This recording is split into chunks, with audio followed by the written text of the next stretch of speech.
Alright, good evening and welcome. Back with some Honkai Impact 3rd. This time we will be doing Elysian Realm stuff. There we go.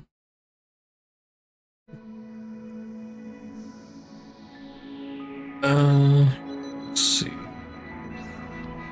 I did notice I have some people here in the lobby to talk to. Did I talk to them yet? I feel like I did. 戦後、あの件のことは少しも思い出しとうない。理論上わらわよりも汝の方が精神感知型の融合戦士と共に戦うことに向いておる。じゃが結果的に単独行動の方が正解じゃった。Yeah, this feels familiar. 精神型の誰のことだ？アポニアか。 Wait, did they mention Aponia? スーのことじゃ。ああ、あの盲人か。いいじゃろう。どれのことを言ってるか分かったぞ。何か問題でもあったか？任務は無事にクリアしただろう。ああ、お前が一人でクリアしたんだったな。それが問題じゃ、戦後。あれはわらわたちが初めて三人招待という形で行った任務じゃった。しかし目標が現れた時、わらわの二人の戦友と来たら、片方は悟りを開くよう相手を説得し、もう片方は大声で罵倒して大変じゃったぞ。 Okay, maybe I didn't see this before. あいつのせいだよ。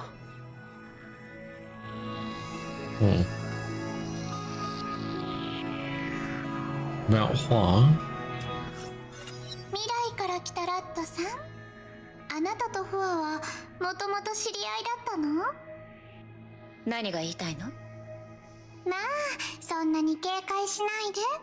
別に何かしようとなんて考えてないから。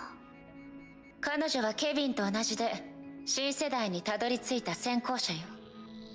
そうそれは面白いわ。ケビンに関しては特に驚いてないけど、フアがね。ケビンの場合、彼はとうに時代の終結を予見してたし、自分の行くべき場所は未来だって知ってたから未来を選んだと思うけど、フアに関してはもう帰る場所がないから他に選択肢がなかったのかもしれないわね。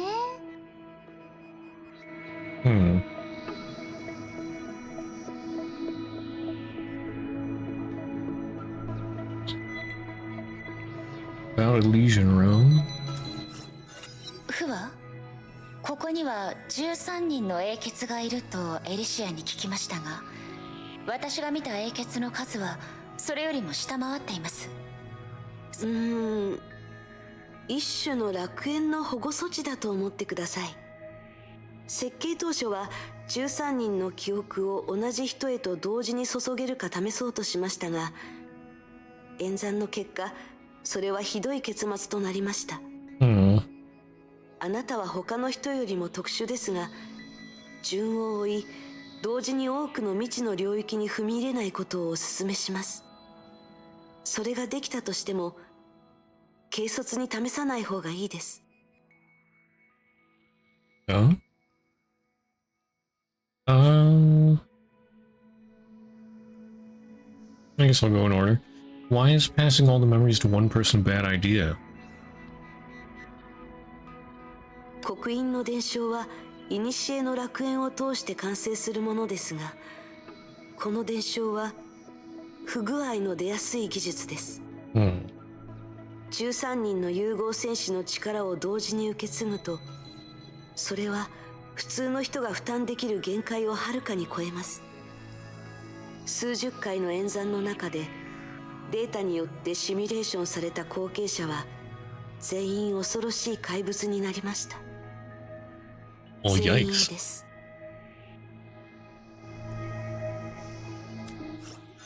フワ、設計当初はあなたは他の人それができたとしても Okay, are there other 警察に試さ successors? ない方がいいで。古の楽園は同時に一人の後継者しか収容できないわけじゃありません。Oh? ここに他の人がいるんですか？いいえ、今ここにいるのはあなただけです。けど少し前にここにもう一人の後継者がいました。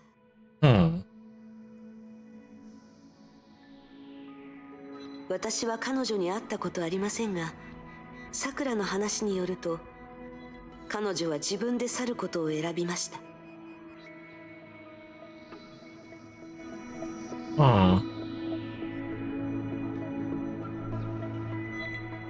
He was here and chose to leave. Interesting. Okay.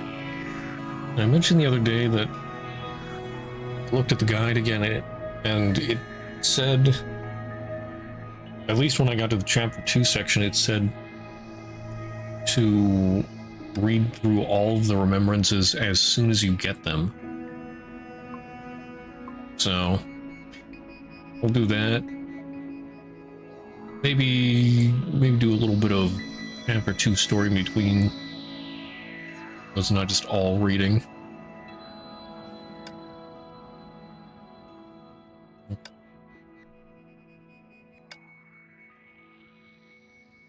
But also, yeah, I want to use up some of this remembrance currency so I can get more. これはあなたのものなんでしょ？ May reached out her hand and revealed a shimmering cufflink. Oh, so that's what that is. ケビン、ここは認知の空間よ。あなたとこれのつながりは隠せないわ。どこでそれを？他のものを手に入れた時と同じよ。そろそろ腕が疲れてきたわ。これはあなたに返すわね。君が持って。本気？ Keep it. これがここに現れたということは、あなたにとって記憶に残しておきたいほど大事なもののはずよ。これはカフスボタンみたいだけど、誰かからの贈り物かしら？それとももともと特別なもの？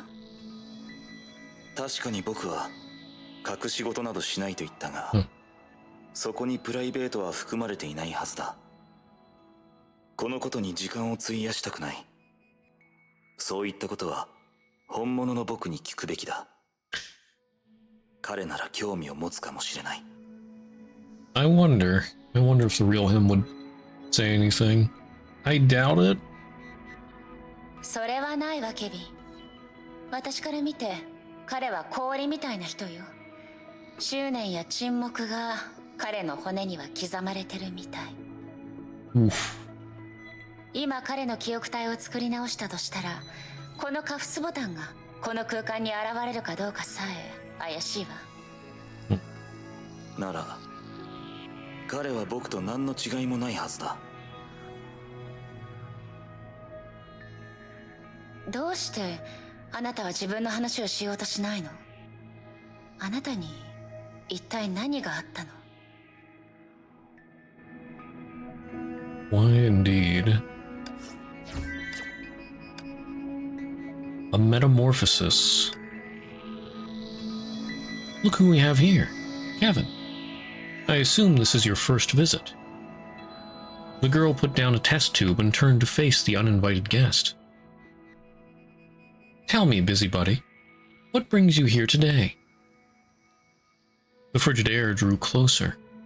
The man took 2 steps forward without answering, as usual. Hey, that's close enough. Stand there and don't come any closer. These sophisticated instruments can't withstand your body temperature.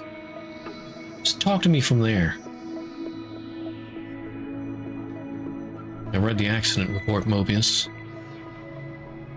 I'm like the cover girl of accident reports. Be specific. Serpent. You've been hiding things about Mantis. And if I guessed correctly, Today May asked me to leave you two alone in the interrogation room to discuss such matters. Wow, I didn't know you were interested in these matters. The girl narrowed her eyes and eyed the man before her like she would a research specimen. You are already the pinnacle of human life form, Kevin. How can you be hungry for more power? And since you've guessed correctly, why didn't you go see May directly? Don't you consider her some kind of omniscient being? I don't want to burden May with more troubles. Though I wasn't there, judging by Juan and Sue's reaction in the report, I think it'd be best for May to step back from this indefinitely.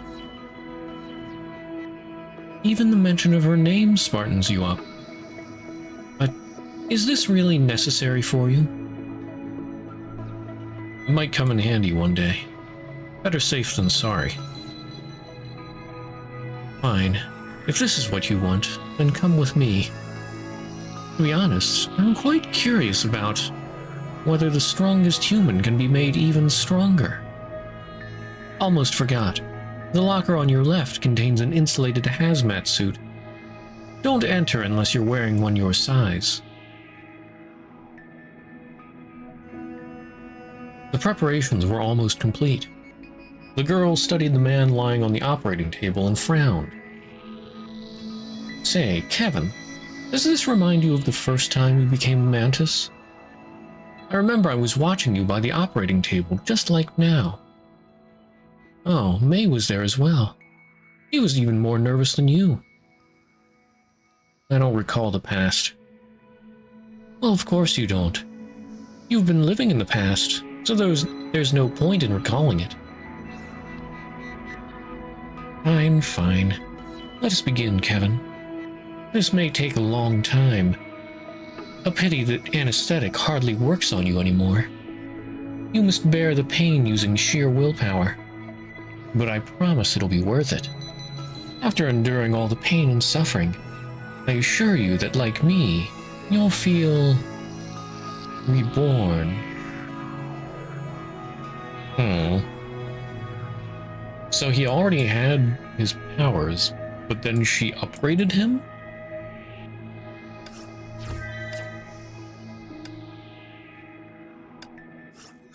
ただの偶然かもしれないけど、この古の楽園の中でケビン・カスラナという名前を一度も耳にしたことがないわ。何を言っているのかわからない。あなたの名前よ、ケビン。ここに来るまでずっとそうだと思ってた。だけど今考えると真相はそうじゃないみたいね。僕は知らない。僕の名前を呼ぶ後継者に今まで出会ったことがなかった。それにそれが君の旅にとって何の意味があるか、僕にはわからない。Forget, did he name himself Kaslana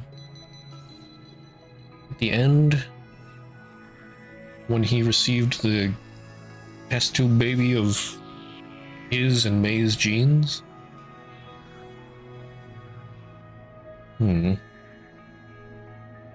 That would explain why this Kevin doesn't know about it. あなたが何か隠し事をしてなかったら、その一人。そう、友人がいるの。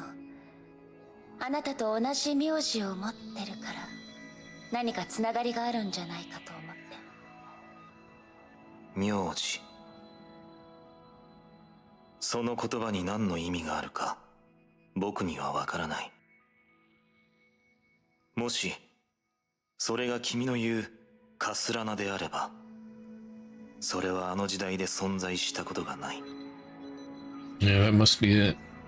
名字はケビンと同じ一つの記号よ。でも名前よりも血縁や家族の概念を強調する。そしてカスラナはそういう特別な一族というより唯一無二の血筋を意味するわ。あなたと彼女は同じ名字を持ってるから。その私の中である推測が生まれたの。ケビン、あなたは自分自身の子孫をどう思う？もし彼女に会う機会があったら、あなたは彼女にどんな言葉をかけるの？僕に子孫がいるはずない。ライデン・メイ。だがその質問の答えだけを知りたいのなら、自分の血筋を気にする必要はない。僕の罪と責任は僕一人で背負う。僕が伝えることはそれだけだ。やっぱりうん。何でも一人で背負おうとする、そういう厄介な性格もカスラナの血なのね。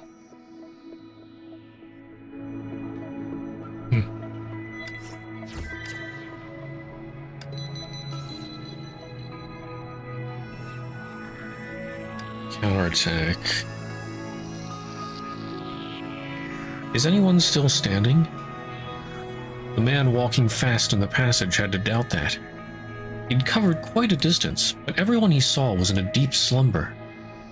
Lying on the ground in varying positions, they were all murmuring dream words that cannot be comprehended. That's why I always say you're now the least romantic man on earth, Kevin. Roaming through one dream after another. How wonderful and romantic. At a future date, one of his partners commented such on this experience. But he himself never viewed the situation in such a romantic light.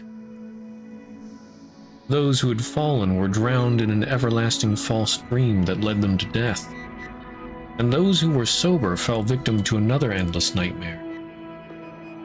He fastened his steps. His heart had always remained strong and resolute, but not this moment. May! He shouldn't have been so worried, as she was guarded by his most trusted comrade. But the enemy they were faced with can never be hurt by any blade. Hi, Kevin. A familiar voice dragged him back to reality. At the end of the corridor, the pink-haired girl was leaning against the wall. You're finally back?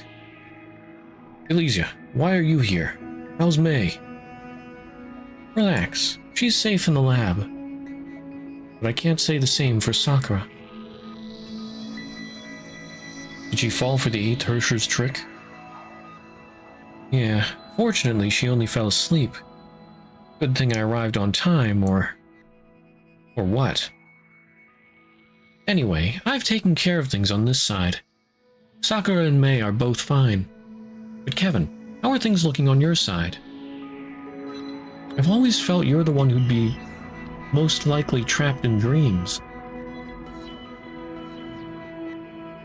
He fell silent. He thought about the same thing himself. That's why he returned in a hurry after such a short departure. He had obtained the discipline to resist the corruption and put on the shackles that could free him of the nightmares. He had become different. Maybe, Elysia, but the 8th Hersher's mental tricks won't work on me anymore.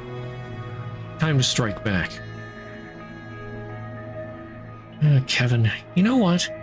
That's the most unbearable thing about you. You don't have to carry everything on your shoulders, really. Even if you don't trust Mobius, you can at least try to put a bit more faith in your old pal. Sue? The counterattack has started long ago.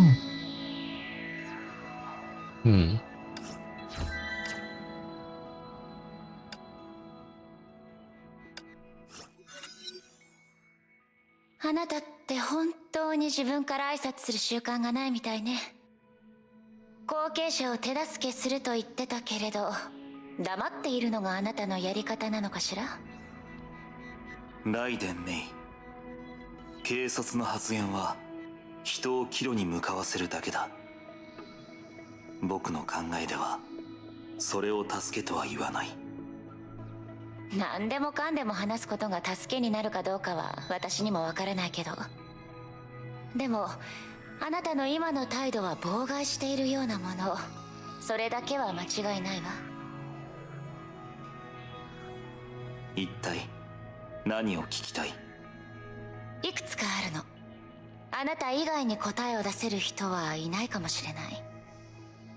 例えば私たちが遭遇した崩壊、あれは一体何なの？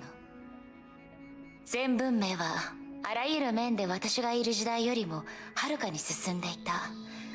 この点に関しては同じ認識のはずよ。私が思うにその答えはあなたたちが残した様々な科学技術以上に価値があるわ。僕たちが答えを知っていれば、メイはきっと確実に勝利できる手段を作り出せただろう。確かにそれは事実なんでしょうね。ヨルムンガンドにしても現実世界に存在するあなたにしても、成婚計画に対して揺るぎない自信を持ってる。でもそれが疑問でもあるわ。あなたたちの自信は一体どこから湧いてくるの？ That's a good point. Why is he so focused on stigma? その点に関しては何も隠していない。後の時代は別として、今君の目の前にいる僕は全てを知っているわけではない。それ以前に僕たちが束縛を打ち破っていれば、この古の楽園も存在意義がなくなっていただろう。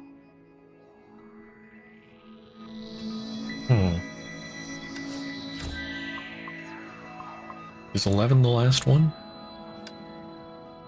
Looks like it. Like, in the past, the two of them stood side by side on the silent street. 3 days ago, it was still the most bustling shopping area in the region. Day and night, thousands of people would linger here, enjoying the urban vibe and shopping to their heart's content. But now, it was too quiet that even the wind seemed noisy. The man's fist landed on a signboard and left a deep dent. Don't do this, Kevin. Elysia, they're dead. Look around. These people died and even their bodies are gone.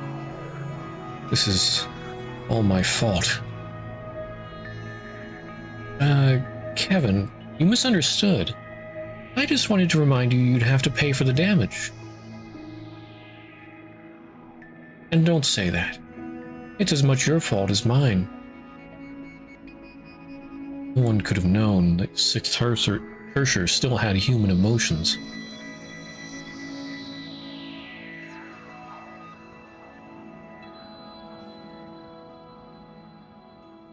Or, is it supposed to be still Elysian? I guess. Yeah, no one could have known the 6th Hersher still had human emotions. But these people, what did they do to deserve this? They never knew their lives would end this way, because of what I did. It was my hesitation that killed them. Me. But it was also you who killed the Hersher and ended it. Kevin, it's all right. It would have ended the same way if I was put in your shoes. I would have had the same doubt and hesitated. I would have made the same choice. It changes nothing. Kevin, the loss of these lives is a responsibility shared by you, me, and the others. I don't want you to forget it.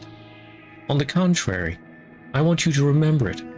Remember this moment, along with your hesitation and weakness. That's you, Kevin. If one day you'd sacrifice the minority for the majority, or the other way around, you won't be the Kevin I've always known. Ooh. Sacrifice is sacrifice. Something we need to carry on our shoulders, but no more. So Kevin, I hope we can remember this day forever. The weakness, the nameless location. It's the only thing that can remind us of what we're fighting for. Elysia, if you were to choose, would you choose the majority or the minority? Me?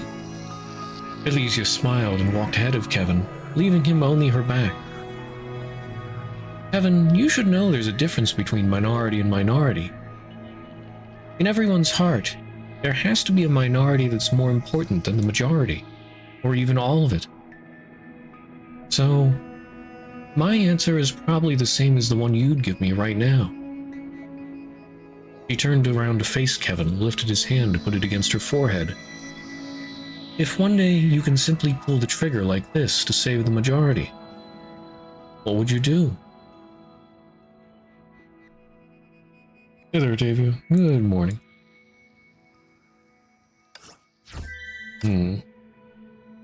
Finishing up some recollections or remembrances. Should be the last one of Kevin.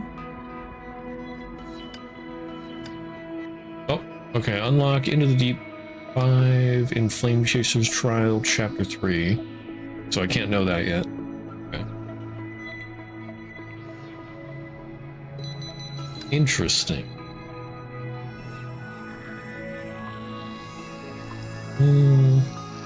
Okay, let's check out Elysia. I'm gonna do some of Elysia's, and then either when I finish or when I run out of currency to unlock these things, I guess I'll do some actual Elysian Realm.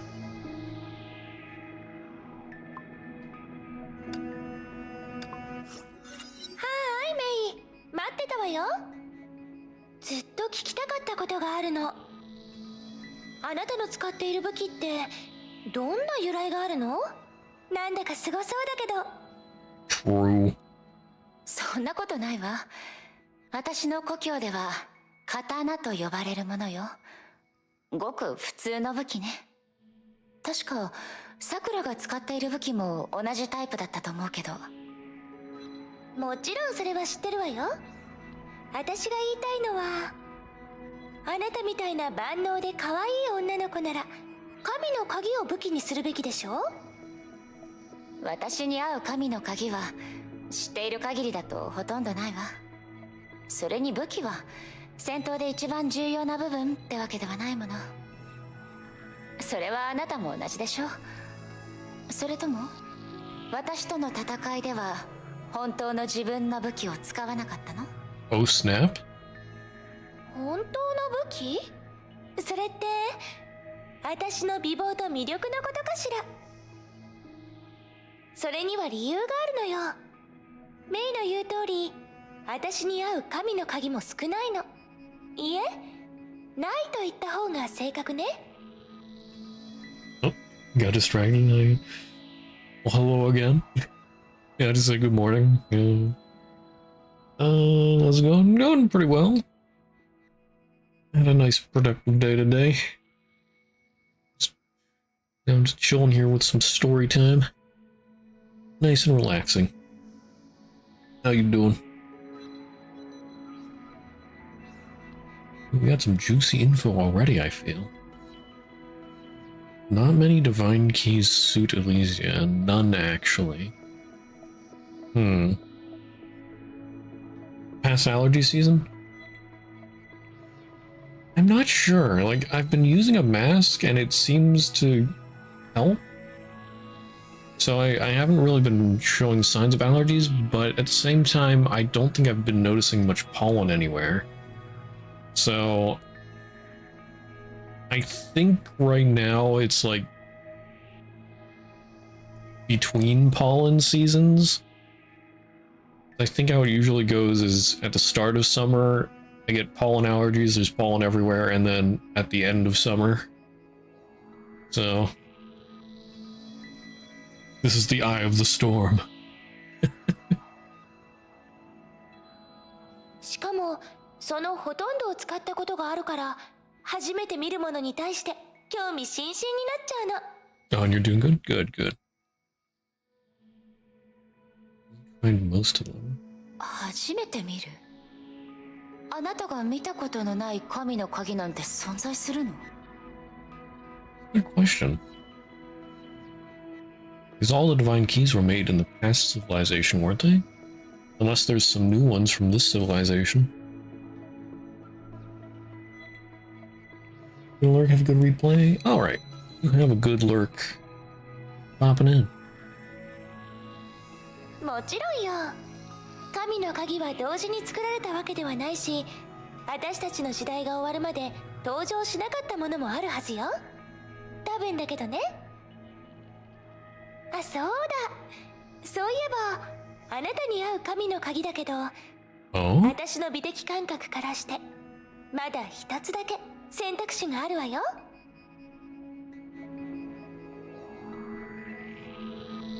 Well, don't just stop there. What divine key? Okay, from the beginning. Taking back my badge? Why? Asked the woman addressed as Doctor. She was standing before a restraint chair with her long, light green hair casually tied at the back. In the restraint chair was a moth soldier. He looked pale and not well. Many patients like this one were admitted here recently. Doctor was about to find their common traits, and it displeased her to be interrupted by such a trivial matter. Besides, do you have to wear a gas mask? Which division are you from? You a rookie? Behind her, the uninvited staff member was fully protected without an inch of skin exposed. It looked funny, but anyone who had paid a visit here knew stepping into the lab alone took huge courage. There's been a change to the badge policy, and all numbered badges need to be recycled.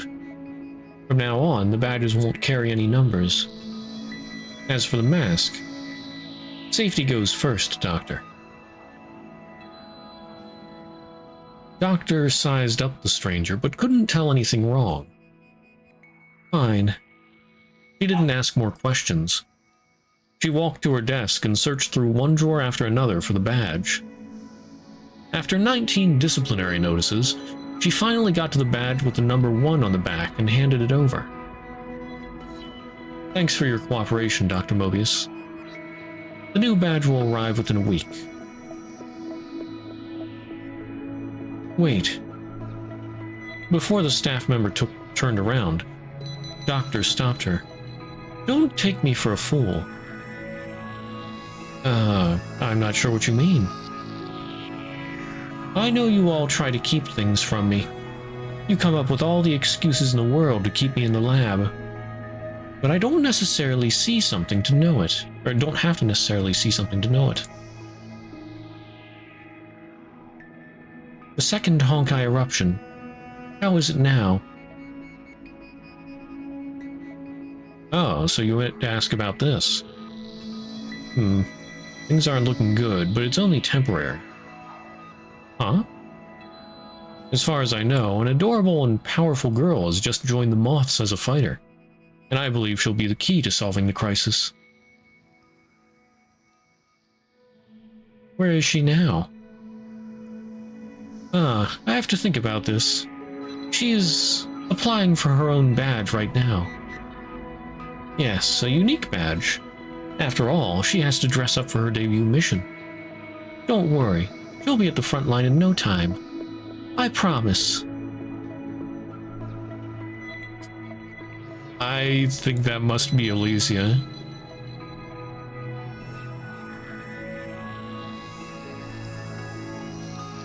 Aww. Elysia just slipping her way in somehow.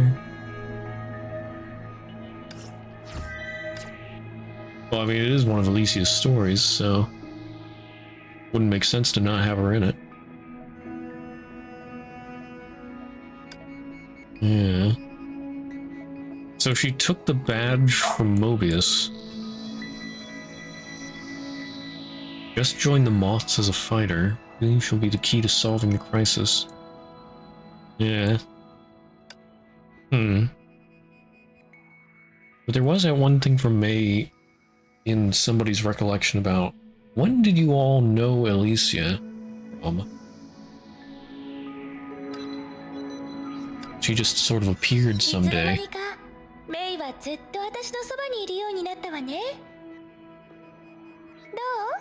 どう？ここが気に入った？それとも他のものが気に入ったのかしら？分かってるはずよね。誰かさんが意図的に何かを隠していなければ、私はとっくにここから出ることができていたわ。え？何かしら？最初の言葉しか聞き取れなかったわ。まあそれを返事ってことにしておくわね。 Classic. もうそんな顔しないで。ちょっとした仕草や表情を教えてあげましょうか。もっと人気者になるための実用的なコツよ。例えば言葉の語尾に可愛らしく「よ」をつけるとか。よ違う違う、よじゃないわ。よよ。まあ無理もないわよね。私だって未熟だった頃があるもの。あどけなくてシャイな少女時代っていつになっても苦い思い出よね。え？あなたにもそんな時があったの？ええ、そうね。髪を短くして小さな女の子みたいな格好をしていた時期もあったわね。でもその時からみんなに好かれていたわ。そう言われるとなかったかもね。仕方ないわ。私ってこんなに好かれているんだもの。けどあなたのおかげで気づいたことがあるわ。私がここで手に入れた情報の中にあなたの過去に関するものがないってことに。エリシア、あなたはどうやって火を追うがに入ったの？その前は何をしていたの？もう急にそんな大胆な質問してくるなんて私まで顔が赤くなっちゃうわ。メイがもう一歩踏み込もうと焦る気持ちはわかるけど、乙女の心はとてもデリケートでか弱いの。焦らずに大切に扱わなきゃダメよ。つまり私の質問には答える気がないってこと？私がそんな人に見える？見えるわ。大正解。私がメイの頼みを断るわけないでしょ。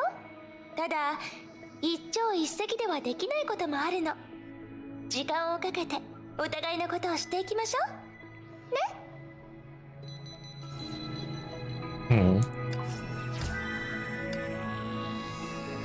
Miss Pink's spy. Dr. Mobius wants a self-portrayal of me as a gift? And now? But isn't she in a seminar? Beats me. It's Mobius after all.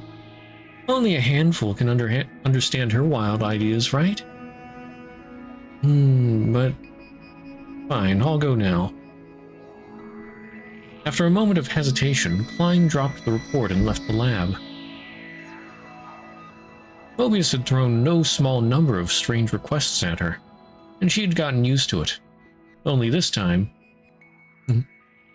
I'm sure sweet Mobius will love this present. Left alone in the lab, the girl walked to Mobius's lab workstation.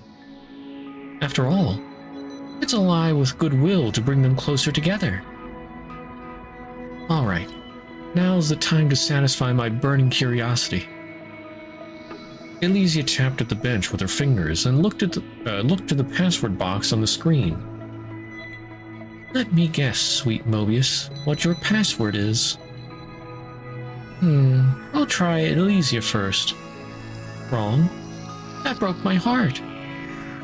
Alright, maybe Mobius? Wrong again? No way. What about Klein? Still no? It can't be May, can it? Ah, great, it's not. She pursed her lips and sent herself rotating in Mobius's chair. She then noticed the eccentric colored painting on the ceiling, clearly a personal preference of the lab owner. The generous cyan color reminded her of roaring waves on a violent sea, and the large and small black dots were fish roaming within.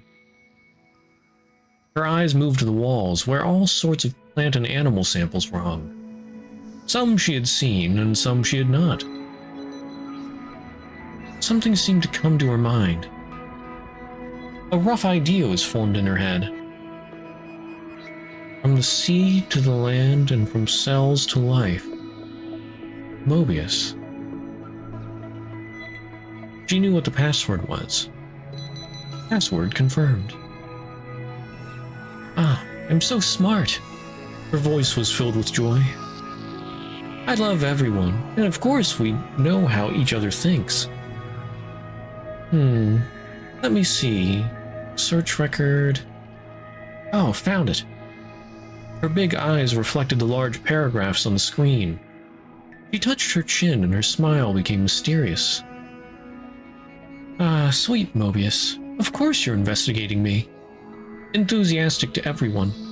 Purpose unknown. Caution required. Huh?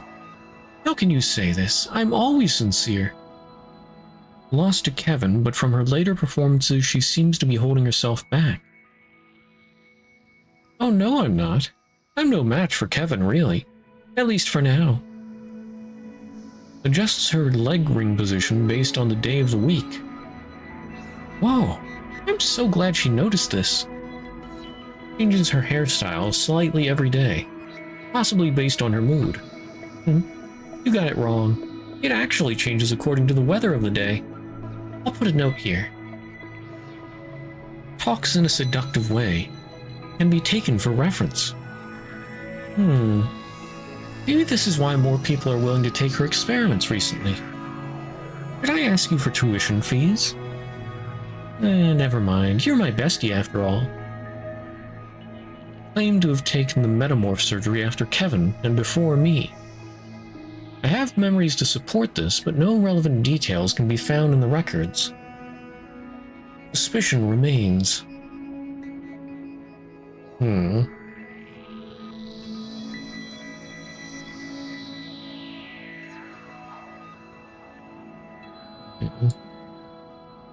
What's this?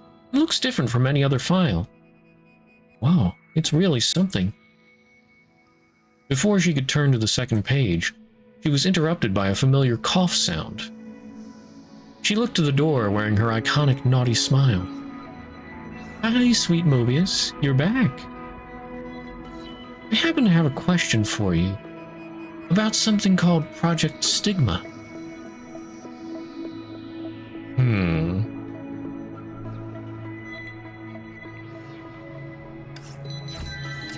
Interesting.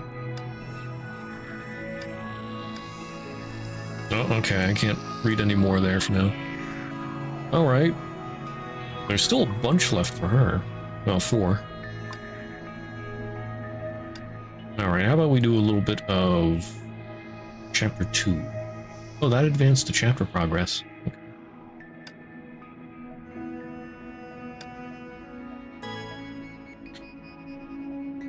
So...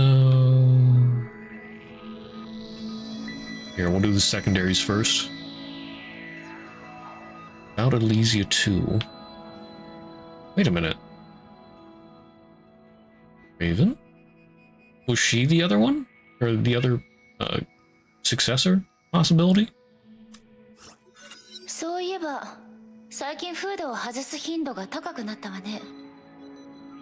気に入ってくれたか？2度目は見せないって言ったのに。年下に見えるのが嫌じゃなかったの？まさか。待って。いや、別にエリシアの話は気にしていないぞ。まだ何も言ってないんだけど。なら言わなくていい。わかったか？ I feel like I skipped something here. Like, is this something I'm supposed to know from the remembrances, or... well, maybe I should talk to Elysia first. About Kalpus 3. なんだか、ここにいる人はみんな、あなたに強く出ることができないように感じるわ。あの1000号も例外じゃなくね。みんな私のことが好きだからじゃない？当然よね。英傑たちはみんな優しくて可愛い。だから同じように優しくて可愛い私と話が合うの。それに1000号もという言い方は良くないわ。彼に対して何か偏見でも持ってるんじゃないかって誤解されるわよ。それは失礼したわ。そういう意味で言ったんじゃないの。ええ、分かってる。メイは私と同じで優しいもの。誰かの悪口を言うような人じゃないわ。それに1000号はね、本当はそんなに怖くない。正しい接し方さえ心得れば、彼にも穏やかでおとなしい一面があるって気づくはずよ。穏やかでおとなしい。ごめんなさい。そういう言葉と彼を結びつけられないわ。それはきっとメイはまだ本当の意味で彼の世界に入っていないからだと思う。けど大丈夫。私が前に渡した本を覚えてる？あの1000号の仮面にまつわる100の謎、入門からマスターまで。本に書いてある方法通りに一歩ずつ実践すれば、きっとメイも私みたいな1000号マスターになれると思うわ。読ませてもらったけど、誰もがあの方法を使えるとは思えないわ。だからあなたと一緒にいる時に見せる彼の友好的な態度には他に理由があると思う。 Yes, everyone just sort of accepts her. 他に理由？そんなものあったかしら。強いて言えばあのことかも。あのこと？さくらが彼のことを火を追うがに連れ帰ってきた時、脅威対象と判断されて指針の書に放り込まれたの。指針の書？でもそんなの当人からしたらフェアじゃないでしょ。だから正直なところ、あそこは暗くて寒いし客人をもてなすような場所じゃないわ。それに1000号のあの活力と情熱はそのまま無駄にするべきじゃないと思った。だから1000号とある決め事をした後、私は彼をあそこから連れ出す方法を考えたの。決め事？約束と言った方が正しいかしら。1000号はね、そういうことを大事にするタイプなの。男のこだわりっていうのかな。私も後から知ったんだけど、彼がした約束であれば何があろうとも彼は必ず守る。もちろん彼は相手に同じことを求めるわ。だからねメイ、できないことを1000号と約束しないように気をつけてね。でないと、あんな悲しい1000号なんて誰も見たくないもの。Well, that's ominous. She didn't say anything about Raven.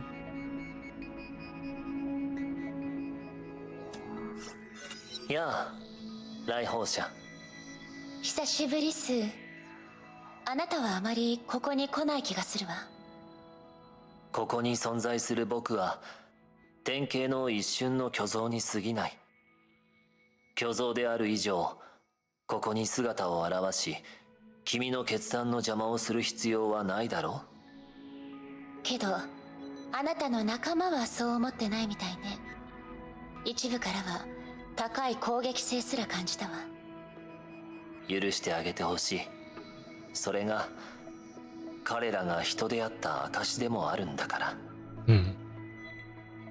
我見我習というものはもともと誰もが看破できるものではない。だからこそ人は短い人生の中で唯一無二の光を放つ。ええ、理解できるわ。だけど同意はできない。それこそが君のいるべき立場だよ、来訪者。ここにいる時も現実にいる時もそうあるべきだ。現実。私は現実で本物のケビンとフワに会ったことがある。彼らは今でもそれぞれの道を歩み、この世界に影響を与えている。だけどスー、生き残った英傑は彼らだけじゃないはずでしょ。Hmm. Well, she's not wrong. Sue is still in the Sea of Quanta. すまない、来訪者。その質問に対して僕も正しい答えを出せない。もし全てがうまくいけば、本物のスーは今頃ケビンに協力し、火を追う側の計画を実行しているはずだ。Yeah, that plan fell through. しかし君が本当の僕に会っていないというのなら、きっと現実で僕でも予見できないような変化があったのだろう。あなたの予見の中では誰が新時代の先行者になったの？ケビン、エデン、メビウス、アポニア、Hmm. それから僕自身さ。僕の予見では、僕たちはそれぞれ違う使命を背負い、新時代の大地で奔走している。もちろんその中で行動が予想できない人も一部いるけどね。メビウス。ああ、メビウスに関しては予見というより僕の判断かな。I feel like the Gray Serpent has got to have some kind of connection with Mobius, if they aren't Mobius themselves. But we never saw anything about Mobius making it to the new, new civilization. I sort of wonder if Mobius could have downloaded her personality and memories into some kind of computer device, which then replicated itself into the gray serpents that we see all over the place. Actually, what if she fell into the Sea of Quanta? Because there was a gray serpent. Well, did the gray serpent show up in the alternate or the pocket dimension?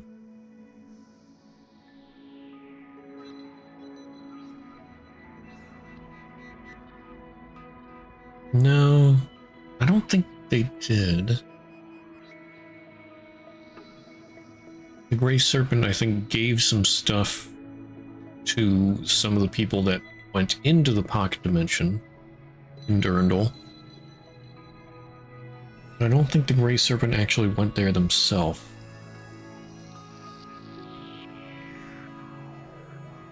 If I remember correctly. 彼女の命に対する研究はもう戻れないところまで来ている。死は彼女にとって支配できる選択の一つかもしれない。Well, that's concerning. 僕はメビウスが本当の死を迎える未来を予見したことがない。たとえ文明が消えても彼女の命は消えなかった。Okay. Yeah, that just strengthens my opinion. Mobius has got to have something to do with Gray Serpent. No future where Mobius can truly die. 多分人知を超えた存在だけが彼女の命を奪えるのかもしれない。もしくは、いや、そんな選択をする彼女はもうメビウスじゃない。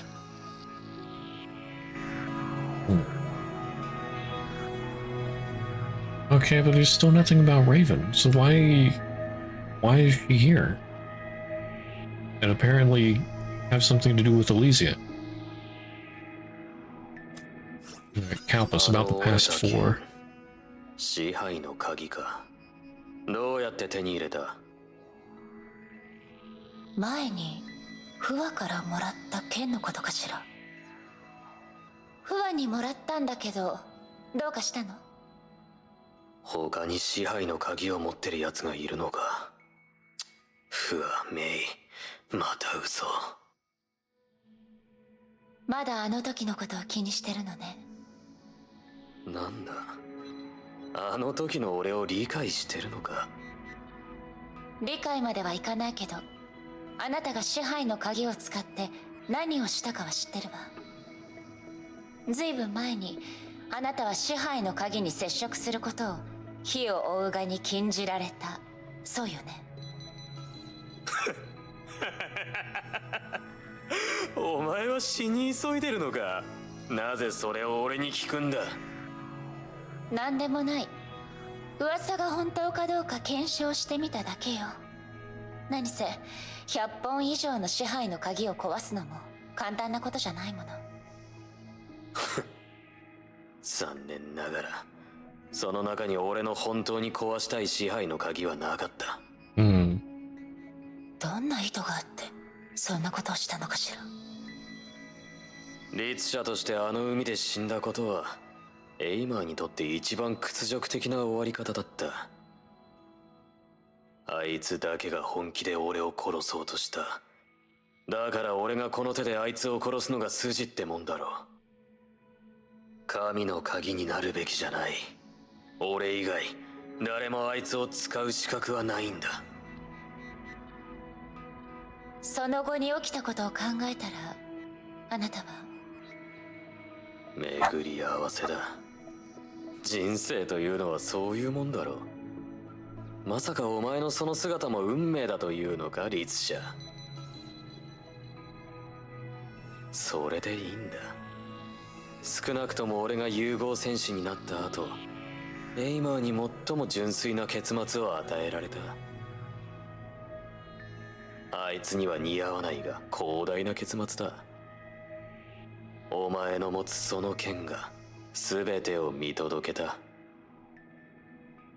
俺の長編因子がきっかけであいつはあのメイでさえ避けるような恐怖になった。これで一応エイマーに顔向けできるはずだ。そうだろ。I don't know what that is about meal. It must be a recollection thing. Or remembrance. I think he's Mad King. Was there anything else? Okay.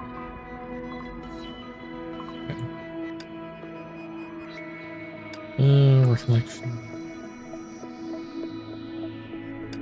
Let's learn a bit about Calpus. そうだ。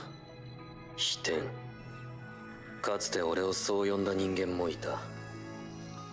だが何か意味があるとは思わない。融合した崩壊獣がその名前ってだけだ。飛天。どんな崩壊獣なの？あなたがその手で殺したのかと思ったわ。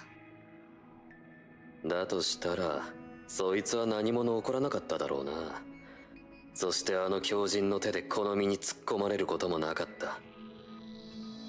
狂人？あなたが誰かをそんな風に評価するなんて初めてね。なんだ、俺も狂人だから他人に言う資格がないって？いえ、私から見ればあなたは狂人なんかじゃないわ。ただ怒りをその身に宿してるだけ。あなたの怒りは果てしない。永遠に消えることがないみたい。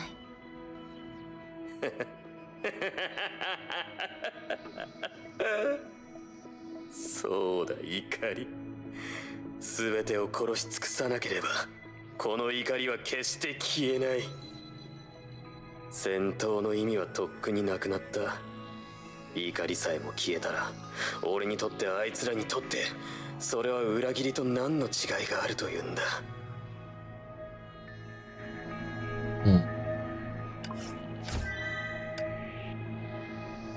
Rumor of the carving knife.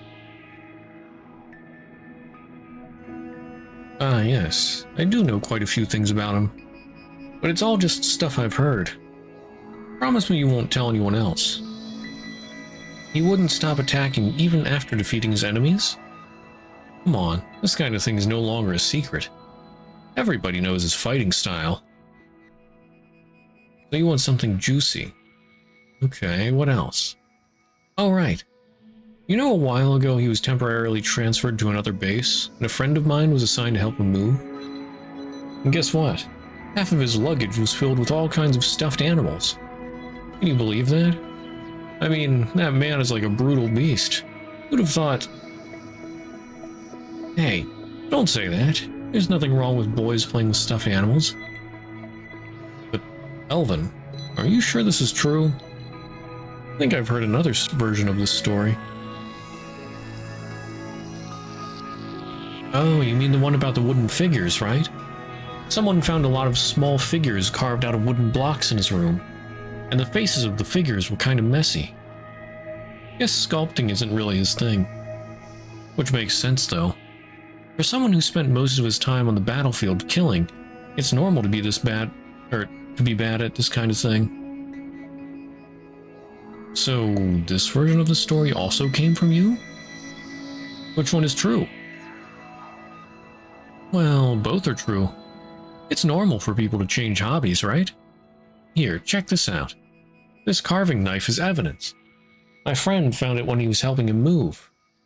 Hey, what are you doing? Give it back! Noah! Noah! Get back here! Huh? Noah talking to Ellen.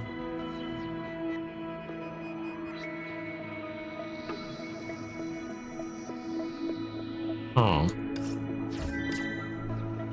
Oops. I have enough for one more.「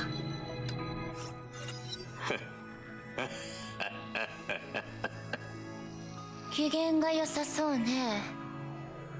もしアドバイスに耳を貸す気があるのなら、もっと笑顔を見せるといいんじゃないかしら。人間関係の改善に役立つと思うわよ。試したことはある。だがほとんどのやつは笑い声を聞いて震え上がっていたな。私が言っているのはもっと健全な笑い方よ。例えば、いえ、まあいいわ。それより、戦い以外であなたをそこまで上機嫌にさせるものがあったなんてね。律者、どうやらまだ気づいていないようだな。お前は確かに他の奴らとは違う。変化。そんなもの、もう久しく目にしていない。お前にそのようなことができるのなら。来い。俺に挑め。あの軟弱極まりない律者たちとお前がどう違うのか見せてみろ。軟弱極まりないって。律者のことをそんな風に言う人は初めてよ。無知は恐れを知らないって言うけれど、戦後これまでに律者クラスの敵とは何回戦ってきたの？そうか。試してみるがいい。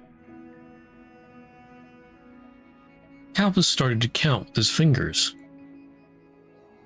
He ran out of 10 fingers very soon. Kalpus lowered his head and laid his eyes on his shoes. もういいわ、そこまで具体的に数える必要ないわよ。ただ聞いただけだから。Okay. Oh, there's two now. Research report and medical malpractice. Research report. What do you think, Dr. Mobius? Interesting. Though that wasn't an accident. I knew it. Get 2 more mantis in the chamber. No, it's too dangerous, Dr. Mobius. That incident already cost us too many comrades. Now we... Don't be a baby. I'll be responsible for any consequences.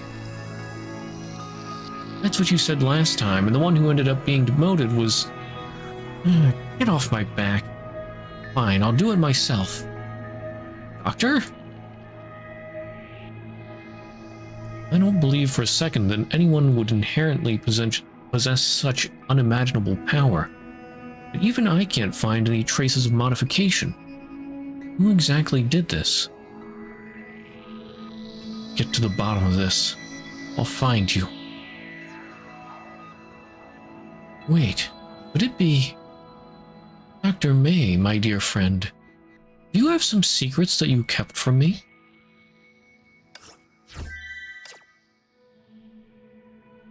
Medical malpractice. Stop it, Doctor. The surgery will not succeed. It's meaningless to prolong his suffering. It isn't over yet. Keep transfusing blood. I'll assume full responsibility. You see the glint in his eyes? Have you seen it under any other circumstances? This is what he wants. I promised him, and I'm a woman of my word. But Doctor, even if he could make it, his sanity will be destroyed by you.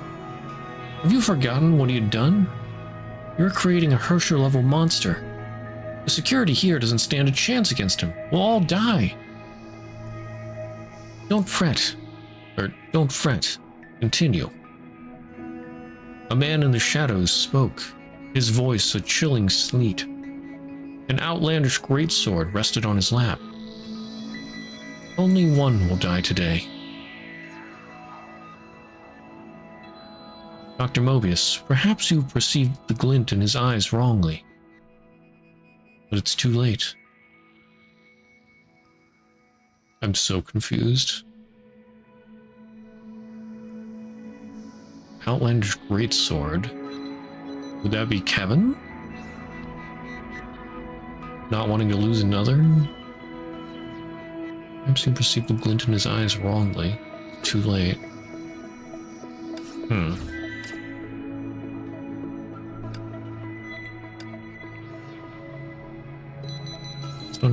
What do you mean I'm in a terrible state? Okay. The realm is very willing to take over in my paradise.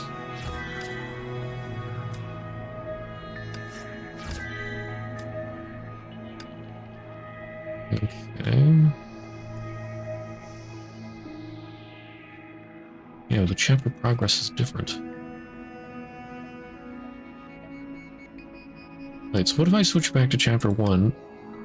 It says that's 55.2% complete. Why? Why is it so low completion?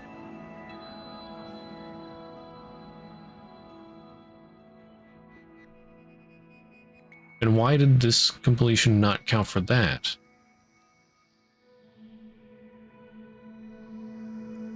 Alright, whatever. Okay. Deep sequence 1.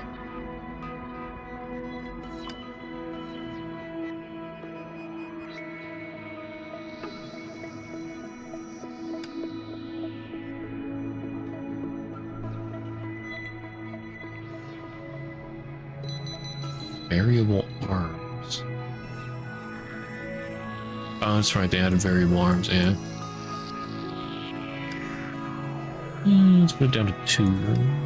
Let's see, 450, so I need 550. Do Inferno. Nice, easy. Just murder things. I'll use the new character. Oh, that's right. Actually, what do I still need to collect?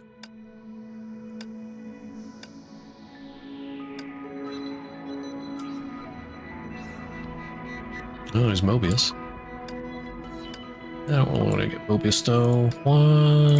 Why is dodging? Calpus is low life. Sonia is restriction. potions.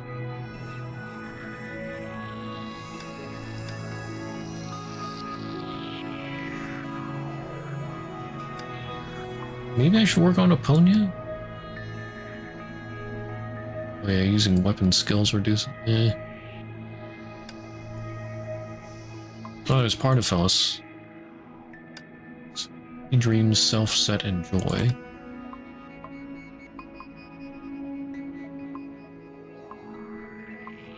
Paseo specials.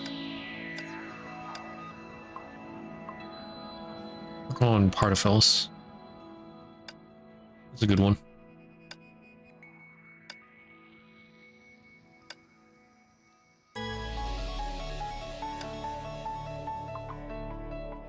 Defense. There we go. Signet of Reverie.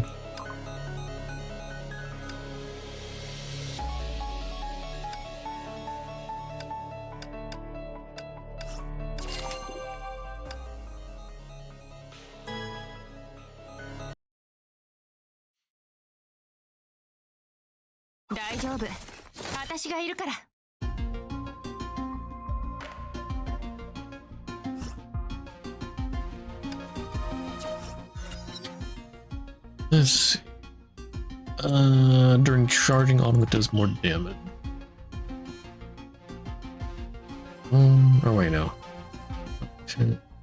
Oh yeah, weapon skills, no cooldown. Yep, that's what I want.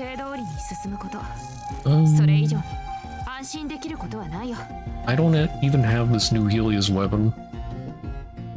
I haven't even upgraded her weapon. I've only upgraded her Stigmatas to max. And if you can take down 2.5 times difficulty. She is OP.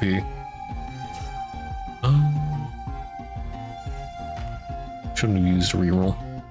I'll take gold. Access being... Oh, here we go, Reverie.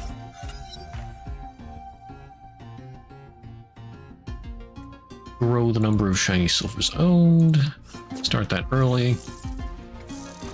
And now I want to reroll. There's a Reverie. Boost total damage by silvers obtained. More damage boost. Empty dreams, self-set, and joy.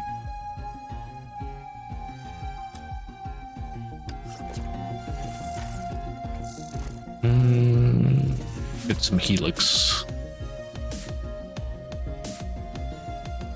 Total, no, it's range total damage. This is just regular total damage.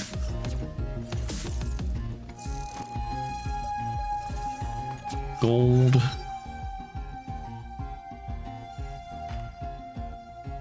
SP boosts total damage. Oh, another double Reverie. Excellent. Setsuna Paw. Parto's signature move. Okay. Cooldown 15 seconds.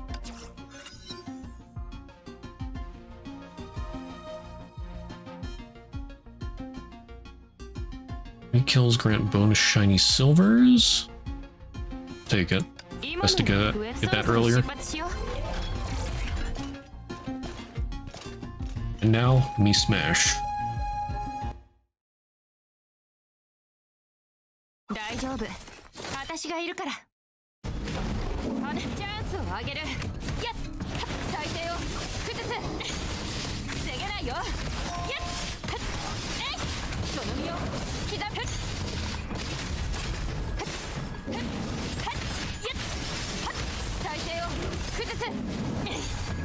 I totally missed that. Eat this. Oh, he's already dead. Why are these... Wait, what is doing that? Something is attacking from off screen. Looks like the cannons. Why are the cannons attacking?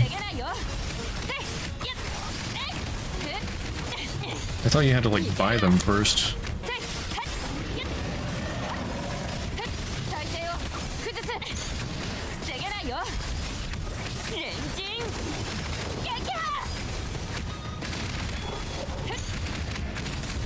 そろ出発。せいやっえいその身を刻む。せい Nice.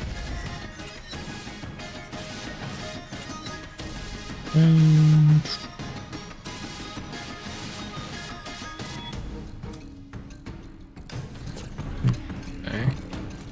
Oh, yeah, my gold, the silvers, whatever.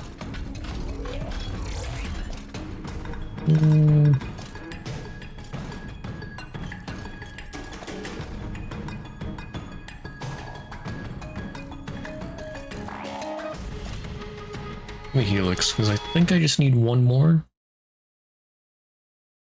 大丈夫。私がいるから。私が先陣を切ろうか。その身を刻む。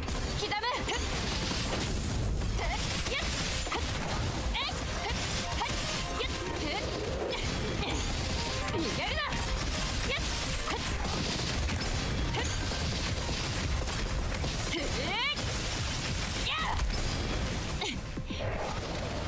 体勢を崩す。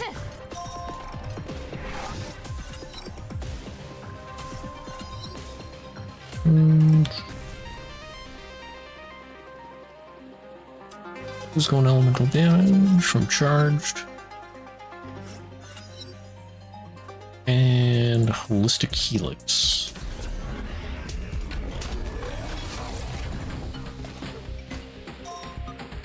I mean, I think I did unlock some guns in a previous run a week or two ago, but are they supposed to carry over?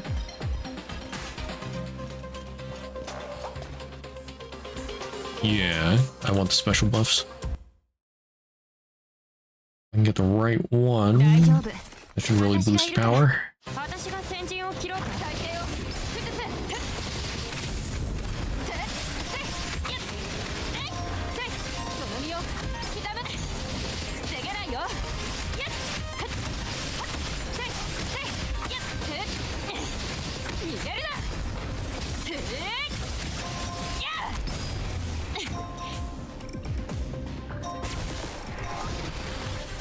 Falcon! Paul!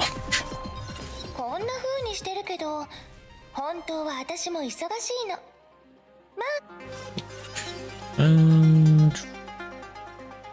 Oh, darn, didn't get the right one. Oh, this is good. After consuming SP, deal more damage.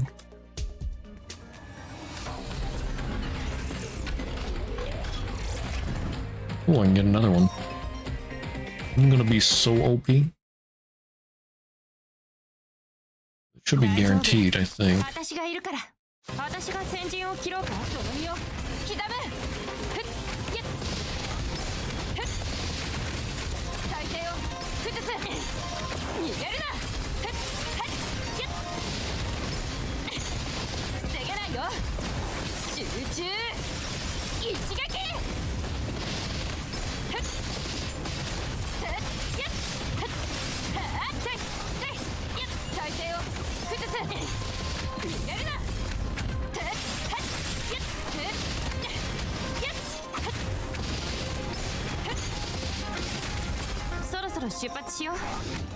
Oh, you're not dead yet? Okay, now you're dead.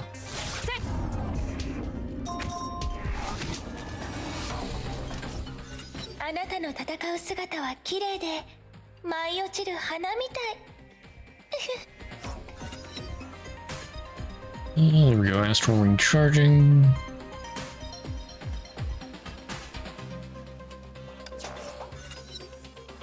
Oh, I can choose another one. Rainless Sky. Wait, which one is Rainless Skies again? Link ultimate that can be performed after Burst Sun. Oh, okay. I think I know what that is.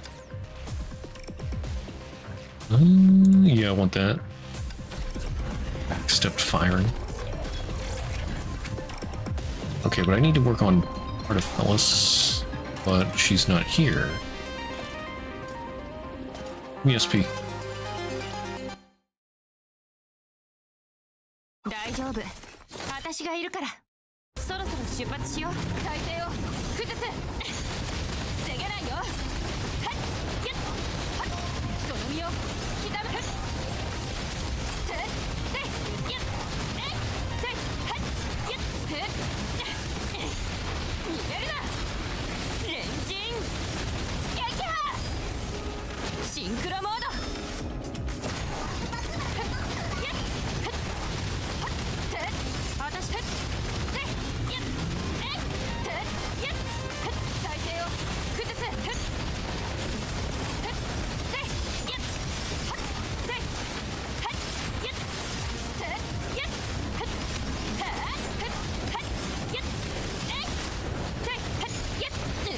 I'm gonna run out of time.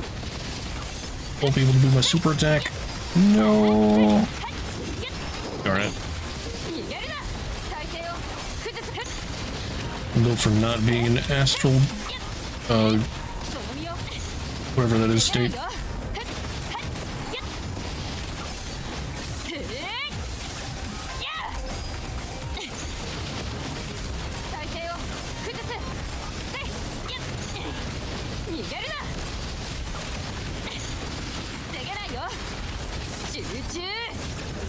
Finish him.「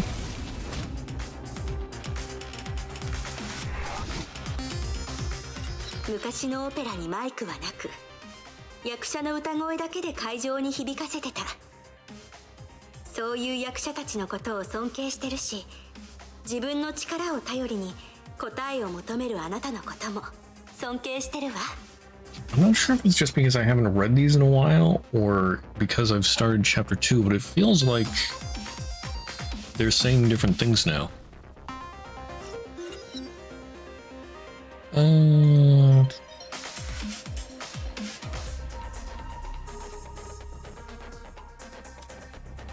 I need to get more SP.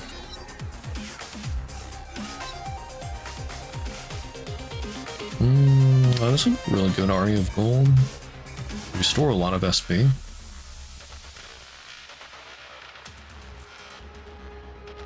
This is lightning. I'll take it.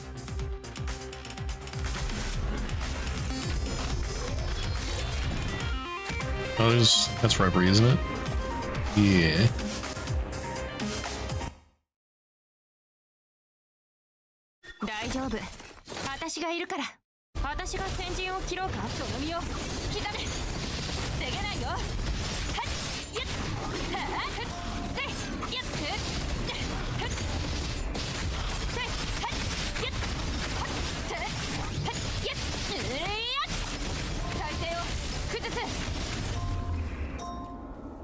Rip.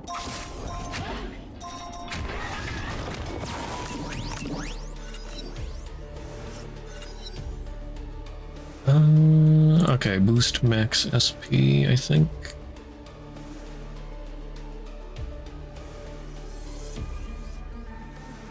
Oh, but I also want... I do want to make sure I get the enhanced ones.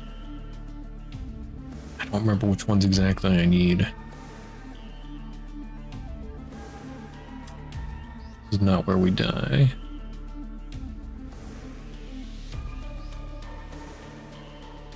Okay, that's pretty good. I don't think I've had that one before. Good. More Reverie.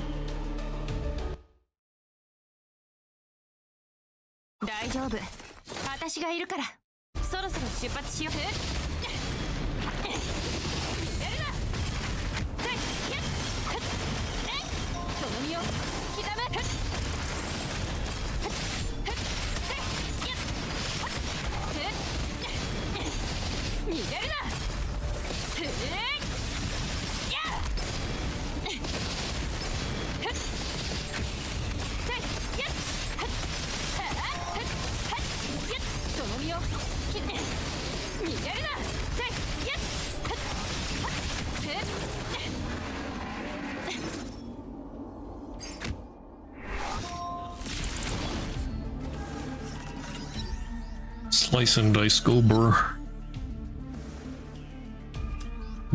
Drama. Just... Well, this should guarantee I get what I need. 15, yeah, 15 is fighting on the edge. 16 is your shop, 17 is the boss.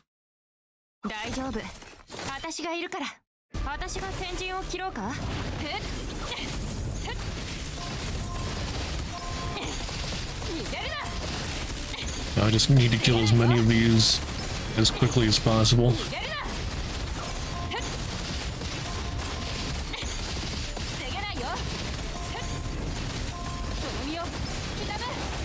What if I just do that over and over? That's probably actually better. Full bow. Or maybe not.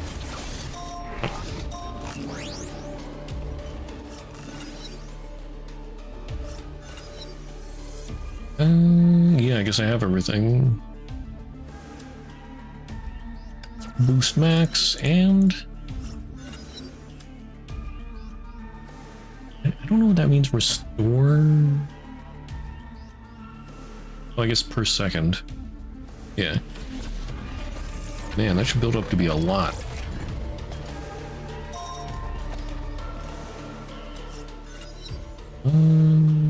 Okay. Gamble with my automata stuff. Actually...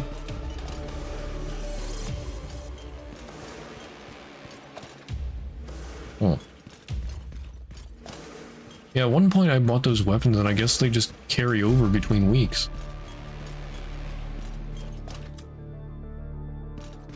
No, I just got money. Okay.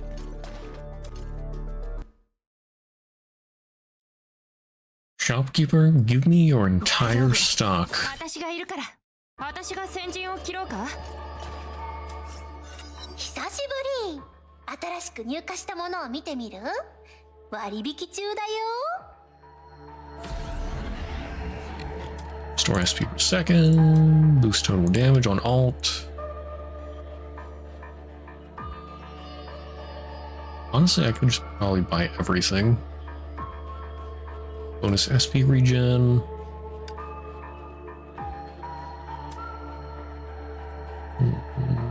Yeah, but then using weapon skills reduces. Oh, but then reducing or reaching combo skills reduces expectation. Okay.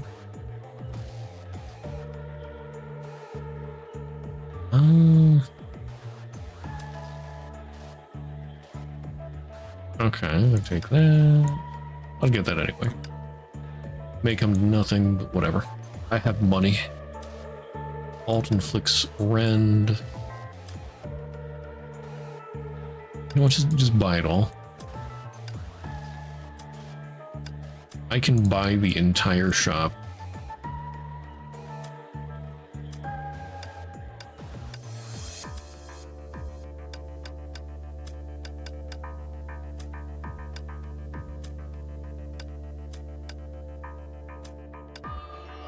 Okay, that's everything. Eat biscuit. And I still have almost 4,000. 全てが4つ、そろそろ出発しよう。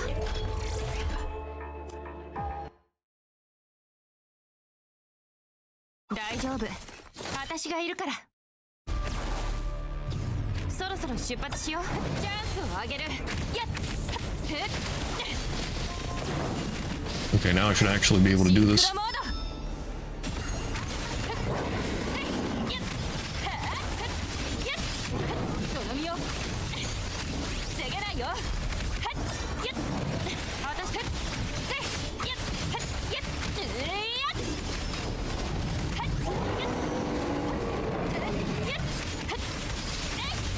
Alright, eat this.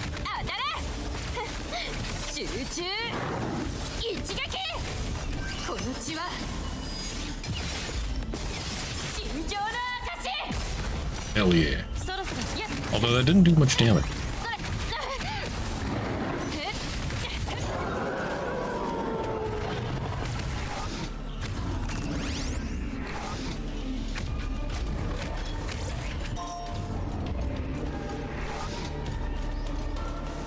And then I get to fight Elysian.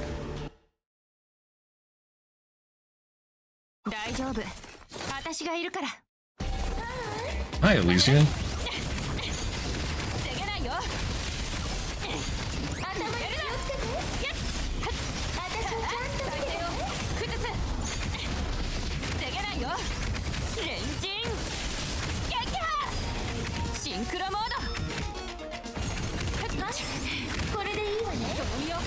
Oh.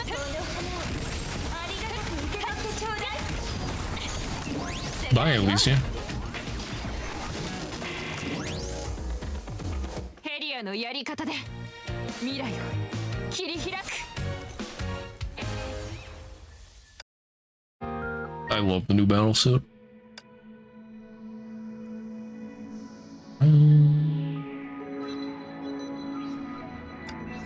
Okay, I got collection stuff. Yippee! Talk to Kevin in the lounge. Where's Kevin? There's Kevin. About betrayal. もうメビウスにはあったわ、ケビン。僕に報告する必要はない。ライデンメイ。意味はないんだ。けど、あなただけが答えられる質問もあるでしょ。英傑たちの狩猟。何が知りたい？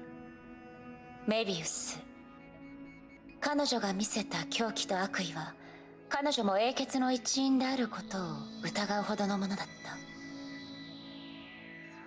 た。それって、彼女がこの古の楽園を作ったから？それとも、彼女もあの惨劇の生存者の一人だったから？疑う必要はない。ライデンメイ。この古の楽園に来る前に、君はその存在する意味を知っているはずだ。ここに存在する英傑は、どんな道を選んだとしても、その最終目標は崩壊に勝つこと。その点は疑う余地のない事実だ。I don't know about only focused on defeating Honkai. I mean, Mobius straight up says she wants to evolve humanity. そしてメビウス、彼女も同じさ。ただ、彼女が選んだ道を理解できる者はそう多くない。じゃあ、エリシアは？迷ってる。ケビン、どうして？何が言いたい？エリシアに会った時、メビウスは彼女に対して気になる呼び名を使ったわ。裏切り者とね。私からすればメビウスの言葉に信憑性はない。だけど迷ったあなたを見て、その呼び名を肯定しているような気がした。だからメビウスは間違っていない。エリシアは確かに裏切り者だった。だけど彼女は一度も人類と対立するような立場にはなっていない。最初から最後まで彼女が選んだ道は何も変わっていないんだ。彼女の目的も同じだ。僕たちが知り合う前から彼女は苦難の十字架を背負っていた。それなのに僕はその真相に最後まで気づけなかった。これ以上この話を続けるつもりはない。ここまでだ。ケビン、一瞬だけ口調が変わった。Yeah. この男がこんなにも苦しそうで悲しい表情をするのを初めて見た。エリシア、あなたとケビンの間に一体何があった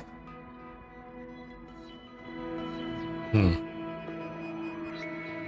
？Sakura.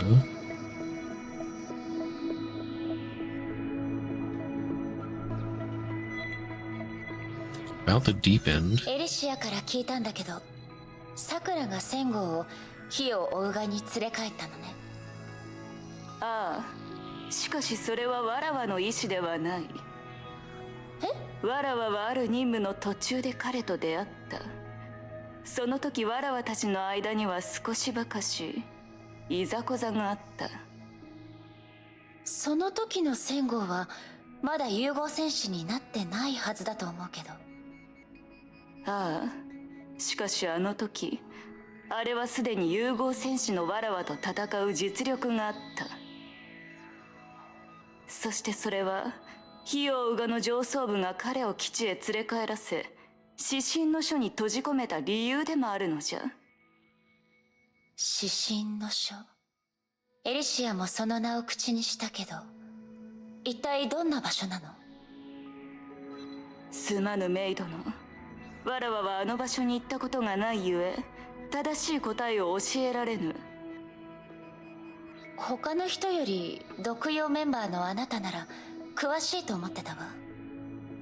いや誤解じゃ。指針の書と毒用にあまり関連性はない。わらわも噂を耳にするくらいじゃ。じゃが確実に言えることは、それは紛れもなく火を追うがの影の一つじゃ。そして最も暗い一角の可能性がある。故にこれ以上調べるのはやめた方がよい、メイドの。指針の書に足を踏み入れることは汝にとって何の得にもならん。どうしても調べたいのなら、そこに閉じ込められた英傑たちに聞いてみるとよい。彼らならより明確な答えをくれるはずじゃ。例えば1000号とか。それからメビウス、アポニアじゃん。アポニア。ああ、その顔から察するにまだ彼女には会っておらぬか。それは良いことやもしれん。何せ彼女を理解できる者はあまりにも少ないからの。Yeah, we did see a little about Aponia before. She almost seems like a Honkai fanatic. I wonder what's down there.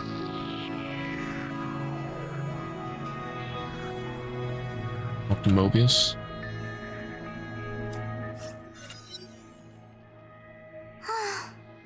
言ってみなさい、ラットさん。今度は誰が私の悪口をあなたに吹き込んだの？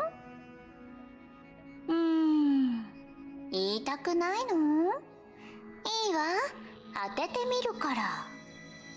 さて、エリシアかしら？違う。じゃあさくら？違うわね。センゴ？それも違うでしょ。They call Kalpus Sengo. Why is it written as Kalpus? 誰かしらね。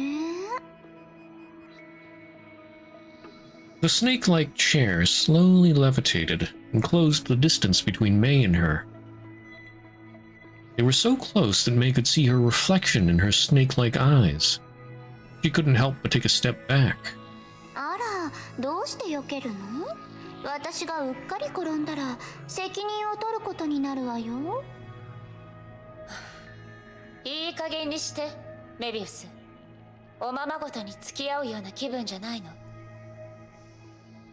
メビウス、私は理解できないの。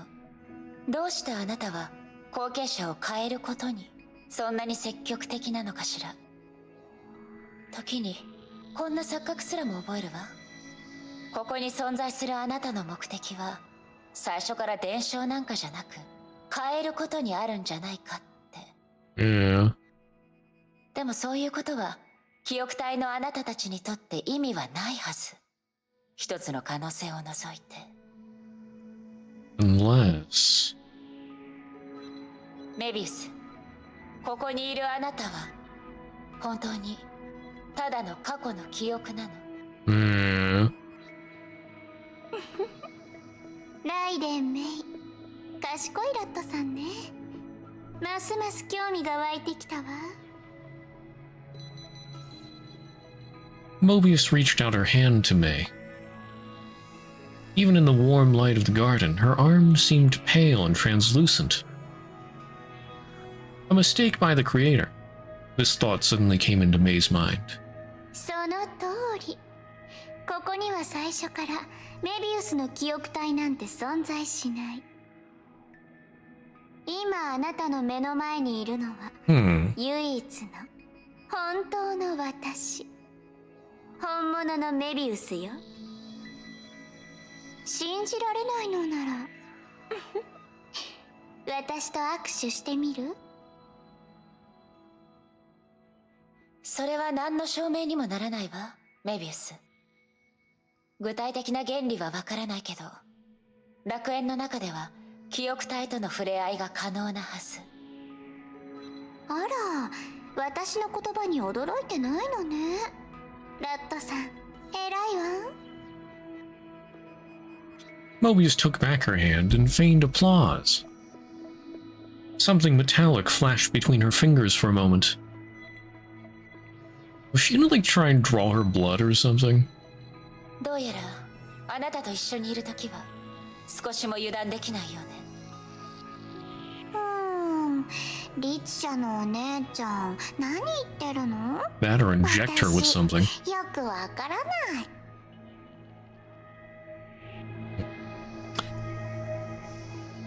Yeah, is Mobius really a sim?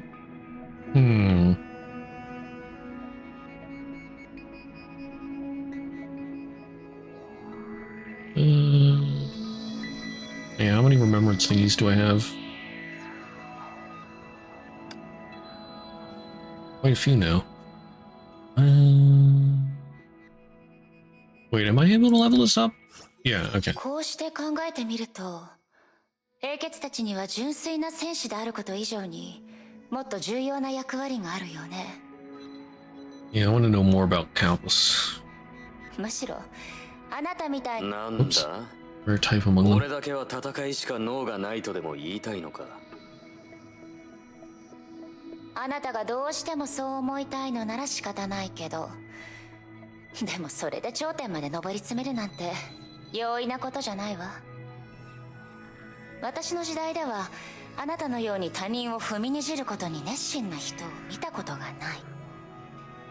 一人でも多くの人がもう戦わなくて済むように彼女たちは戦っていた。でもあなたはその逆。あなたの戦いはこの先も戦い続けるためのものよね。そんな時代、退屈にも程がある。それはお前たちが弱すぎるからじゃないのか。それこそが私の疑問よ、戦後。あなたの強さはどう見ても不自然だわ。その強さは一体どこから来ているの？友情、努力、勝利。Is Calpus actually an anime protagonist? そんな言葉あなたとは無縁でしょ。その通り。そしてこれらはお前とも無縁だ。いいえ。でも力は私の目的ではないけど、役に立つ手段であることに違いはないわ。少なくとも悲劇をもう起こさずに済むもの。ほう、それならお前も手術を受けるんだな。律者を融合戦士に変えることに興味を持っている奴もいる。俺には構うな。分かっているはずよ。私が聞こうとしているのはそんなことではないって。長編手術を受ける前からあなたは驚くべき力を手にしていたでしょ。それがどうしたって言うんだ。余計なことをする必要はない、律者。俺みたいな人間にはもう会えないだろう。いや、そうでもないか。お前があと数万年生きることができればチャンスはあるかもしれない。律者、お前にそれができるか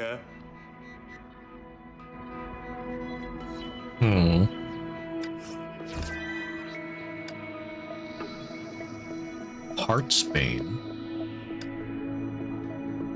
Weakness. He could no longer feel, but it did not worry him in the least. To borrow from the woman he detested from the bottom of his heart, it was the fatigue of the Hierophant, a sense of loss one felt after tasting the limits. Everything would subside soon, and he knew it. Like I said, Calpus, this side effect isn't temporary. You think it's really worth it? Another woman he detested babbled on. You should ask yourself that question, Mobius. The man did not open his eyes, for he was still savoring the dissonance that crashed against his inner weight. His innards? Inners?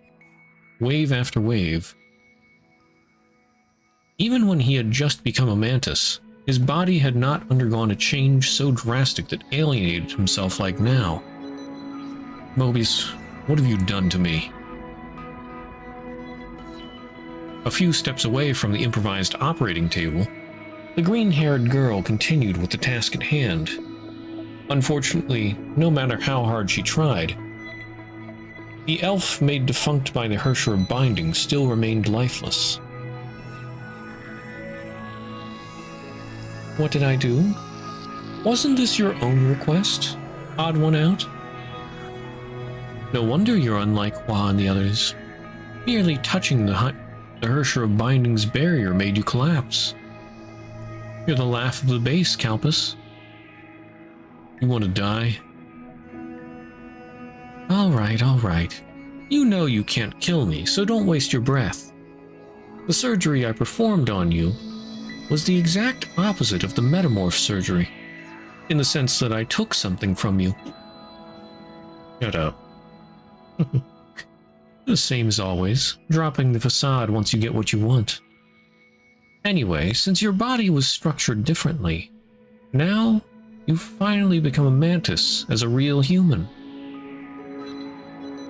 As for the price, you shouldn't have forgotten. How much time do I have left?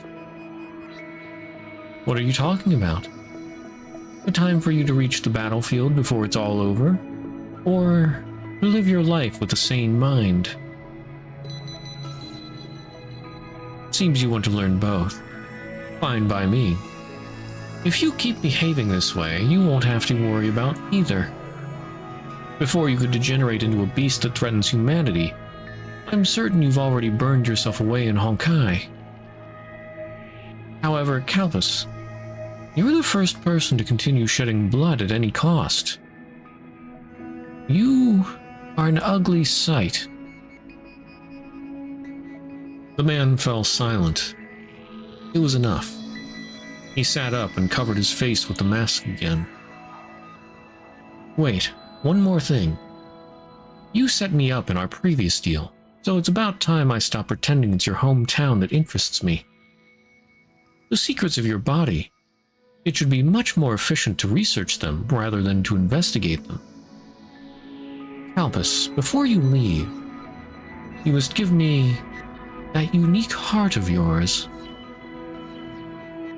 We had a deal, remember? Oh?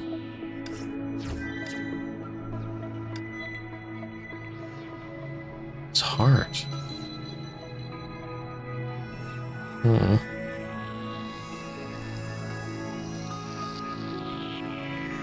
I mean, the symbol there on the Mad King's memory, that does look like a heart. Is that the thing she was talking about? Oh, okay, I can't go any further with Kalpus.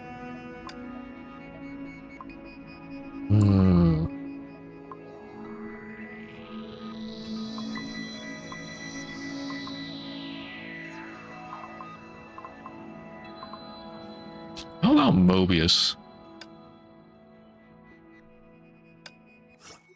また私に会いに来たの？律者のお姉ちゃん。そういう探索って危険じゃない？私に調べられるようなことってあるかしら？結構よ、メビウス。律者に興味があるだけなら、あなたが持ってる実験データを調べればいいでしょ。あなたの手術台の上に横たわっていない律者の方が少ないはずよね。私にはそう思えるだけの根拠があるのよ。全くいないと言ってもいいでしょうね。でもあなたのように自我を持っている生きた律者なんて逃してはないもの。自我を持っていることなんて別にあなたにとっては珍しくないでしょ、メビウス。まさか今の時代ではあなたみたいな律者の方が普通なの？ Let's see. First Herrscher Welt. I mean, yeah, so he's... Well, he inherited the core. Well, but then he gave it to Bronya, so I guess... Does that still count as one? Anyway. Bronya, Mei, Kiana, Hua. Well, sort of. Maybe. I mean, yeah. I mean, it's not actual Hua, it's... Copy Hua.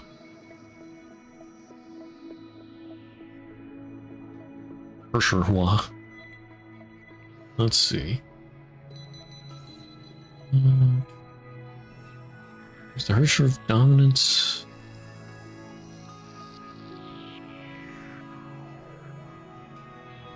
Hersher of the Void, sort of?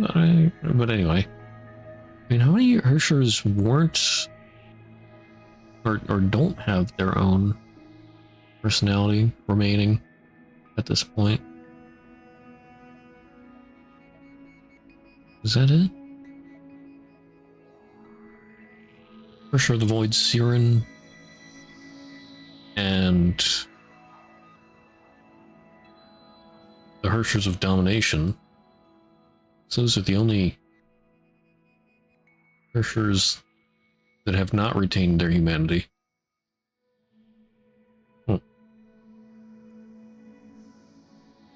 少なくはないわね。へえ、そうなのね。Mobius supported her chin with a hand and squinted. This rare posture indicated she was immersed in her thoughts. 知ってる？ラットの役割は私が安全な場所で情報を得られるようにすることなのよ。つまりあなたは本当に優秀なラットさんだってこと。手術台を使うまでもなくそれを成し遂げちゃったんだもの。え？メビウス、あなた。私ね、あなたに興味が湧いてきちゃった。あ、ねえ、ちゃん。That doesn't sound like a good thing. Death and rebirth. Except for a ray of light that appeared when she became conscious, only endless darkness and stifling heat surrounded her. I can perceive darkness, and I can perceive heat. But what is all this? Is this the world they speak of? Somebody come quickly. Doctor, she won't last much longer. I can hear you, but what is this fluctuation? Is this what they call feelings? Why is this happening? Save her, she can't die like this. I can understand. But besides this, where are they? At that moment, the darkness that had been surrounding her vanished. For the first time, she opened her eyes.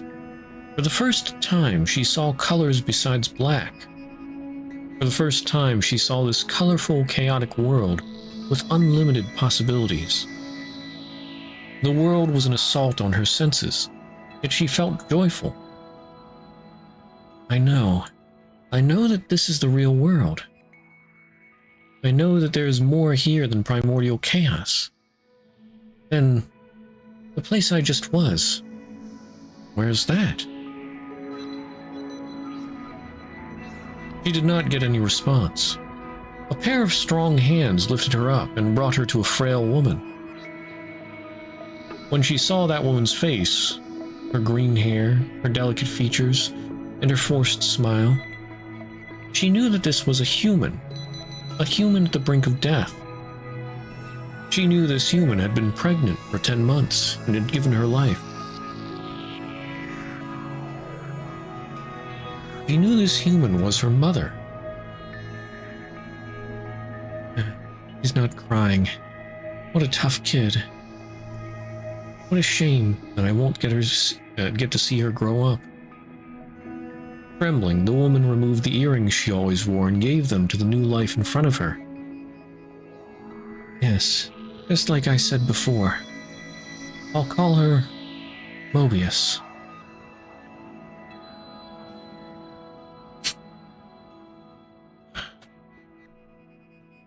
The woman on the hospital bed closed her eyes. The sounds of footsteps, sobbing, and wailing soon filled the room. But the newborn just silently inspected the pair of earrings that had been given to her.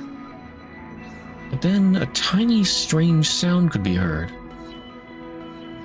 The commotion faded, and people's expression turned to shock and fear. Mobius, is that my name? Yes, this is the first time that the world had heard this new life's voice.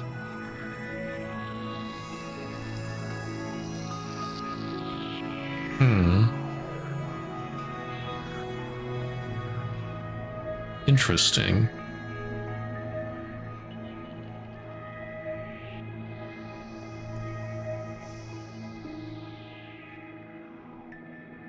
Huh.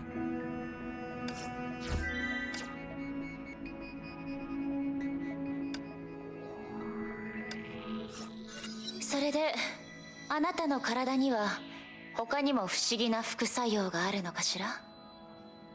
まあ、お姉ちゃんたら、どうして急にそんなことを言うの？私、どこかおかしいように見える？少なくとも、私の頭に角はないわよ。思わせぶりなことを言ってはぐらかさないで、メビウス。楽園の中でよく見かける鱗は、他の人とは無関係よね。さあ、楽園の中には他にも見たことのないようなものが存在しているかもしれないわよ。あなたはここの秘密を知りたがっていたでしょ？気に入ったのなら一つ受け取って。これに何らかの意味があるとは思えないわ。そうとも言えないわよ、ラットさん。まあ、私にとってそれは抜け殻でしかないけど、たとえ特別な抜け殻だとしても本質的にはその程度よ。でも他の人にとっては私の残したものが何であろうと一定の研究価値があるはずでしょ。自分のことを買いかぶりすぎよ、メビウス。だって事実だもの。あるいはそれこそが先を行き過ぎた悩みなのかもしれないわ。私にとっては捨てた過ちでも、人々は長い時をかけてそれを理解する必要がある。本当に悲しいわ。多くを知っている者は無知な者の気持ちがわからない。それが知識の呪縛っていうものよ。私にどうしろっていうの？ラットさん。私には彼ら全員の面倒を見ている時間なんてないのよ。人間を崩壊獣に変えた技術みたいなものとかもおとぎ話だと思い込んでいる人がまだいるかもしれないしね。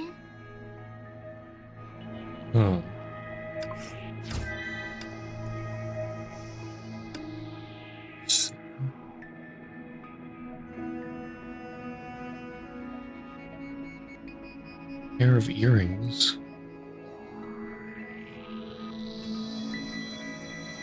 It doesn't describe them at all.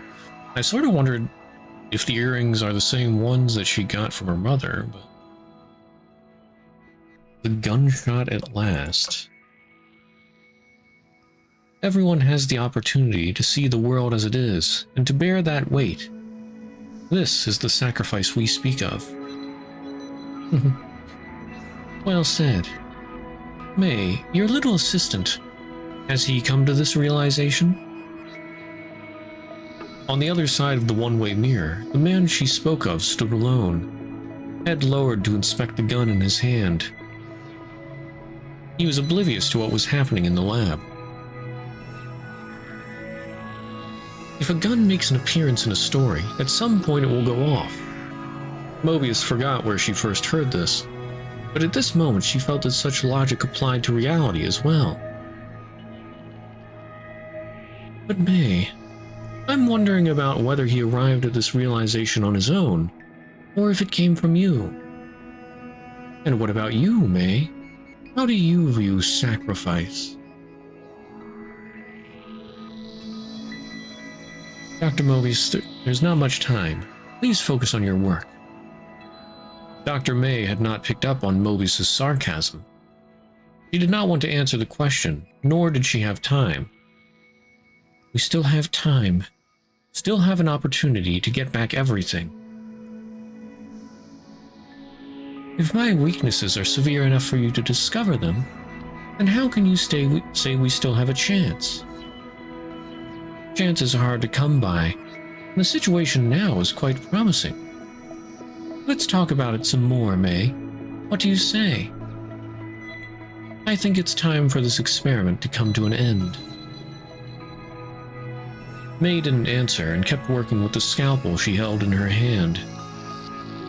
She wasn't as skilled with it as Mobius, but her technique was nearly as precise and efficient. After maybe a quarter of an hour, she finished and raised her head to look at Mobius. Sorry, Dr. Mobius, can you say that again? I was collecting some very important data right now. I was focused on the work and didn't hear what you said.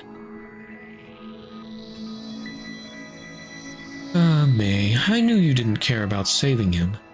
You just don't want to miss out on that critical data. As for what I asked you, it's simple. I want to know how you view sacrifice. Sacrifice is just what it sounds like. In order to allow humanity to continue existing, we have no choice but to make sacrifices. The reason I came here was not because I approve of your methods, but because I didn't want you to go too far down a path that leads nowhere. Sacrifice is one thing, but bringing about the death of humanity is a line we should never cross. It seems we've misunderstood each other, May. I would never cross that line either. But in your eyes, is humanity an unchanging concept? Discussing this was the reason I called you here today. I hope that you'll think about it differently from now on. I know that inevitably, countless people will stand in the way of me achieving this ideal, but I hope that you would not be among them. Just as Mobius finished speaking, a cry that could only have been produced by some sort of beast erupted from the lab. The subject lying on the operating table, who should have been unconscious, had been completely corrupted by Honkai energy. With abnormal strength, he easily ripped through his restraints and stood up. To Mobius, his appearance was certainly an accident, but not a complete surprise. Everything has to start somewhere, May. In this pursuit of answers, you and I are both just at the starting line. You should have an open mind, May, and understand the definition of humanity can change. Don't get tripped up on semantics. Otherwise, I'll have to let you go, May. The sound of a gunshot. The bullet went through the glass, shattering it, and directly hit the crazed test subject. Just as Mobius had predicted, the gun wouldn't have been in the story if it wasn't going to be fired. All right, May. She took off her glasses and began to wipe off the blood that had splattered onto them. Since you must join Project Stigma, tell me, how does it feel to have blood on your hands? I have out of remembrance unlocking currency. Still 55.2. Why?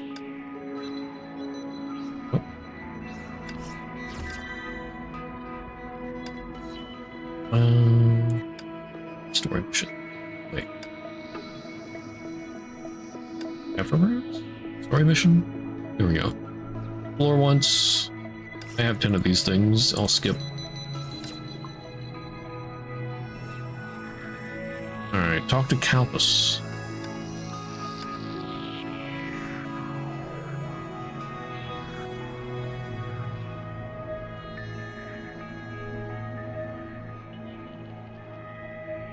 about the deep end.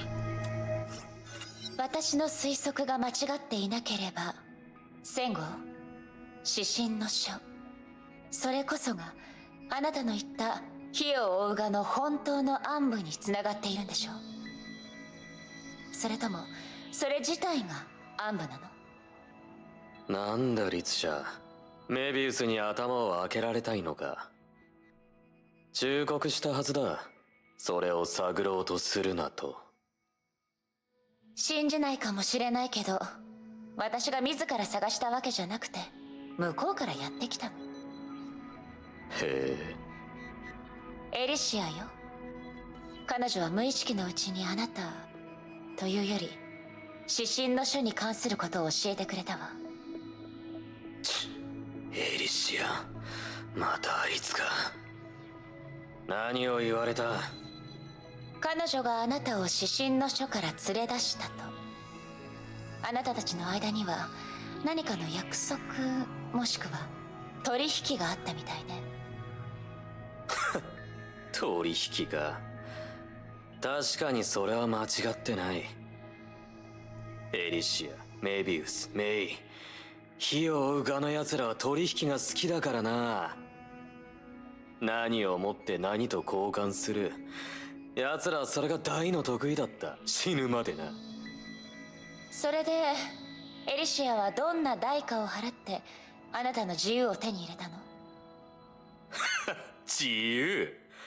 俺がその気になった時、指針の書なんかで閉じ込めておけると思うか？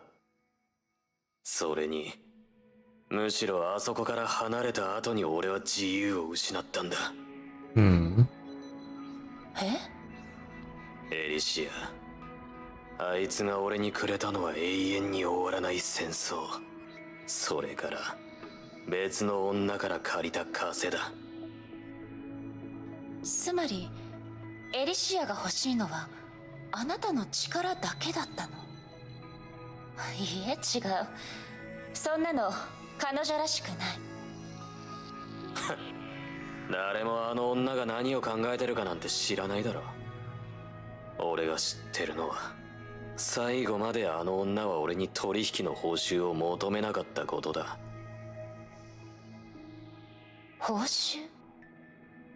ああ、あの女が俺を指針の書から出した時、自分のために動く子種になってほしいと言われた。A KO threat? 結局あいつが死ぬまでその日はやってこなかったがな。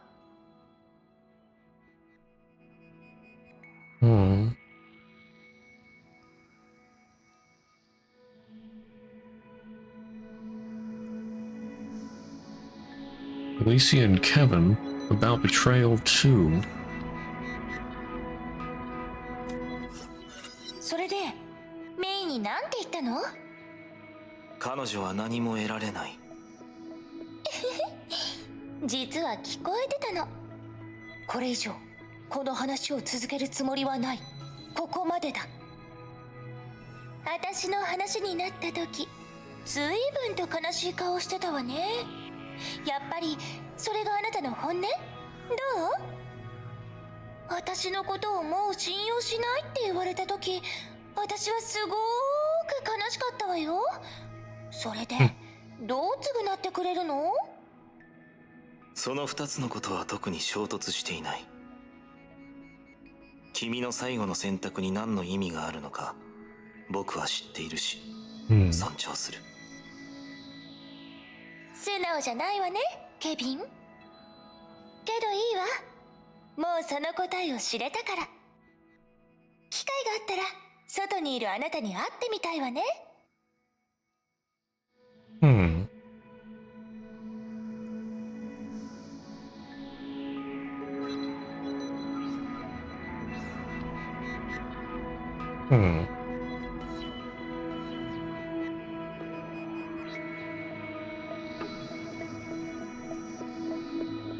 Okay.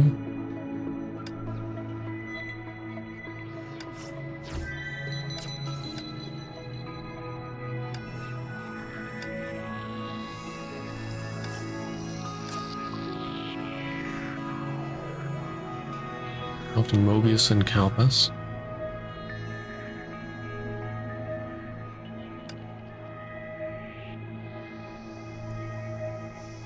About history too.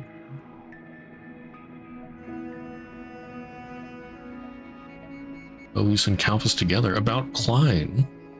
Okay, we've seen Klein mentioned. One of the... クライン。あいつはとうに死んだだろう。 That was one of the... Yeah. At least he was trying to push Klein and Mobius together or something. ああ、後に来たあれのことか。 Oof. なんだ、またどこかに落としたのか。 Mobius actually speechless for once. センゴ、話が下手なら黙ってていいから。はあ、あの時あなたの口も改造しておけばよかったわ。というより縫っておけばよかった。 Yeah, she's pissed. やれるもんならやってみろ。センゴ、彼女の居場所を知らないならさっさとどきなさい。私の邪魔をしないで。知ってると言ったら。あら、ならいいわ。言ってみなさい。彼女はどこにいるの？楽園の中を探してみるんだな。そこで彼女の腕や足を拾えるかもしれない。メビウス、お前ならあいつを組み直して使い続けるんだろう。 Oh. In the blink of an eye, numerous spikes surged out of Mobius's shadow and pointed themselves at Kalpas's brain, throat, and heart. クラインはどこにいるの？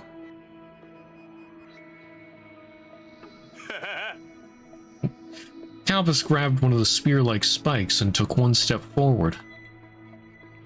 The spike ran deep into his chest, but he didn't seem to mind it at all. His wild laughter continued. そう、その通りだメビウス。こういう怒りによる殺意が見たかった。その気色悪い偽装を燃やせ。お前の顔が怒りでどんな風に歪むか、俺にも見せてみろ。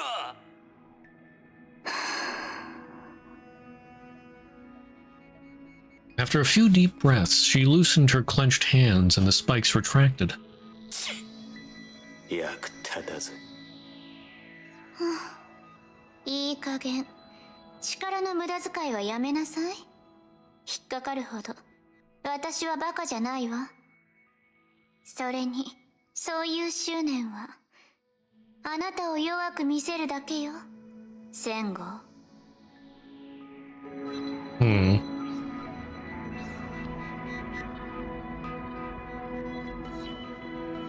So apparently she really cares about Klein.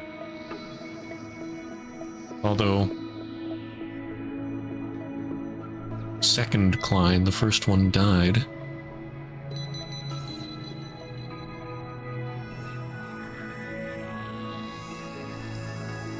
Okay. Clear the Defender of the Realm 1 in Flame Chaser's trial. ああ、そうだ。僕も覚えているよ。その後彼は。本当か？僕の印象とは全然違う。本当さ。それで。ではまた今度話そう、ケビン。ああ、また。ス。ねえ、Oops. Kevin. 今何の話をしていたの？楽しそうだったわね。過去の話だ。過去の話ね。何か？スーと話してるあなたはなんだか別人みたいよね。私が知ってるあなたよりもずっと明るくて優しい気がする。それが最初のあなたなの？千葉学園の王子様。僕はずっと僕だ。嘘。さっきはこんなに冷たくなかったのに。はあ、これが男の子たちの友情ってものかしら。羨ましいわ。用がなければ先に行くが。待って、あなたとスーやメイの話をもっと聞かせてよ。ケビンってば。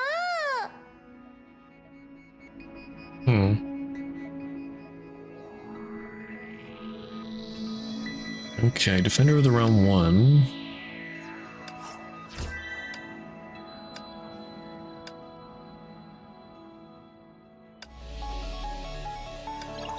Yeah, I have to use May. What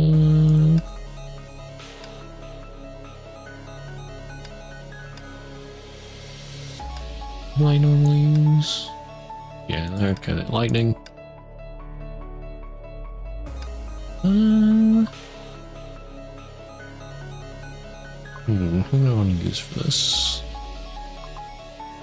Bodhi is good.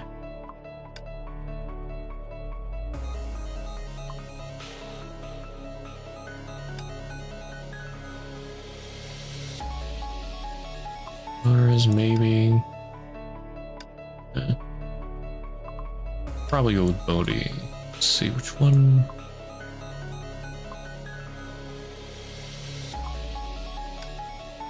There it is. Heavy is 1,000,000 lives. And be like Shala.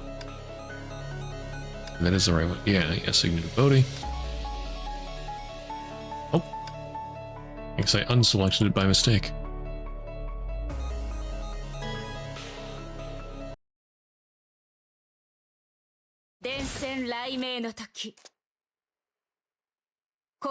Down the 8 floors. ねえ、私もさくらのように髪を伸ばしたらもっと美しくなれると思う？ど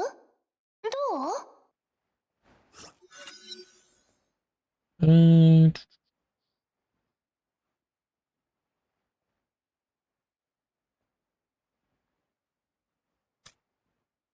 ？Narukami. 行動開始。行きましょう。I guess I'll take an alt thing. 電線雷鳴の時。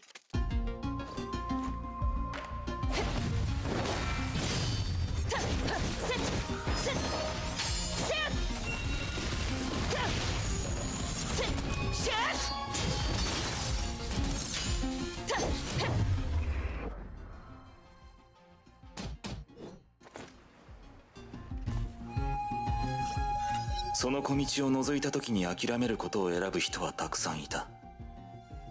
旧姓の道は彼らが想像した平原ではなく、肩を並べ共に歩くことさえ難しい。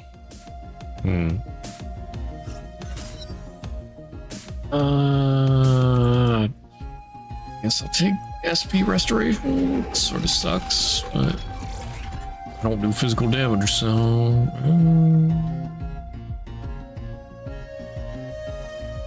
it's 4th floor that has the double, right?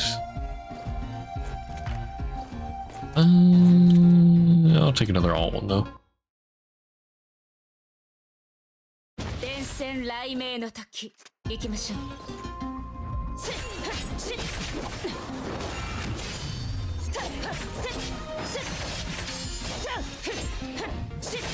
行動開始。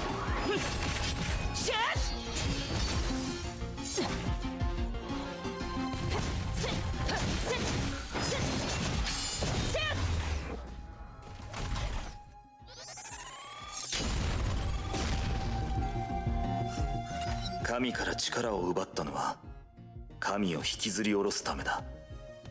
そして神の使者である君なら手をより高い場所に伸ばすことができるのだろうか。There we go, elemental breach. Well, I probably don't really need anything because they put me on easy baby mode.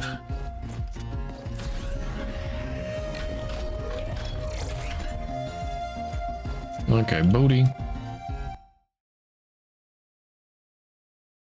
電線雷鳴の時行きましょう。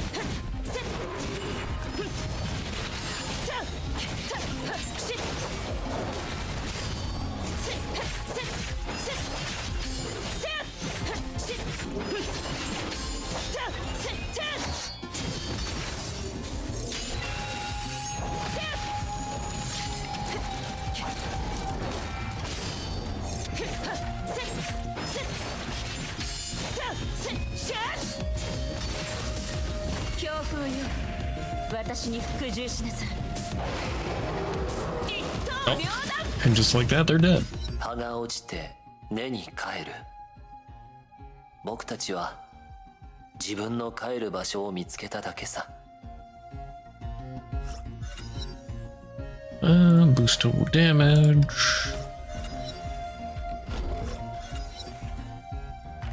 Immediately increase to 80. Another foreboding. Oh, well, there was an Elysian one.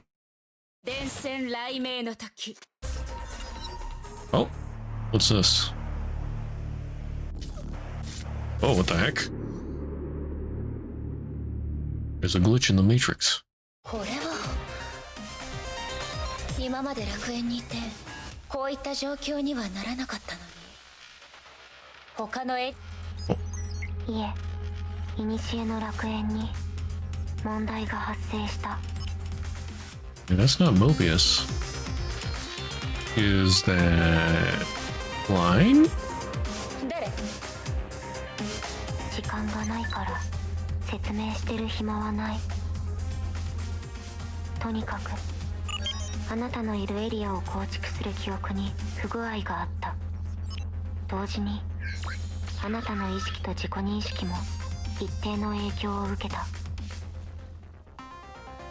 だからこれから先はあなたの常識を信用しないで。 Between the stranger's words, the ticking of machines could be heard, giving May a sense of the stranger's surroundings. 私の指示に従って進めば現実に戻れるから。どうしてあなたを信じないといけないの？信じなくてもいいけど私の指示に従ってほしい。普通にそうした方が効率的だから。少なくともあなたが誰だか教えてほしい。私は見も知らぬ人の言葉に従いたくないわ。知らない名前と馴染みのない名前、あなたにとってそう違いはないはずだけど。実験体、今あなたが目を向けるべきなのは自分の立場だ。知らない声、他の英傑、ヨルムガンダのメンバー、それとも It's a test subject, yeah. それに実験体というやり方はある人を思わせる。Okay. Whoa. The heck? 行きましょう。今のは行きましょう。3つの通路。どうして？やっぱり私の推測通りだ。検出したエネルギー反応によるとそのエリアの転送装置にも異常が発生してるみたい。もっと近くに行ってもらえる？詳しいデータが欲しい。だけど私が指示を出すまでは軽率に転送装置を使わないように。ええ、分かったわ。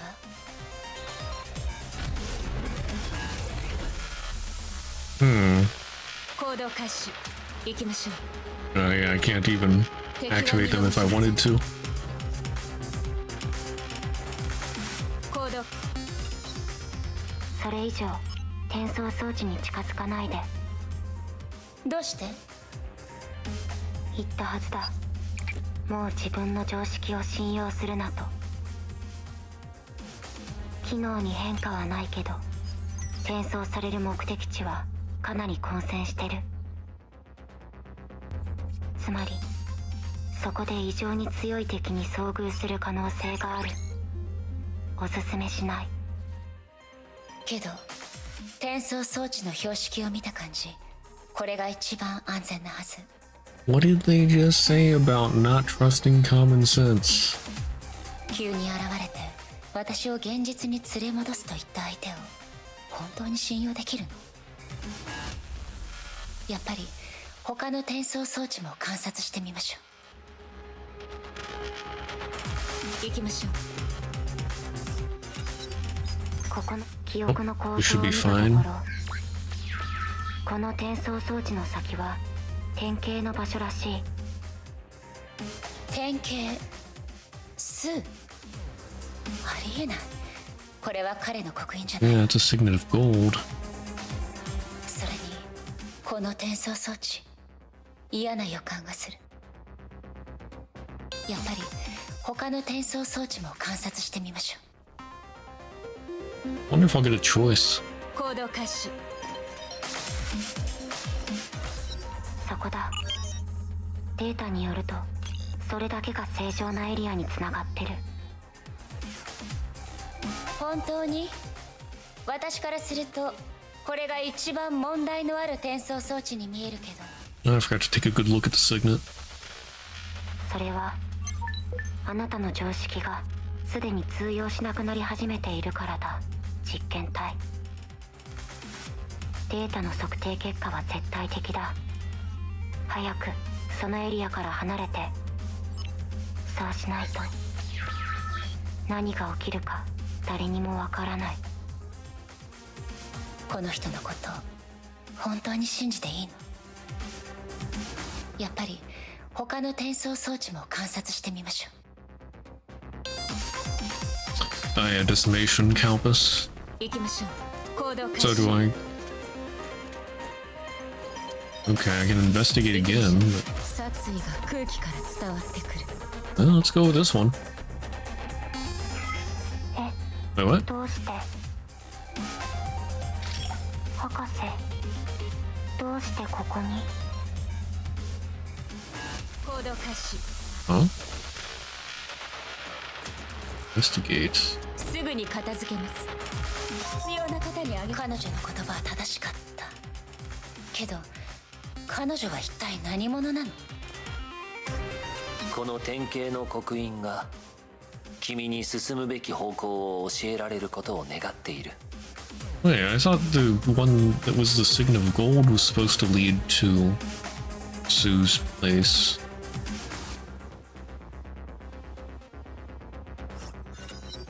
Oh. They are taken by all enemies. I got 3. I'll take Motto boating. 行きましょう。行動開 I 始。 sort of want to take the Signet of Infinity just for the lulz, but I'll take Deliverance.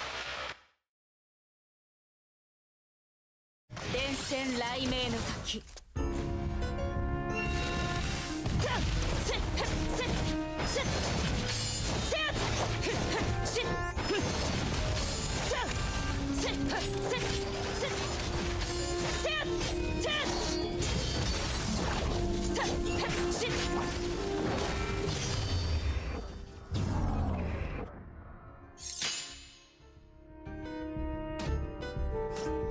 後継者に何か伝えた方がいいとエリシアに言われたが、君に教えられるものはない。言葉の Oops. Elemental damage.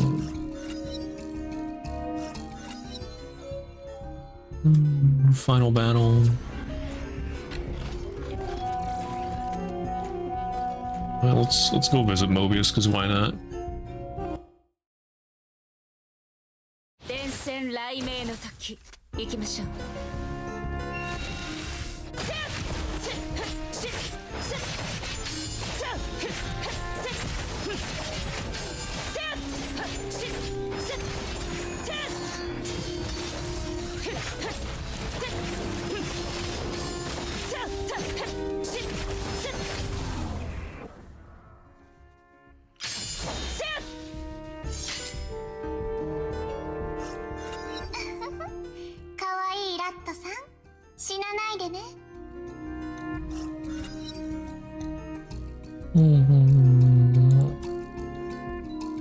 More damage on sports.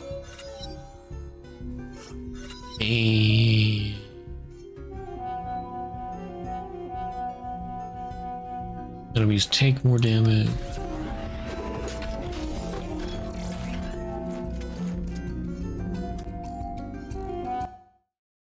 Does this give me a new remembrance? Hello there, Benares.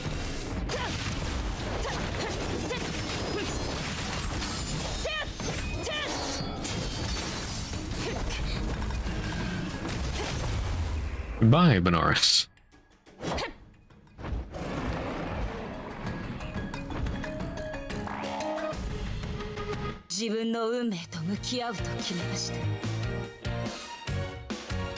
Wow.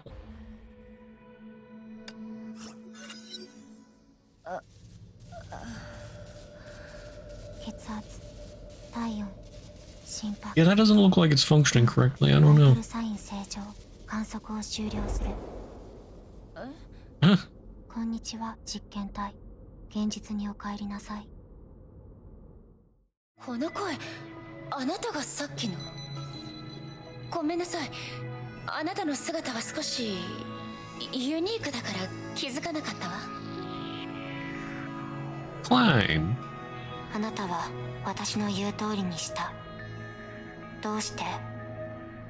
その時の私の直感もあなたの示した道を指し示していたから。何の科学的根拠もない判断だ。だけど幸い、あなたはシミュレーション結果で最も生還率の高い道を選んだ。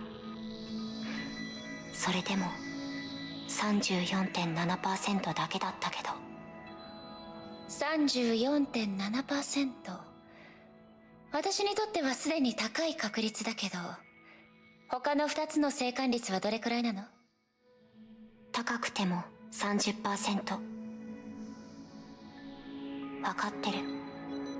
あなたにとって何の違いもないかもしれない。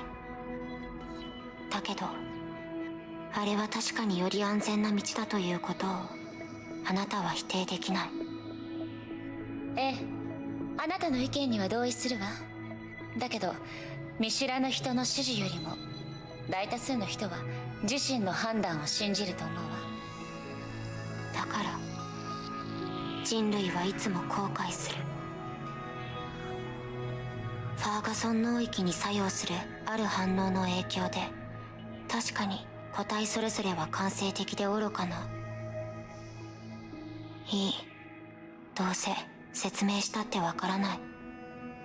それで今なら自己紹介してくれる？どこの誰とも知らないおせっかいさん。私はクライン、メビウス博士の助手だ。今は主に古の楽園の日常メンテナンス作業を担当してる。古の楽園のメンテナンスなら、あなたも英傑の一人なの？記録、楽園で発生した異常事態は実験体の視覚や論理的思考能力に回復不能なダメージを与える可能性があると。いい、英傑じゃないのは分かったわ。ならどうしてあなたはここにいるの？これが見ての通り、 It's her 私 job. はメビウス博士が作った武装人形。あなたと同じ現実にいる存在だけど、私に対して継承とかいらない。クラインでいい。 Must protect Klein. はじめまして、クライン。私はライデン・メイ。効率的に言えばあなたが自己紹介をする必要はない。あなたが楽園に入った瞬間、私は最高レベルの警報を受け取ったから。誰も後継者として入ってくる律者がいると想像しなかった。私が楽園に緊急メンテナンスをしていなかったら、あなたはその防御措置を見ることになってたかもしれない。Oh. Well, I guess we have Klein to thanks for such a smooth entry. その話を聞いて、私はあなたに礼を言うべきなのかしら。どういたしまして。他に質問がなければ、実験体、あなたのこれからの仕事について話す。仕事？私の初歩的な推測になるけど、今あなたが遭遇した異常現象は、楽園が律者に対する拒絶反応だと考えられる。これは通常生物学で使われる言葉だけど、そう話した方がより早くこの状況を飲み込めると思う。そしてその異常を修復するために、あなたには楽園のデータ収集に協力してほしい。どうして？今楽園にいる後継者はあなた一人だけだから。そうだとしても断るわ。別にそんなことをするためにこの古の楽園に来たわけじゃないもの。I mean, honestly, it makes sense to help because the realm is trying to reject you and Klein's trying to fix it so that it doesn't. So wouldn't you want to help with that? 断る？どうして？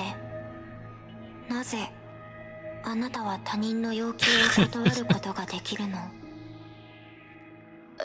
普通引き受けて時間通りに終わらせるんじゃないの？たとえ相手の考えが変わって全部やり直しになっても断っちゃいけない。そうじゃないの？ Oh no, I think Klein's overworked. あなた地獄で暮らしてるの？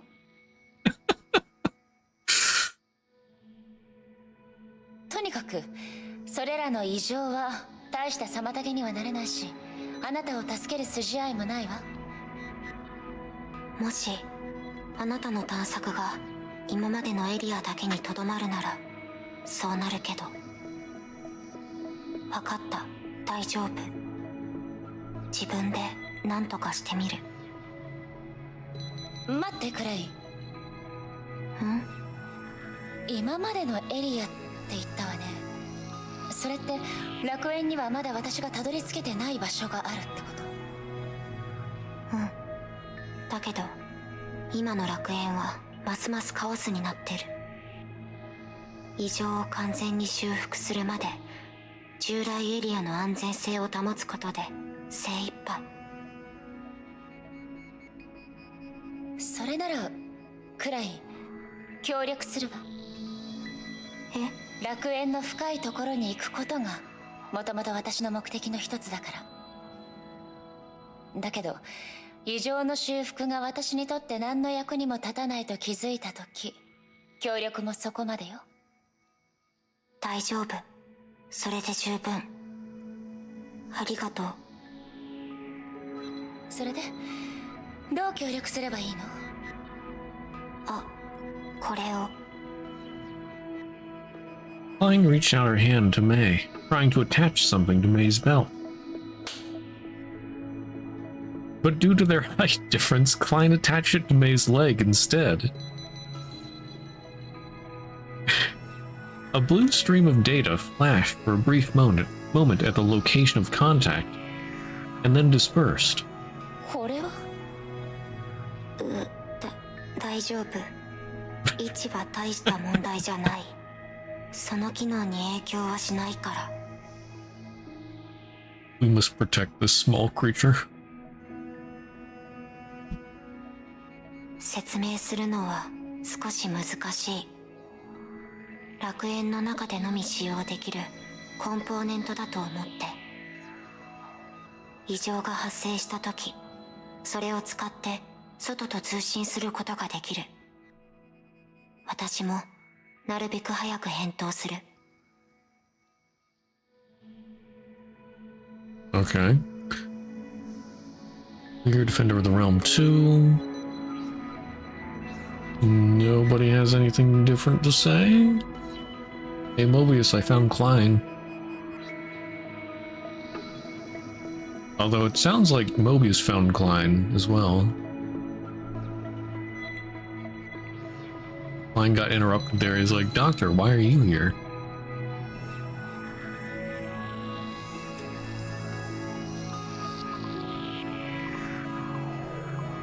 Mobius? Oh, upgrades Sakura's memory to level 6. Okay. So after a while, it does have me upgrade them in a certain order. Sakura, あなたはいつも一人で任務を遂行していたと言っていたわよね。でも、英傑たちの中で、あなたが精神的に孤立しているようにも見えない。戦後のような接しにくい人との間にも、共有している過去の出来事がかなりあるみたいだし。わらわたちのようなものだからこそ互いに引き寄せ合うのじゃろう。過去の出来事については決して楽しいものばかりではないぞ。でも結果から見たら十分すごいことよ。少なくとも私にはできないもの。大したことではない。ただ過去の出来事を共有しているだけじゃ。メイドのもあの時に三人招待の作戦に参加しておれば、これが取るに足らぬことだとわかるはず。どういう意味？わらわたちにとっては目的は律者に勝つことだけではない。その過程で生じる損失や死傷者を減らす、あるいは回避することも重要なのじゃ。しかしこれはどの英傑にもできることではない。故にエリシアにこの称号を提案される前から優れた融合戦士たちは小隊を組み助け合おうとしていたのじゃ。つまり互いの短所を補うってこと？そうじゃ。最も適した形を見つけるために小隊でさまざまな人数や組み合わせを試した。そうすると興味などなくとも他の戦士と接することになる。英傑同士の共闘のほとんどはそういう時にしか起こらぬのじゃ。じゃあその後は？小隊を組むやり方はかなり有用そうだけど続かなかったのよね。約束の惨劇が全てを終わらせたのじゃ。それ以来小隊はもう意味を持たぬようになった。どんな災いであろうと何とか勝利するには人類の全てをかけなければならぬ。そして最後には全てをかける資格すら失ってしまったのじゃ。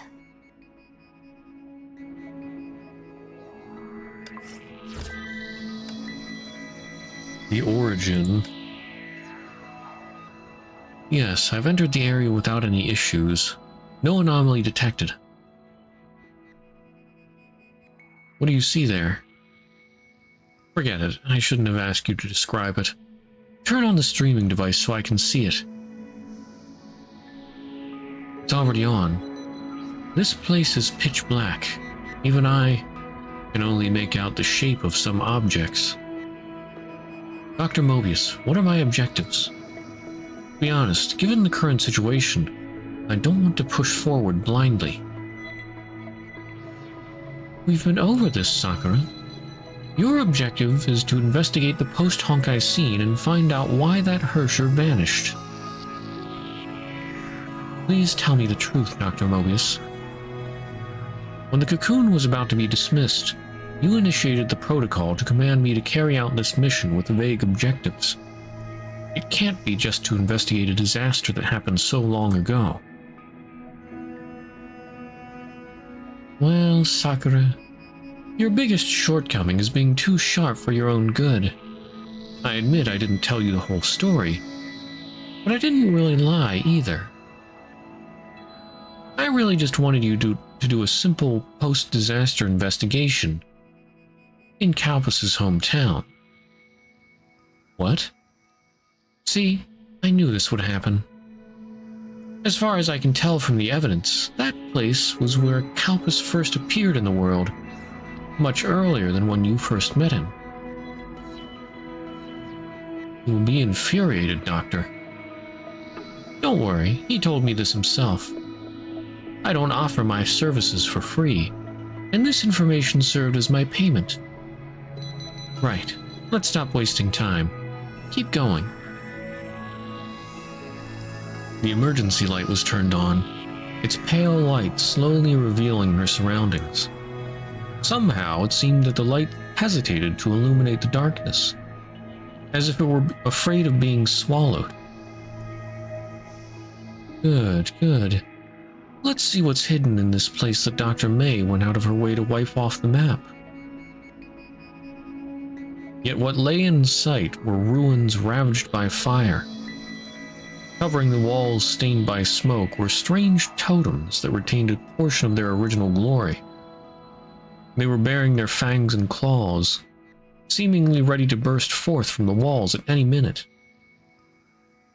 In the center of the hall stood a totemic pillar that was even more peculiar. Some broken chains were scattered around it, and others clung to the pillar like dried vines. Dr. Mobius, have you made a mistake? This place is not so much a hometown as a sacrificial ground.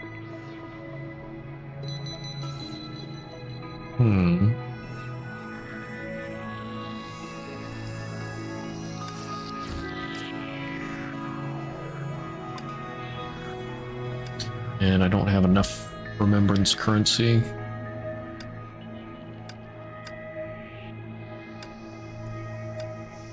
Oh, continue story.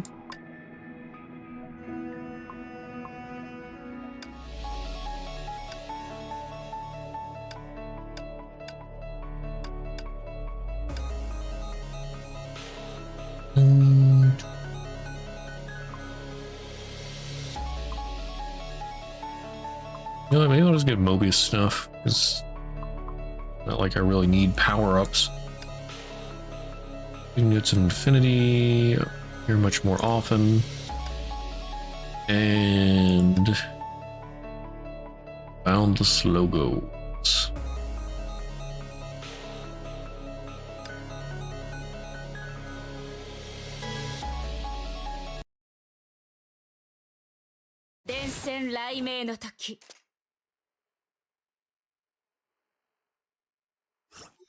エリシアからのアドバイス。もしセンゴーに出会ったら、彼に仮面のことを聞かないようにね。Never ask about Calpas's mask. Blessing of Dark Army. 行動開始。Signet of Infinity. 電線雷鳴の時。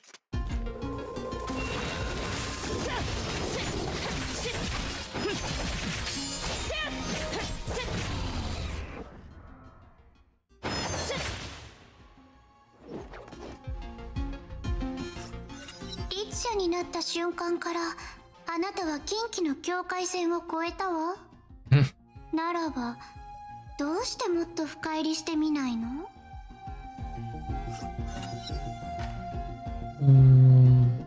？Astral ring intensity. Enemies take more bonus damage.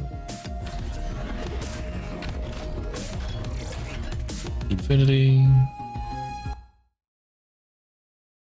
電線雷鳴の時。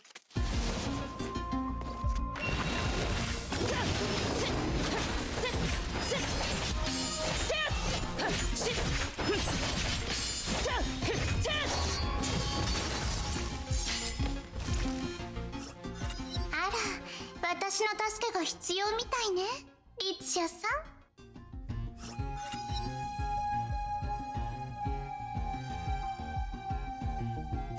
I don't know if I've taken the Astral Ring one before. I'll just take that. I'm trying to get stuff that I haven't before. Really? Now you don't give them? There we go, there's an infinity. 電線雷鳴の時行動開始。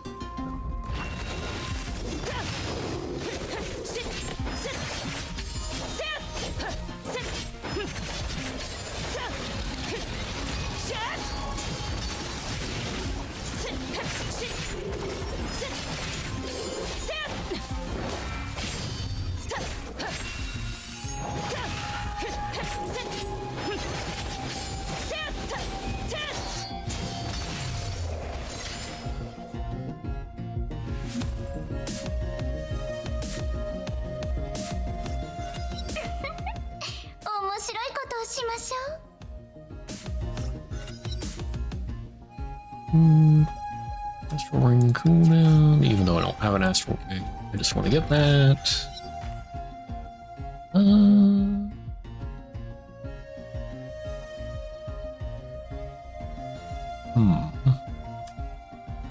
Damage from summoned entities. Infinite X. Summoned entity.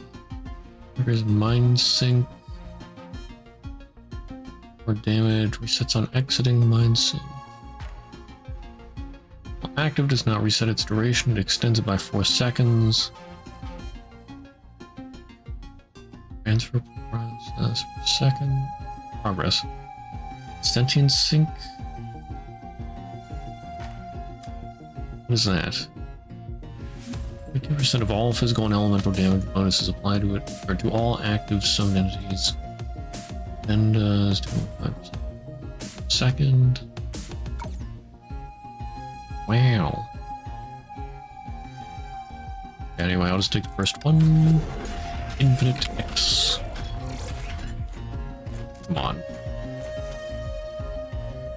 These look a little funky though. Why do they look funky?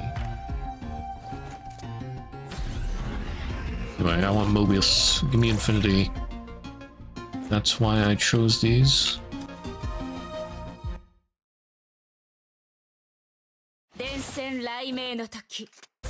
Oh. Yeah, it's one of these funky states.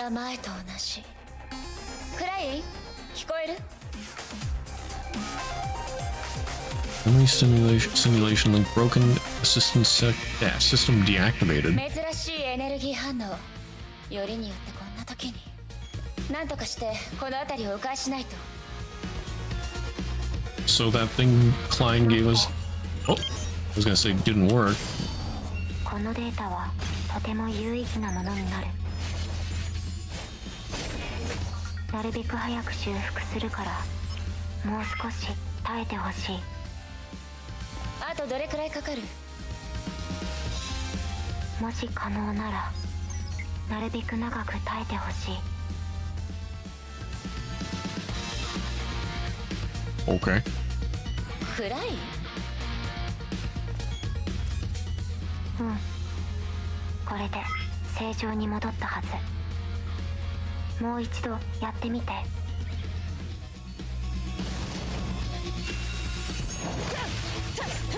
Wait, but my summons are. これはクライン。本当に解決したの？ These aren't my summons. 敵が増えてるんだけど。え、待って。Oh goodness, now there's enemies everywhere. 待って。敵の目 The 標 target isn't. は私じゃないみたい。 The heck?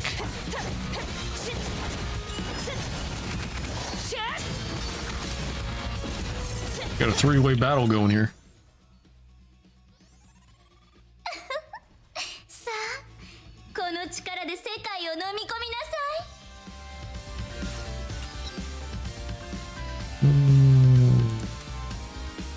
Bonus damage. 行きましょう。行動開始。 Infinity.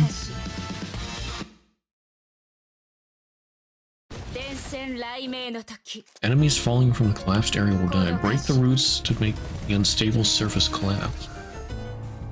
殺意が空気から伝わってくる。 Guys, come over here. 行動 Wait, 開始。 how do I? How do I break the rules? Do I have to... Wait, no, that worked. 敵は見逃します But nobody was on that, so... Rip.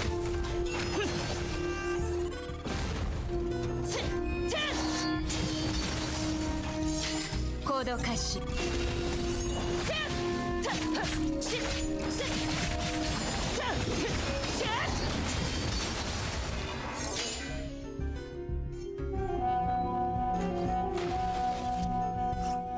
怖がらないで。小さな実験なだけだからすぐに終わるわ。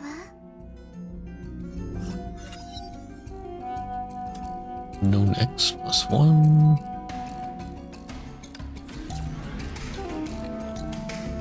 I get another infinity. Hey, no, give me an infinity. My last reroll. Okay.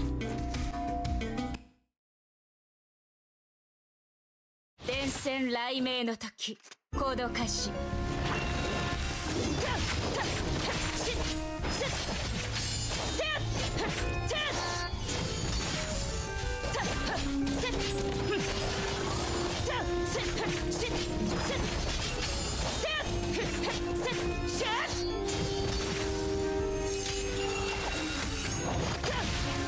吠えなさい栗から I'm firing my laser. シドリバットン 旧世代と比べて人類という集団はすでに進化したわ。けどその進化はまだ徹底されたものじゃない。全然 Fire.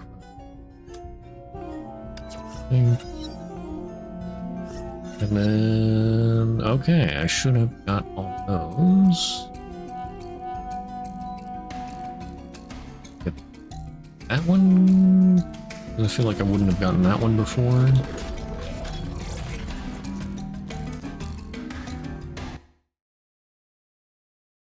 Hopefully I got all of 電線雷鳴の時 Infinity's regular ones. Infinity nuts!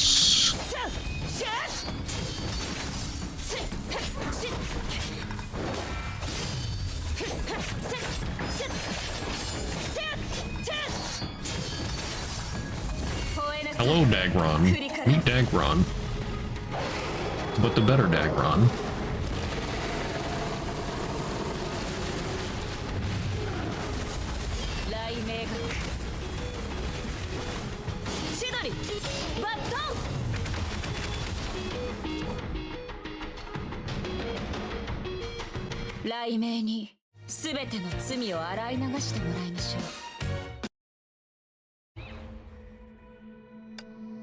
Okay.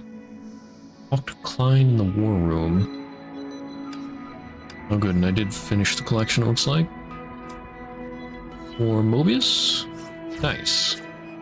That's what I don't really want to get normally. Nice, I could get that there. Oh yeah, does it?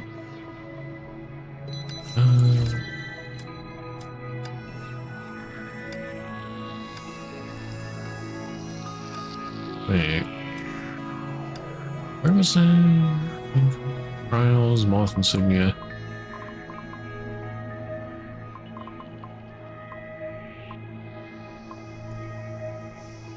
Infinite Shadow 4.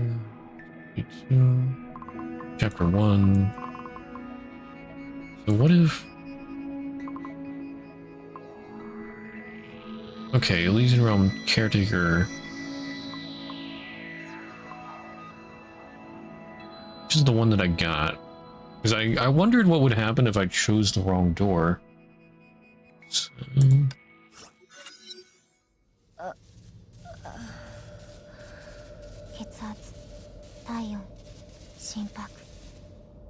I forgot that I could check this. Is this the one where you do what Klein asks, or...? この声ごめんなさいどうして私の言 Yeah, う通 why りにし didn't な you かった follow my instructions? シミュレーション結果によると他の転送装置を選んだ場合、あなたの生還率は高くても 30%。 30%？ 私にとってはすでに高い確率だけど、もしあなたの言う通りにしたら生還率はどれくらいなの30。 34.7%. 分かってる。あなたにとって何の違いもないかもしれない。だけどあれは確かにより安全な道だということをあなたは否定できない。ええ、あなたの意見には同意するわ。だけど見知らぬ人の指示よりも大多数の人は自身の判断を信じると思うわ。 I feel like this probably is what May would have done. Like, not follow Klein's instructions. But we must protect Klein. だから人類 Yeah, は I いつ feel も like the 後悔 dialogue す fits る。 a lot better. ファーガソン脳域に作用するいい Yeah. それで私は暗い Okay, so I think it's ベビ could be pretty much the same except for that.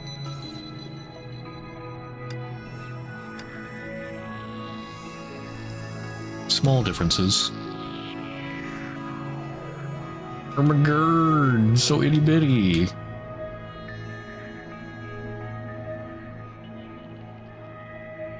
Must protect. クレイ、さっきのは一体。楽園自身の機能に問題が発生したのは確かみたい。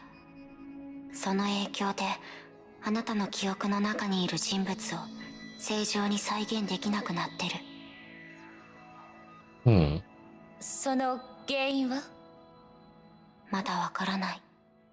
今あなたから入手したデータを分析してる。けど単純な推測でいいなら、一つ目、あなたの思考に問題があって、そのせいであなたは崩壊獣を仲間だと思ってる。その可能性は排除してもらって構わないわ。でももう一つの可能性もすでに排除されてる。もしあなたの思考に問題がなければ、残りの可能性は誰かが楽園の記憶シミュレーションの理論を変えたことになるけど、 Hmm. だけど今楽園の中にいる後継者はあなた一人だけ。なんだか私が一番犯人だと思われる状況な気がする。そんなに見つめないで。私は何もやってない。証拠はないけど。 Don't bully Klein. 楽園の中の何かが私の思考を変えようとしてる可能性は？ Say Mobius? ない。基本的な神経科学と脳融合システムの計算理論と方法、社会心理学の背景知識、それからその顔そういうのは勉強したことがないんだね。はあ、やっぱり時代は変わった。時代とは関係がないと思うけど。とにかくそういう状況が起きる可能性は無視できるほど低いと、そう伝えたかった。It's close to zero, but it's not zero. 具体的な結果はデータ分析が終わってから話す。終わり次第連絡する。 Center of the Realm 3.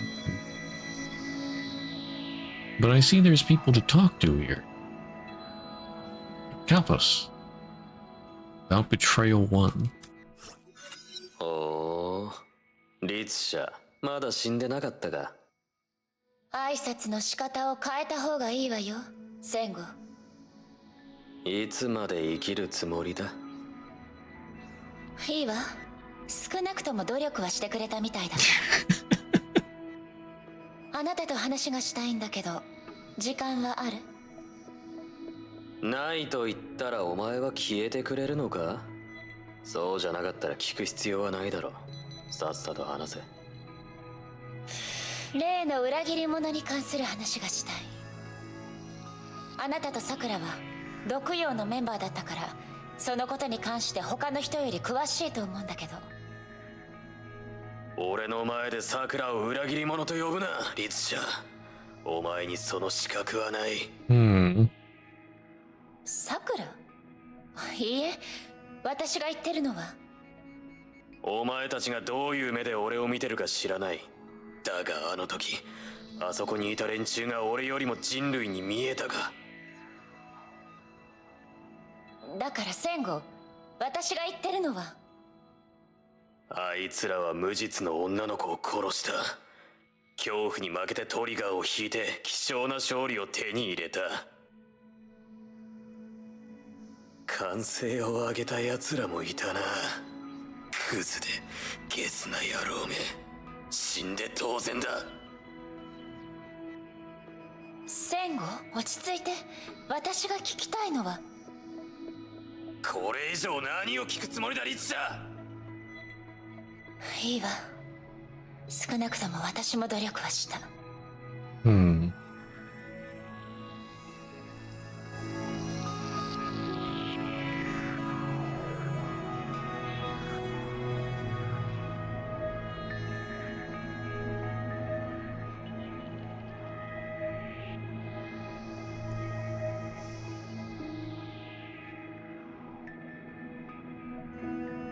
But hold on, I gotta go back. お挨拶のし。いつまでいいわ。あなたと話がしないと言った。例の裏切り者に関する。あなたと Traitor さくらは毒陽のメンバーだったから、そのことに関して他の人より詳しいと思うんだけど。Wait, is she talking about Sakura? 俺の前でさくらを裏切り者と呼ぶな、リツシャ。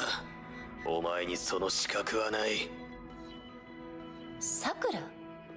いいえ、私が言ってるのは。I mean, it sounds like she was talking about Elysia maybe, but since the both of them are in what? I don't remember Sakura ever being called a traitor. お前たちがどういう目で俺を見てるか知らない。だがあの時、だから戦後、あいつらは無実の女の子を殺し And た。 that should be talking 恐 about 怖に負けてトリガーを引いて貴重な勝利を手に入れた。 her share of corruption. 歓声を上げた奴らもいたな。クズでゲスな野郎め。戦後、落ち着いて。これ以上何を。いいわ。Hmm.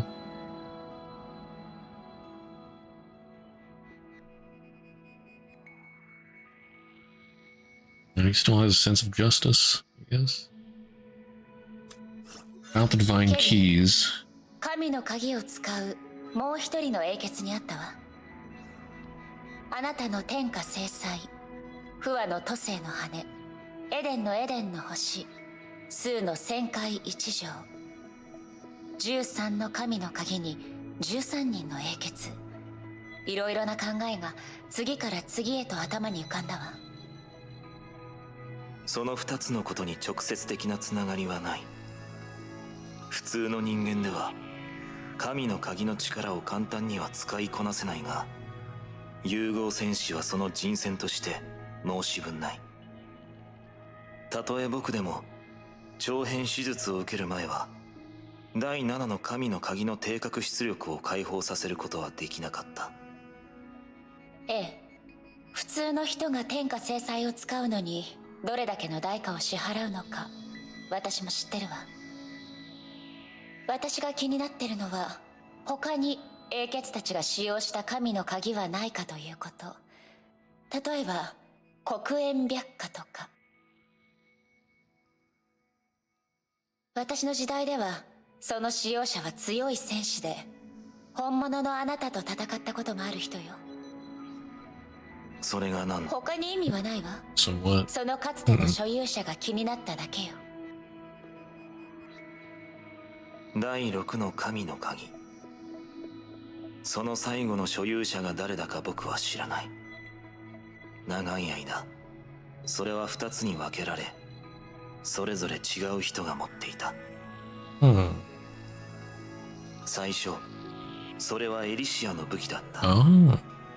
しかし彼女はそれを火を追う蛾に返した。 I sort of wondered because of his silence. Wait, but she said...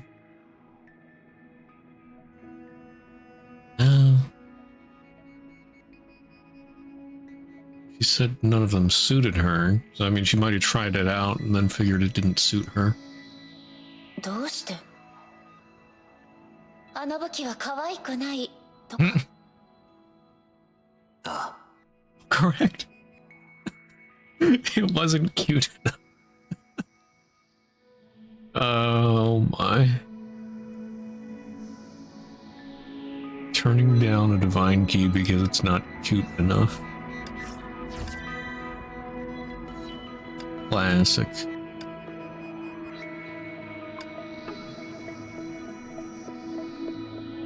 Alright, Defender of the Realm 3. Looks like there's something along with it.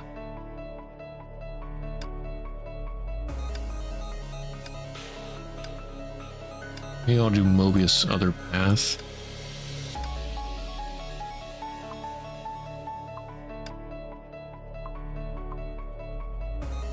Which one was it again? Was it this one? Yeah, Signets of Infinity more often.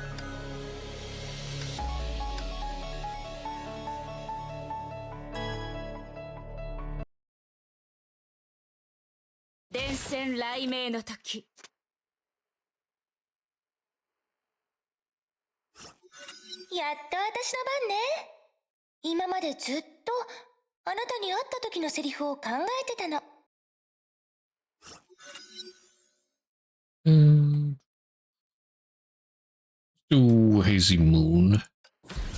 行きましょう。行動開始。 Mobius. Infinity.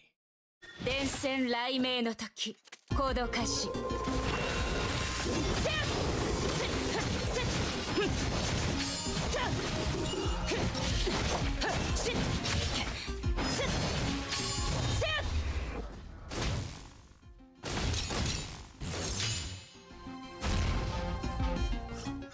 拒まないで。これは本来あなたの力なの。ずっとあなたの中にいるもの。あなたのすべきことはそれを使いこなすことよ。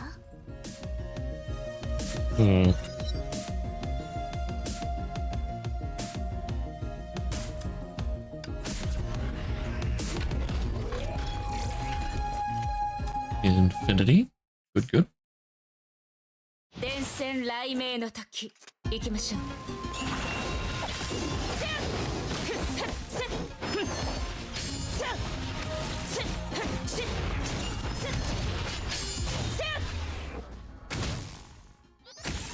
Lightning. 進化というのは完璧じゃない過去の自分を捨てることよ。私は他の人よりも多く捨てたかもしれないけど。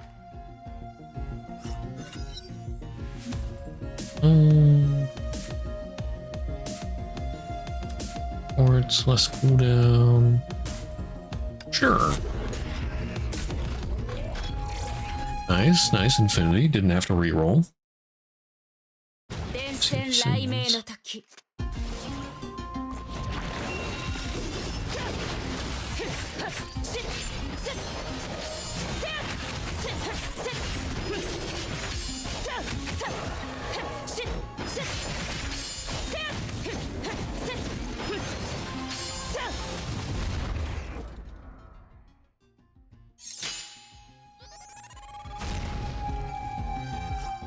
命の進化には無限の可能性がある。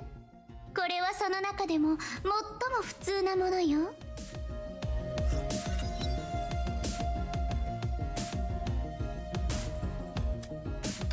damage.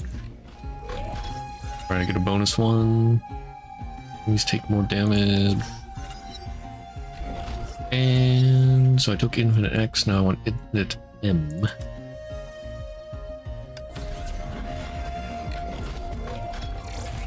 More infinity. Oh, it's being funky again. クライン、あなたなの？ Oh, there's a ring. 変わったデータを検出した。そちらに何か異常は？ Or is that because of infinite M? Maybe. ここはとても静かで周りに敵はいない。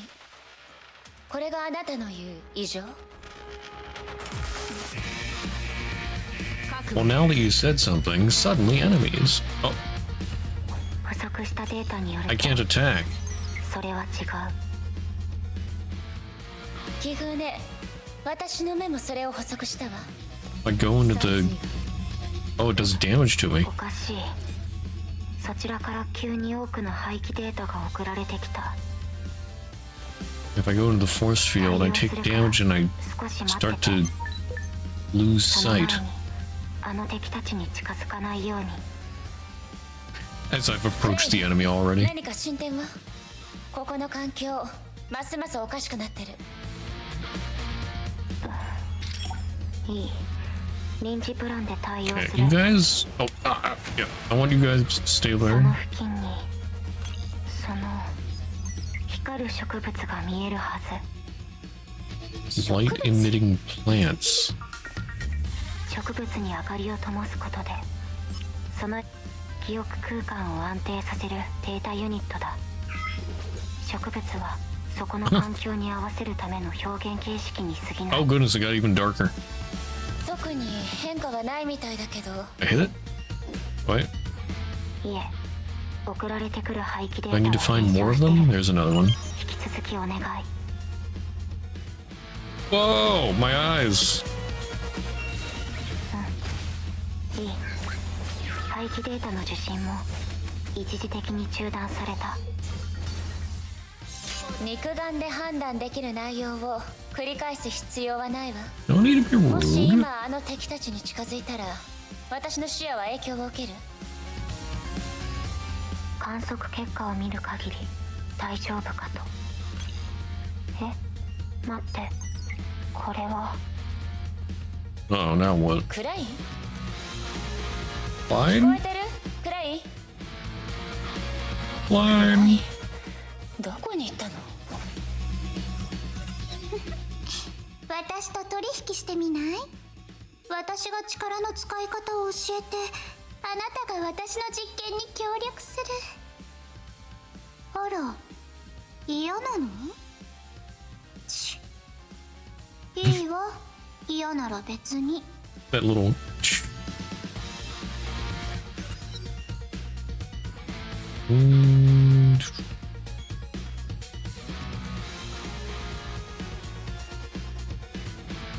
Immortal M. 行動開始。 More infinity.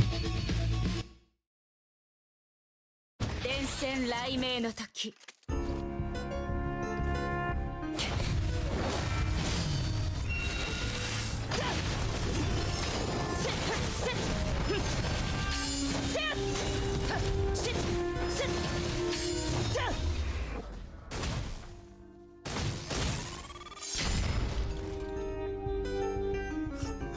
あなたはすでに影の中にいるけど、それでも気をつけなさい。影よりも暗い存在にね。 Well, that's ominous. Lapsed M.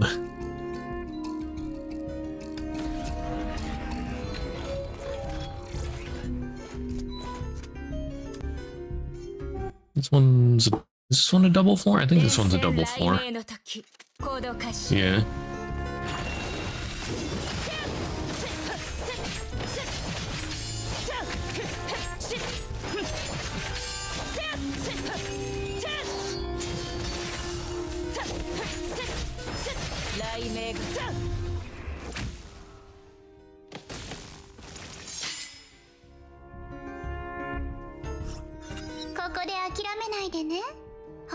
するラットさん。私はあなたの生まれ変わった瞬間を期待してるんだから。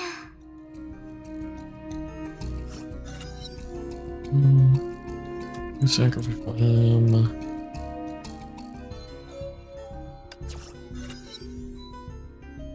and then finish it out. Oh, isn't there another one? Oh no, I guess the core counts as one, so. Okay.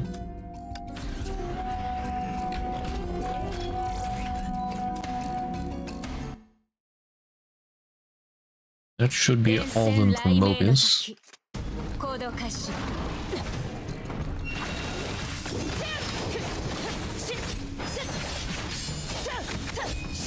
Wow, that does a lot of damage.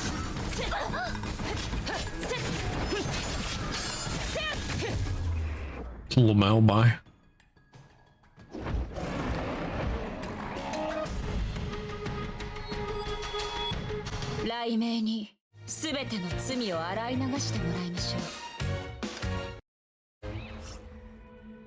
Okay. Oh. There we go. Mobius 1 collected. Talk to Klein in the war room. I was right, I've been forgetting about remembrances. Now I can do some of those, I think. Klein, さっきは何があったの？どうして通信が急に？少し待ってて。Klein's eyes were fixed on the virtual screen before her, even as they spoke. She did not touch the screen frequently, but when she did, it was lightning fast. あの異常現象の原因を見つけた。しばらく遭遇しないと思う。What's the root cause? Klein tapped lightly on the screen. それで、一体どこが悪かったの？楽園の転校システムだ。転校？うん。記憶の中の転校を再現することも楽園の基礎的な機能の一つ。理由はわからないけど、楽園の自動防御システムと結びついてたんだ。つまり、立射エネルギー反応を検出したとき、楽園の転校も一つの防御措置として機能した。本来の使い道ではないから、防御措置を切ったとき、特別な処理をしなかった。その結果、あなたは異常事態に遭遇したというわけ。とにかく、今は解決したのよね。この件を完全に解決するには、もう少し時間がかかるかもしれない。でも、その発生条件を修正したから。簡単に言うと、発生確率を約10万分の1まで減少させた。体感で言うと、ゼロだと思ってもいい。つまり、そういう異常現象には二度と遭遇しないということよね。そう考えてもらって構わない。ただ、あなたにとって状況は相変わらず楽観視できないけど。But why? どうして？以前入手したデータを分析した結果、Okay. 今ならはっきりと伝えられる。あれらの異常には明らかに人為的な痕跡が存在してた。それって誰かが楽園の正常運行をわざと邪魔してるってこと？うん。楽園が律者に対して反応した時、誰かがその気に乗じてデータの改ざんを隠したんだ。相手のことを調べられそう？今のところはできない。相手の使った手段が非常に巧妙で、それを探るには時間がかかる。それよりもデータを変更前の状態に戻すことの方が重要だと思う。でもごめんなさい、その件もうまくいってない。ああいう異常事態はもう発生しないけど、存在したこと自体が古の楽園に永久的な変化をもたらした。古の楽園の中で変わった転送装置を目にしたことがあると思うけど。ええ、未知のエリアに繋がってるみたいだった。でもどうしてもそこに入ることはできなかったわ。Wait, I don't remember this. What? それが普通だよ。あのエリアはもともと1000号のために用意されたものだし、かなり前に廃棄された。なのに今、あそこに新しいエリアが現れた。私にも何があるのかわからない。そしてあなたの探してる楽園の深部へと至る道、その特殊な転送装置が急に消えたんだ。つまり消えた転送装置はあの新しいエリアにつながってる可能性があるということね。確信はないけど、その可能性が一番高い。ええ、わかった。行ってみるわ。あ、待って。どうしたの？あなたがいない間、あなたを探しに来た人がいる。そう。エリシアのことかしら。どこにいるの？いいえ。彼女はあなたと同じ楽園の外のものだ。外？うん。休憩室に行ってみるといい。まだそこにいると思う。Okay. Be waiting in the lounge.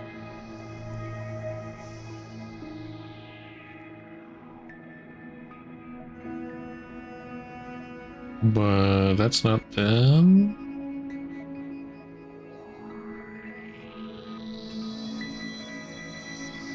Oh?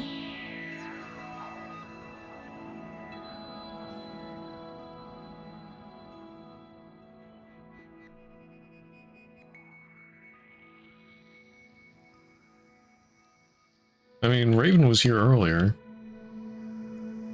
but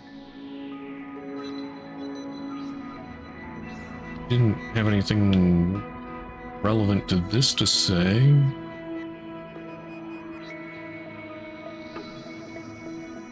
Oh. Hmm.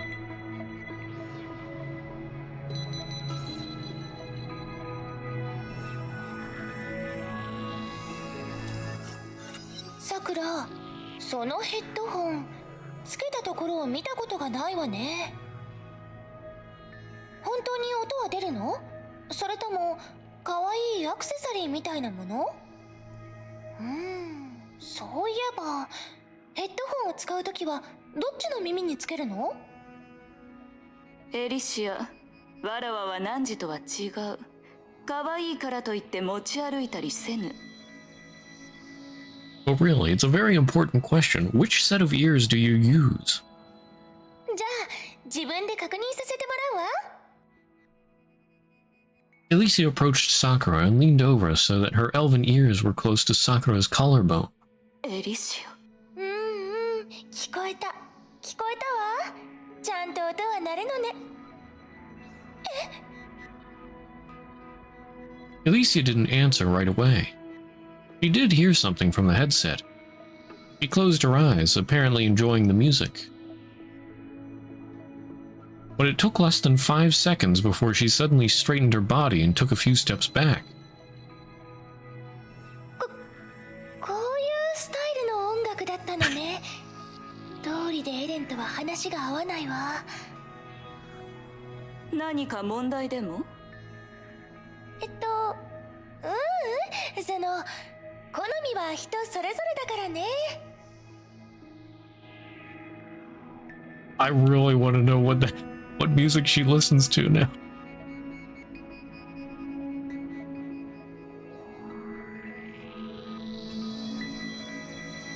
I think Eden's supposed to be like more of a I don't know if she's supposed to be like more of a classical type singer.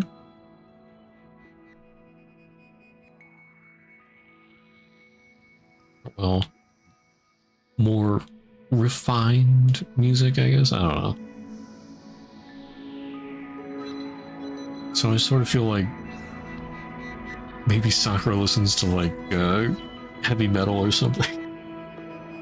Remo.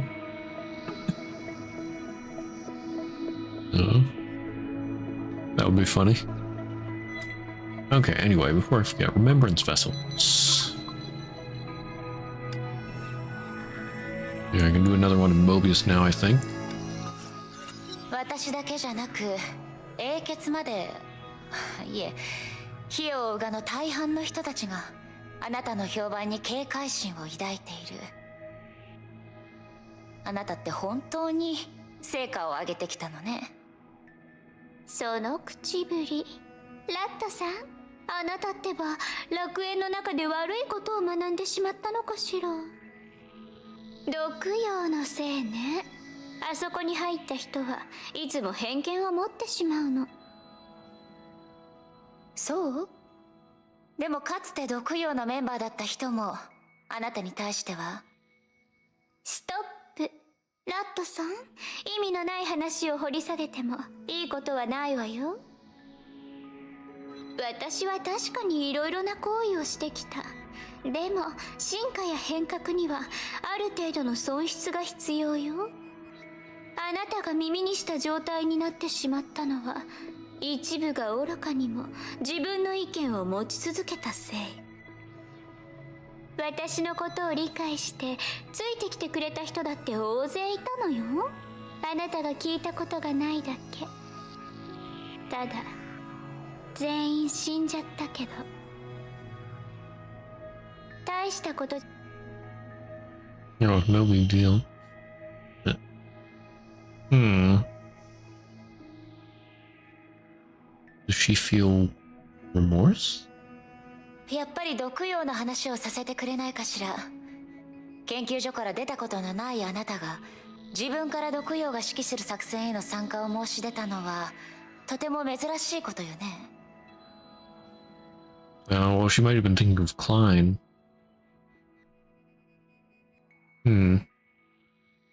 え、当然よ。私は指揮や手配が得意なの。私自身はそんな才能に興味はないけど、毒藥にそういった人が足りていない以上、一回くらいは仕事しておかないとね。得意？私が聞いた評価もそうだったかしら。やっぱり当時のメビウスには何か他の目的があったよね。あら、ラットさん、おかげで思い出したわ。機会があればまた式を見せてあげるわ。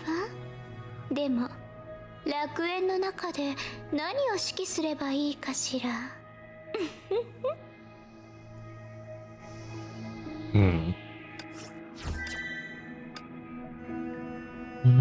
Birthday. The girl's bare feet made a pitter-patter as she walked across the floor. Just like her delicate hands, her feet shone bright white in the sunlight, even giving the illusion of being translucent. But in this rather dim room, such a sight was rarely seen. Life passes in the blink of an eye, and happiness is mixed with pain and confusion. The sound of music came from a corner of the room. Standing on her tiptoes, the girl carefully got the medicine box down from the cupboard. She skillfully prepared the amount she needed, and then took it over to the emaciated man. She looked at him quietly with an expression of pity, waiting for him to take the white tablets. Yes, she felt pity for her father. The girl wouldn't normally have such an expression, even though the man's appearance was indeed pitiful. The man was once a well-known apothecary. He was a widower, and although he did reminisce about his wife from time to time, he was not a broken man. Even now, the girl remembered the compassionate tone he used when prescribing medicine to a patient. He had always been a gentleman and an excellent father, until he was afflicted by that horrible illness. Oh. The sound of a slap rang out suddenly. The girl did not cover up her face. She just stood in silence, wondering where the blood in her mouth came from. Was it from her gum or her cheek? She didn't ask the man why he would do such a thing. He was used to it. There wasn't a real reason why the man who'd been tortured by his ailment for so long hit her. Usually it was just a signal to his daughter that she could leave, or that she had better get out. The girl did not blame her father, given the circumstances. The names, amounts, efficacy, and the side effects of the tablet she had just prepared came into her mind. Yes, just like with her father's old patients, the side effects of the pills had hijacked his mind and affected his cognition. The girl suddenly felt that the entire situation was ridiculous. A little white pill, flawless and clean in appearance, could completely destroy someone's personality and turn them into someone else. It seemed to her that humans are ridiculously fragile creatures. Ridiculous, hilarious, ugly. Today, the girl didn't comply with her father's request and leave the room. She tidied her faintly green-colored hair and looked up with a playful expression. "You really look ugly. I'll never turn into someone like you." Another slap rang out. Blood oozed from the corner of the girl's mouth, but she continued to look at her father with a playful expression. Life passes in the blink of an eye, and happiness is mixed with pain and confusion. The music returned, a familiar melody in a familiar place. I will make humanity evolve. Whatever disaster befalls us, I will not let humans be humiliated like this. I won't let them become wretched monsters like you. The girl ignored her pain and took a deep breath. That's all I have to say. Hit me again. That day was the girl's 9th birthday. It was also the last birthday she would spend at home.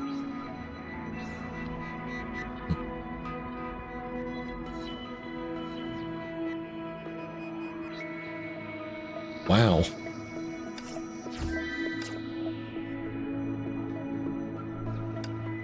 Well, that's depressing. So that's why she wants to make humanity evolve.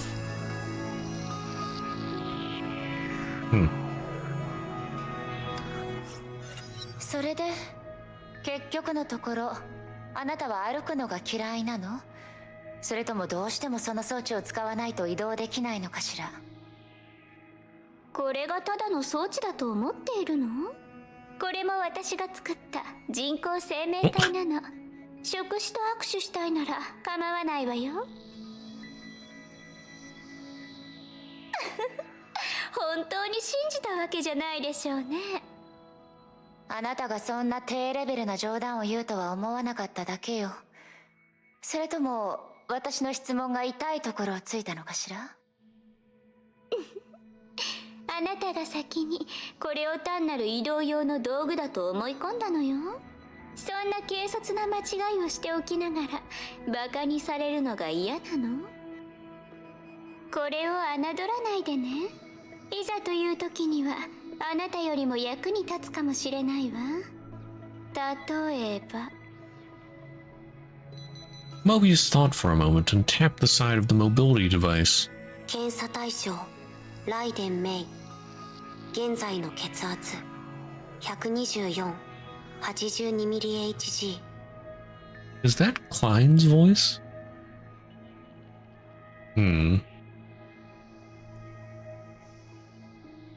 意外な発見がもう一つあったわね。あなたがそれも無理のないことよ。確かにあなたには感心させられる面もあるけど、愚かという点は変わっていないもの、ラットさん。検査対象ライデン・メイ。現在の血圧 144/97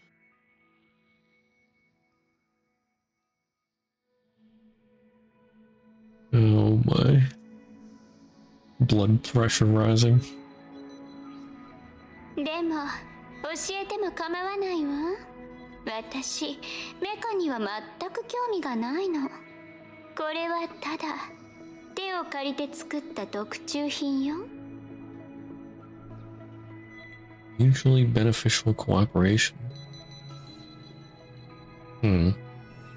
ただ私って実用主義者だから、いずれきっと喧嘩別れしちゃうのよね。必要とあらば私だってこれから降りて地面を歩くわよ。ただ私に合った靴を探すのは難しいでしょうね。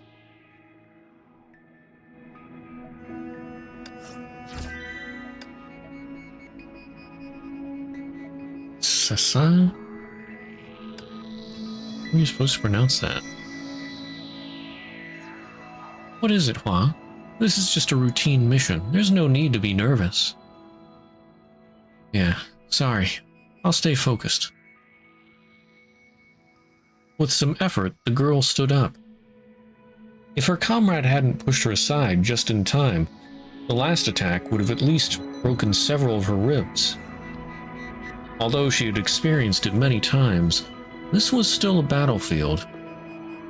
A large herd of Honkai beasts wandered about in all directions, attacking people. But when she saw the crumbling ruins in this place, her mind wandered. Since her escape, this was the first time she had returned to this city where she had once sought knowledge. This was also the first time in her life that she had reached a breaking point, and the person who had once saved her from death was no longer there. We're almost there, right, Emil?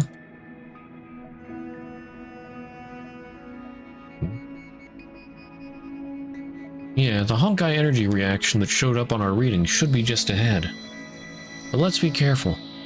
Even though the records from the Third Honkai War include images of it being killed, this kind of abnormal Honkai energy might give rise to new Honkai beasts. Or maybe that one isn't even dead. I hope we can stick to the original plan, in which case we just need to recover its body. No need to complicate things. After all, if it has the ability to come back to life, there's no point in looking out for each other. A Judgment Class Honkai Beast. This is not an opponent we can deal with on our own. Judgment Class? Has it been confirmed? Yeah, it's the Judgment Class Honkai Beast Sesa. Before we detected this anomalous reaction, the moths have been unable to locate its body. Sesa. This Honkai Beast, does it have any special characteristics? Huh? Ah, did you look at the information I gave you before we left? Because it was born with the third Hersher, it also has the ability to control lightning. Beyond that, it's unclear. The moths don't have a full understanding, but they warn that it should never be touched, and that a safe distance of 10 meters should be maintained at all times. Besides that, there should be some info about its physical characteristics, right? Just seeing its picture is unforgettable. It looks like an enormous snake, right? Suddenly, they heard a sound that stopped both of them in their tracks. If it was an unknown enemy, perhaps that would have been better. But they recognized the sound, and it put them on guard. It was the sound of a snake hissing in the darkness. Dr. Mobius. Ah, hello, young warriors. Just now I resolved the Honkai disturbance here. The green-haired woman stood before the two of them, smiling with her hands clasped behind her back. Dr. Mobius, why are you here? And by yourself, how did you... Don't jump to conclusions. Look at your instruments. Do they show an abnormal Honkai energy reaction? It's gone. The Judgment Class Honkai Beast Sesa. Just now, I wiped it off the face of the earth. What? There's no longer a need for a recovery operation, warriors. Your mission is over. You can go back. I'll deal with the mop-up work on my own. Mop-up? Did I just say that? I just meant I need to complete my investigation. Yes, just a very simple investigation. Neither of them noticed that she held an oddly shaped sealed container behind her back. In the container was a large amount of viscous, dark green fluid. And in it floated an eyeball, the eye of a snake. Okay, so that must be the Honkai beast that she fused with. Snake. それじゃあ、あなたが英傑の中で浮いているのも無理はないわね。浮いている？そんなこと理解するのに時間はかからないでしょ？大多数と呼ばれる人たちは往々にして凡人よ。あなたはそう思わないの？私からすれば、それは真実を隠すための言い訳のように思えるわ。あなたは英傑の中で最初に加入したのだから、火を追うがのことを誰よりも理解しているはずよね。加入？随分と見くびられたものね、ラットさん。私を加入させるだなんて、そんな資格のある組織なんて存在しないわよ。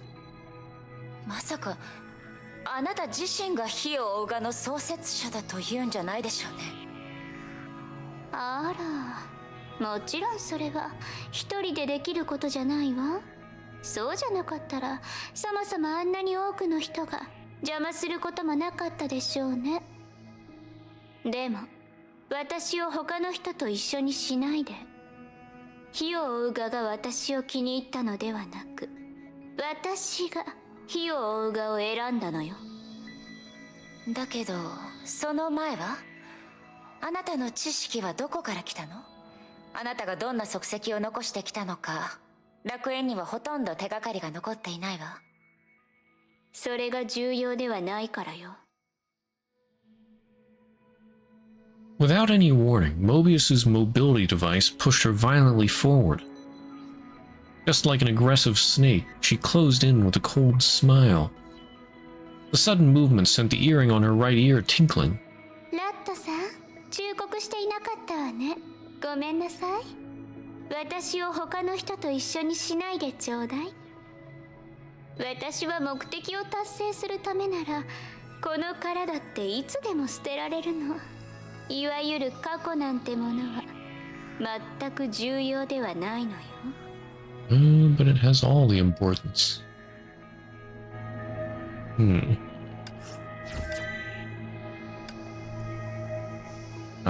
Klein. Klein was shivering. In front of her was a small mountain of files, but they weren't exactly the source of her fear. She had grown used to it since long ago. What truly inspired terror in her were the sadistic laughter and painful screams coming from her back. She should have grown used to them, too. It wasn't her first day in this lab. However, fear still clenched her heart as it had always done. The culprit causing all of this, the director of the lab, would occasionally walk out of the operating room and take a short break. Walking past Klein's desk, she would take a glimpse of her work at hand and give brief instructions. Every paper she touched would catch thick red or some other color from time to time. The number should be 4,200. Don't get it wrong. Dr. Mobius, please wait. Huh? I can help with your work inside the operating room. Really? Dr. Mobius stopped to study the look on Klein's face intently. She noticed Klein was shivering uncontrollably.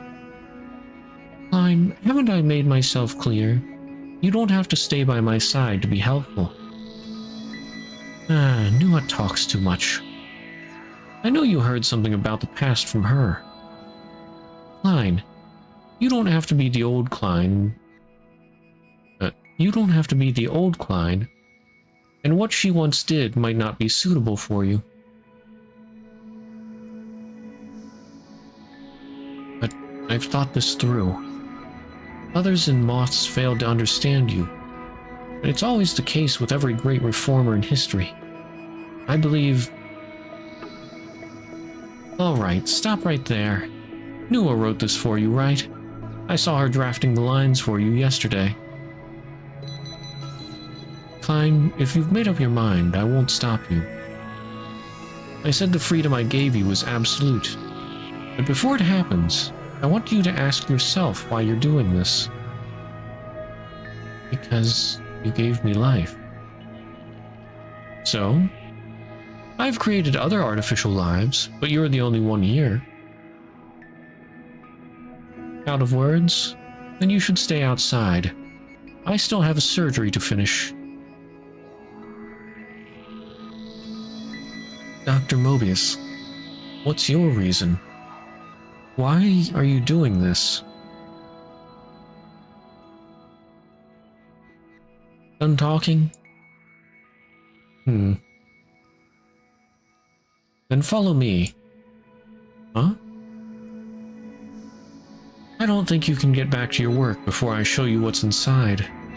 Besides, it's your choice. I won't make the decision for you. Anyway, just follow me. Inside the operating room, a man wearing a curious mask was lying in a transparent cylindrical pod.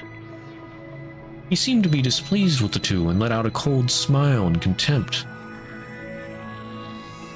All right, Klein, help me with the surgery. Of course, I won't blame you if you step back now. She wasn't expecting anything. She knew Klein too well. She knew Klein would give up. That was why she brought Klein in. But she was in for a surprise. Yes, Klein was still shaking, even more so than before. But in the meantime, she took a quick scan of the room. She determined which stage the surgery was at, which tools were to be used next, and even the physical condition of the patient. Mobius was dumbfounded. For no reason, a distant memory floated up in her mind, until Klein's voice pulled her back to reality. Dr. Mobius, here you are. She had prepared the tools for the next stage and handed them to Mobius. Mobius smiled in self-ridicule. Yeah, Klein had found her answer since long ago. It was Mobius herself that held the prejudice and believed Klein shouldn't repeat the path of the old Klein. Even she herself couldn't tell why she did this. Even if Klein sets out on the same old path, so what? This is her choice. Mobius, when can you finish the metamorph surgery? The man in the pod didn't seem to appreciate the sudden silence in the room. Relax, Calpus. Mobius took the tools from Klein's hand. Her smile lingered on, and with an added touch of cruelty. It will be over soon.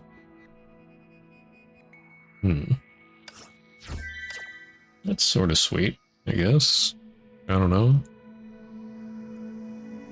So, I guess that's... Yeah, that's Elf Klein, I guess. But what about old Klein? Like...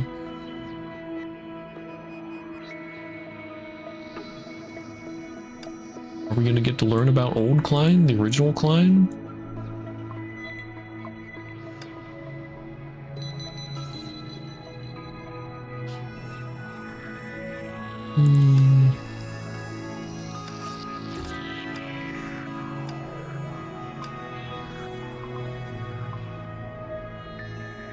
Skip.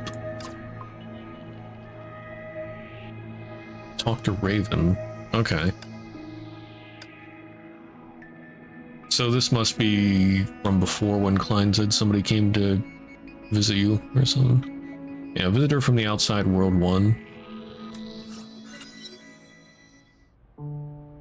前回ここに来た時はまだエデンの絵じゃなかった。変化は気づかぬうちに起きる。そうだろ。どうしてここにいるの？待って、まさかあなたも記憶体？渡りガラス殉職したの？本当かどうか直接自分で確かめてみたらどうだ？遠慮するわ。ここに何しに来たの？ヨルムンガンドの幹部として頑張ってる後輩を見に来ただけだ。何か不都合でもあるのか？この古の楽園に関して私はお前よりずっと詳しいぞ。Yeah, she must be the successor that left. ちょうどよかった。あなたに聞きたいことがあるの。ヨルムンガンドの幹部は全員古の楽園で洗礼を受けたと言ったわね。Oh, wait. Every world servant agent was initiated here? それってあなたはここの終点に行ったことがあるってこと？ああ、最初の目標は確かにそうだった。が試練をクリアする基準は一つじゃない。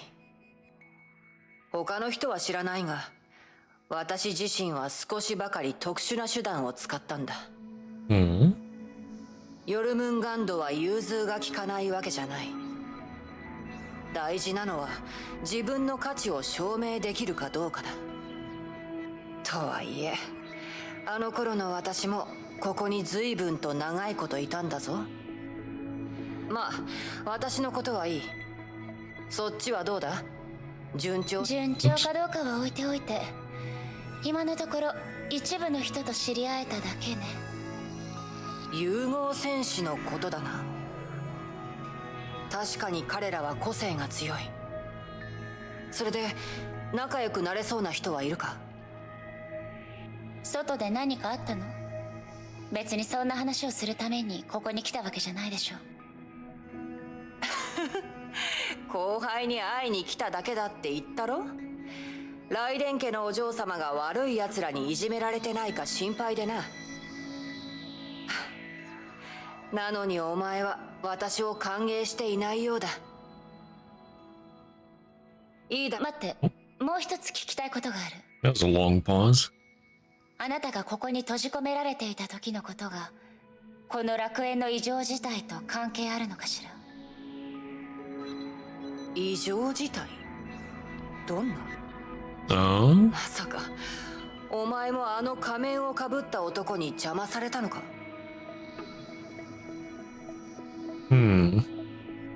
いいえ、彼のことじゃないわ。ここの管理人のクラインに会ったことはあるわよね。彼女の言葉を借りると古の楽園自体に異常が発生したの。クライン？聞いたことがないな。というか管理人なんていたのか？楽園の異常事態。確かに私もいくつか目にしたことはある。だがお前の言う異常を見ない限り私も断言はできない。こうしよう。どうせ私は今他に仕事がない。ここに残ってお前に付き合ってやる。どうだ？バカンスしに来たの？組織の重要な資産の修復に協力する。それは重要な仕事にならないか？勝手にすれば。私の邪魔さえしなければ。承知した、お嬢様。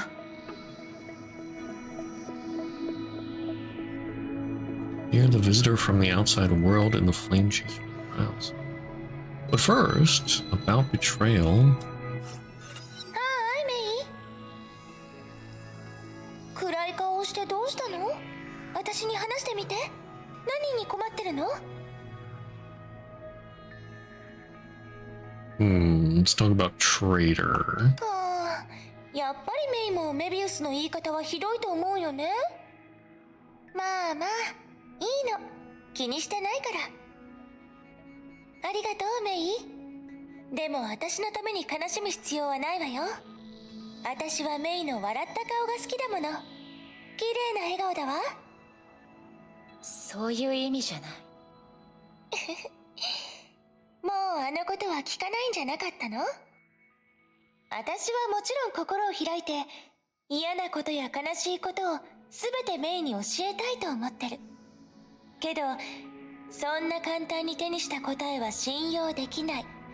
そう思ってるんでしょ？それに、今のところ論争になるような話を口にしたくないわ。たとえ疑われて非難されても、みんなの気持ちをちゃんと考えなければいけない。副資料ってそういうものよ。だから私には優しくしてちょうだいね。Okay, how to get to the deep end. あら、どうしたの？ここが嫌になった？私に言わせれば、神部なんて別に行く必要のないところだわ。でもメビウス。彼女はヨルムンガンドの真の創立者で黄金の庭の所有者。それなら彼女の記憶体にはもっと特殊な意味があるかもしれない。ええ、そう理解しても構わない。あ、違う。理由は彼女の可愛い手下にあるかもしれないわ。でも特殊という点に関してはここにいるみんなも同じだと思うわよ。ここにいる英傑たちの中に常識にとらわれてる者なんていないでしょ。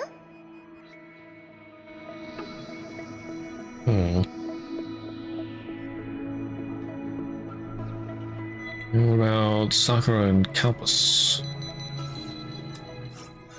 ああ、当然俺が教えた。そうじゃなかったらメビウスが1万年かけてもあの場所には気づけなかっただろうな。だがまさかお前に行かせるとは思わなかった。なんだ、あいつはあの寒い場所で冬眠してしまうのを恐れてるのか？落ち着くのじゃ戦後。わらわたちはあの調査で価値のある情報を入手しておらぬ。わらわたち。さくら、お前はいつメビウスとそんなに仲良くなったんだ？ああ、待て、わかったぞ。俺に聞くようにあいつがそう指示したんだな。He must be referring, or well, they must be referring to when Sakura investigated Kalpus's hometown. おいメビウス、隠れてないで出てこい。ゆっくり話そうぜ。よせ戦後。彼女はここにおらん。無関係じゃ。わらわはわらわの意志でここに来た。ああ、そうだった。忘れるところだったな。他人の経歴を調べる点においてはお前もメビウスと一緒だ。まあお前はあいつほどしつこくはないが、聞きたければ聞くがいい。もちろん答えるかどうかは俺次第だがな。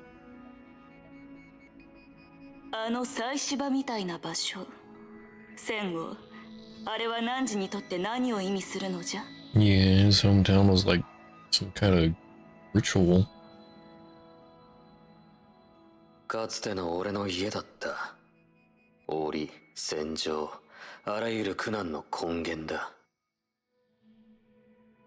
だが俺がそこを出たことでそれはもう何でもない。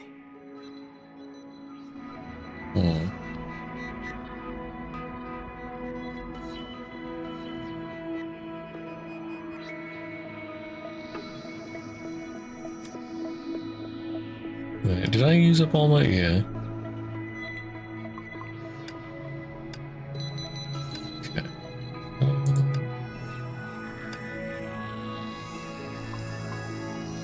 That's right, there was that thing under the Realm 3 I forgot to check. Unfinished business. After an anomaly in the Elysian Realm, Raiden May met its administrator, Elf Klein. She was once Dr. Mobius's assistant and had worked continuously in the Elysian Realm for 50,000 years.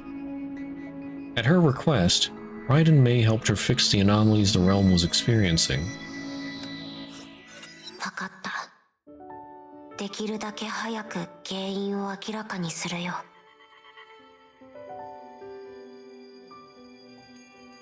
While this guest stayed for long, her farewell was very short. And that's only natural. It takes incredible social skills to remain calm while delivering bad news. And that's precisely what Klein lacks. The meticulous typewriter also recorded the news she brought on paper. With Raiden May's help, Klein was able to fix most of the anomalies in the Elysian Realm. Yet she still did not know why the Keeper was losing energy. クラインは本当に調査に時間をかけてくれたようね。なんだか彼女に申し訳ないわ。嘘をついてしまって。怒ってないといいんだけど、一応私も彼女に協力したわけだし。だって大人の私が言ってたんだもの。今はサプライズを準備してるから知られない方がいいって。そうよね、魔法のタイプライター。The typewriter continued to work ceaselessly, and its response was the same as before. Just as before, the Elf Keeper secretly transmitted her power into the typewriter to allow it to complete its task of objectively recording everything. And she even asked the overworked typewriter such a mysterious question, in hopes of getting an interesting answer.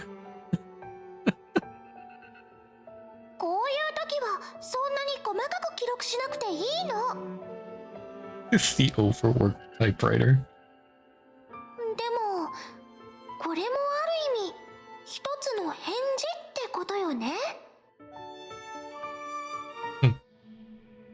What's the deal with that?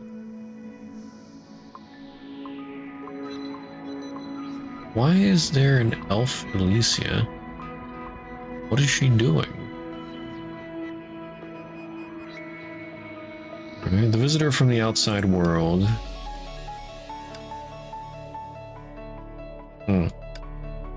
Oh, before that... Oh, I didn't mean to go back to that screen.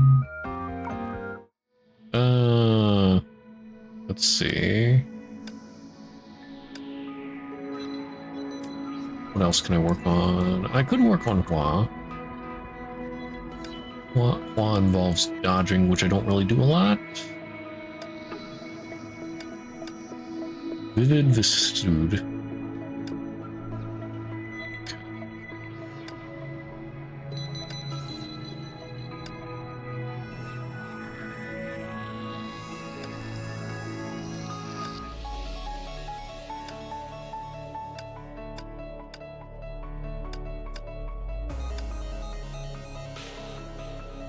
Aw. No, not Setsuna.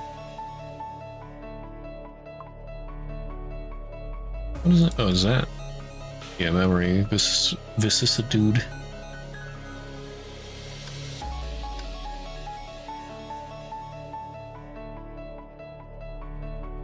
Is it here? That's discipline. That's daybreak. There we go. Hometown.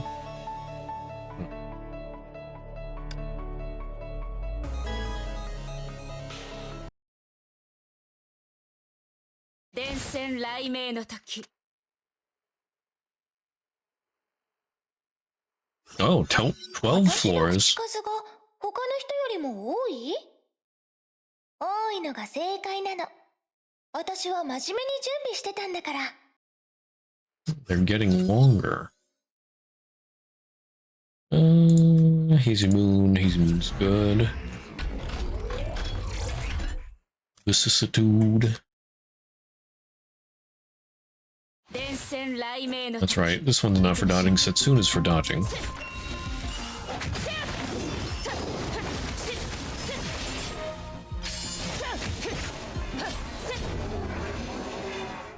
Vicissitude is not getting hit.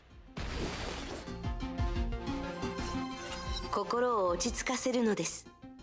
楽園の中にある暴虐の木にとらわれないように。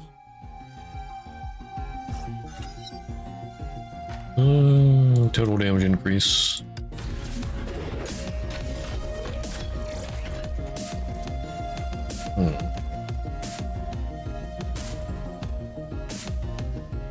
Yeah, I'll save my rerolls.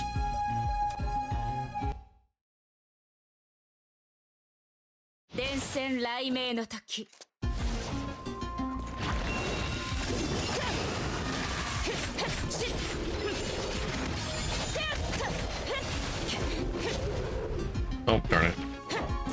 Didn't dodge at the right time.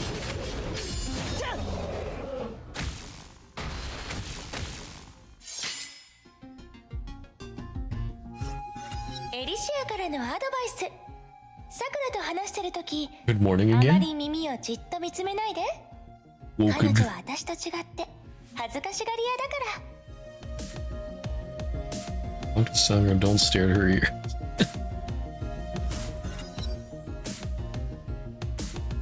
Let's see.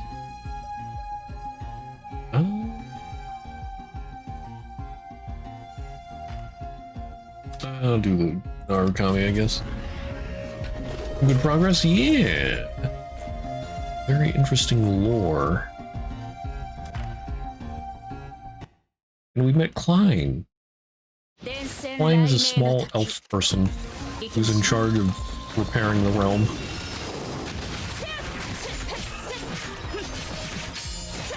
We must protect Klein. "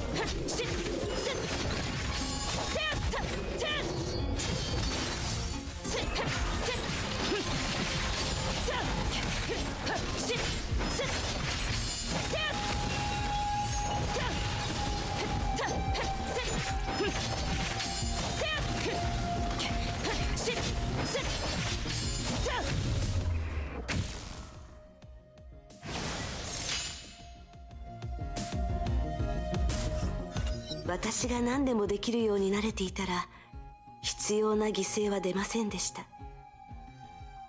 私はもう償えませんが、あなたはまだ今を変えられます。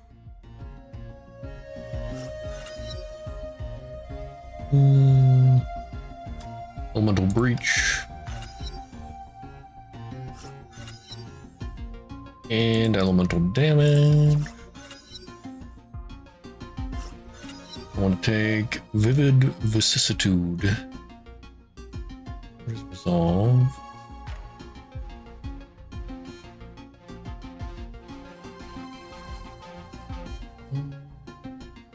Use 1 stack. For 10 seconds, 6 stacks. Alright. More Vicissitude. Just don't get hit, forehead. "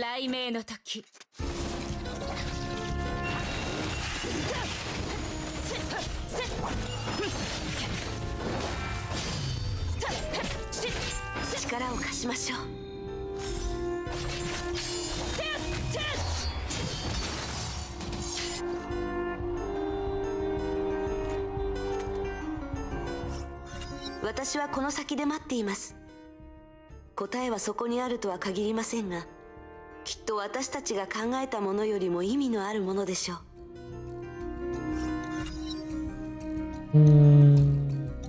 All buffs provided by stacked 60 times, and at 30 stacks or more, soldiers resolve stacks faster. Alright. Well, one bonus stack per second to all buffs provided by... Ooh. That seems pretty good.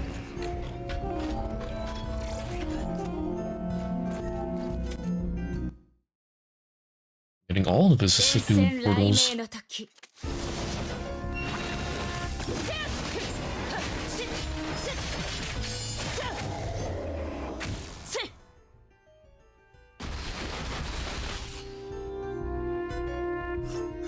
人生というのは失敗を経て成功するものです。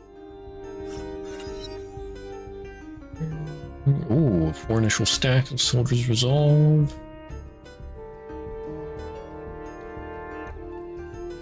Take that.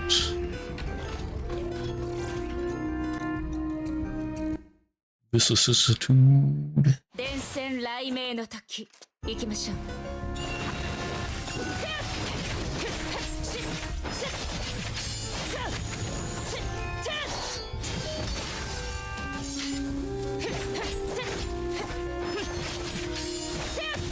行動行きましょう。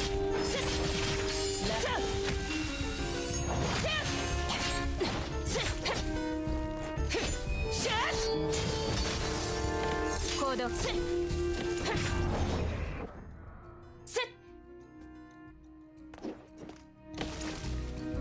Alright. すみません。説教したいわけではなく、ただ他に伝え方がないだけです。Let's see. Full breach, damage taken. I don't do physical damage, so. Yeah, it can be enhanced. Good. I think that's all of them then. You know what? Give me another one just to be sure. 伝染雷鳴の時まずい。これが力になるといいのですが。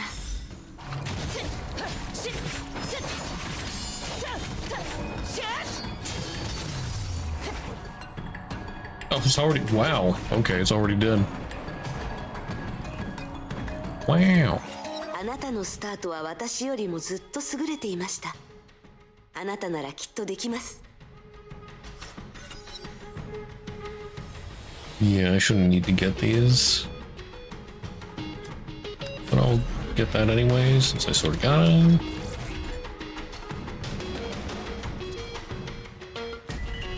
Ah, Distorted Realm. What if I go to a shop? 伝染雷鳴の時 Oh, 行動開始。 I still get a shop.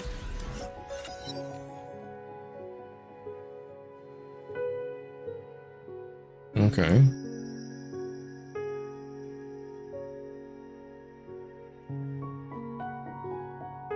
Get the last one. There, might as well. There are no more things to get with vicissitude. At least in this run. Ultimate evasion stuff. I probably will be doing because I don't want to get hit.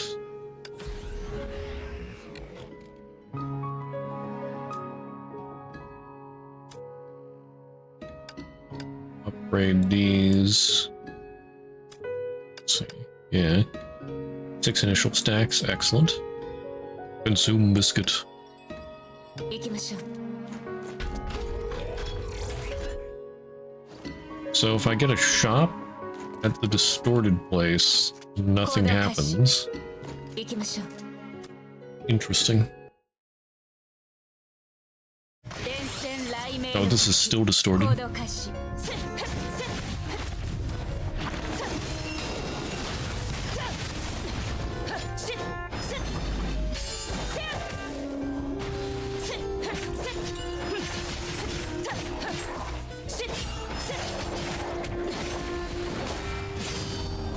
行きましょう。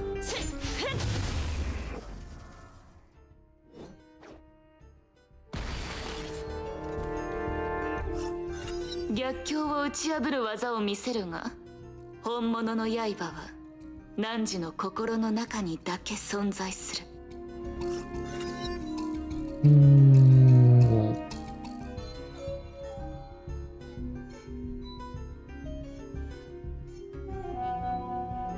Attack and move speed.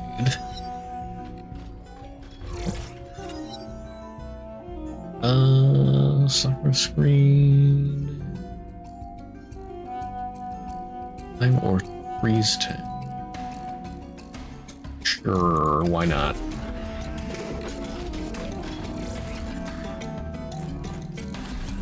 See if I can get another one. Or if I've done all her eagles. I don't think I have. Come on, can you give me Setsuna? No? No Setsuna? Okay. 電線雷鳴の時行動開始。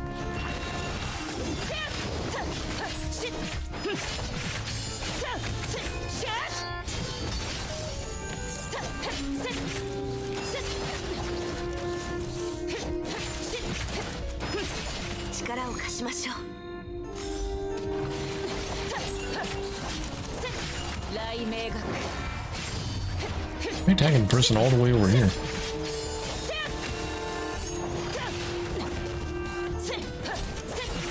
強風よ。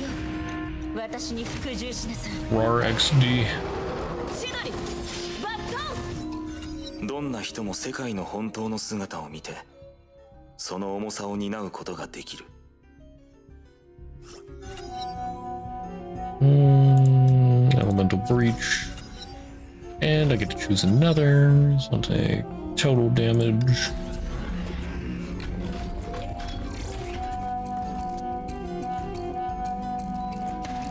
Okay. Final portal. What's gonna happen? 雷鳴の時。 Oh. Raven's here. ライデンメイ、来るのが少し遅いぞ。どうしてここにいるの？私の記憶が間違ってるのか？その質問すでに一回答えた気がするぞ。仕方ない。借りを作ってしまったら嫌なことも断れないさ。すまないがお嬢様、これ以上楽園に深入りさせるわけにはいかない。ヨルムンガンドは後輩への配慮の仕方が特殊なのね。嘘はついてないさ。今でもそれが私がここに来た理由だ。 Did they notice something was wrong outside the realm? 何かがお前の邪魔をしてくれればいいと私はずっと期待してた。どうして？へえ、あなたには無理とかそう言われると思ったがいいだろう。私の考えすぎだったようだ。こう言おう。お前が一線を越えたと思ってる人がいる。一線？どうやら私たちのその言葉に対する定義は違うようね。この古の楽園で私はまだ価値のあるものをあまり手にしてないわ。さあな、私も命令に従うまでだ。お前が何を見たとかじゃなく、これから何かを目にするからじゃないのか。ここの異変のせいで予想外の状況が発生したからな。あなたが楽園に異常を発生させたの？そんなことすると思うか？私の目的はお前をここから連れ出すことだ。わざわざ不得意なやり方を選ぶ必要はない。なあ、私と一緒に戻らないか？どうだ、時間の節約にもなるだろ。私の答えを知ってるはずよ。私がここに来たのはケビンが隠し事をしてるから。もし誰かが私を邪魔したいというのなら、それは私が私の手にしたい答えに近づけているということよ。つまり無理な相談ってわけか。仕方ない。戦ったふりをしてでもお前を阻止しないと任務の報告ができないからな。戦ったふり？本当にそれだけのつもり？ The spot where Raven sat looked as if it was illuminated by a weak winter sun. And there was the unmistakable sound of ravens calling nearby. この場所はあまり好きじゃないが、めったにないチャンスだ。こういう手加減のできない戦闘は現実だとどちらかが死ぬまで終わらないだろう。神の鍵と黄泉の杖を持たない私が律者とどれくらい差があるのかすぐにわかるさ。 The answer is no. Let me help you there.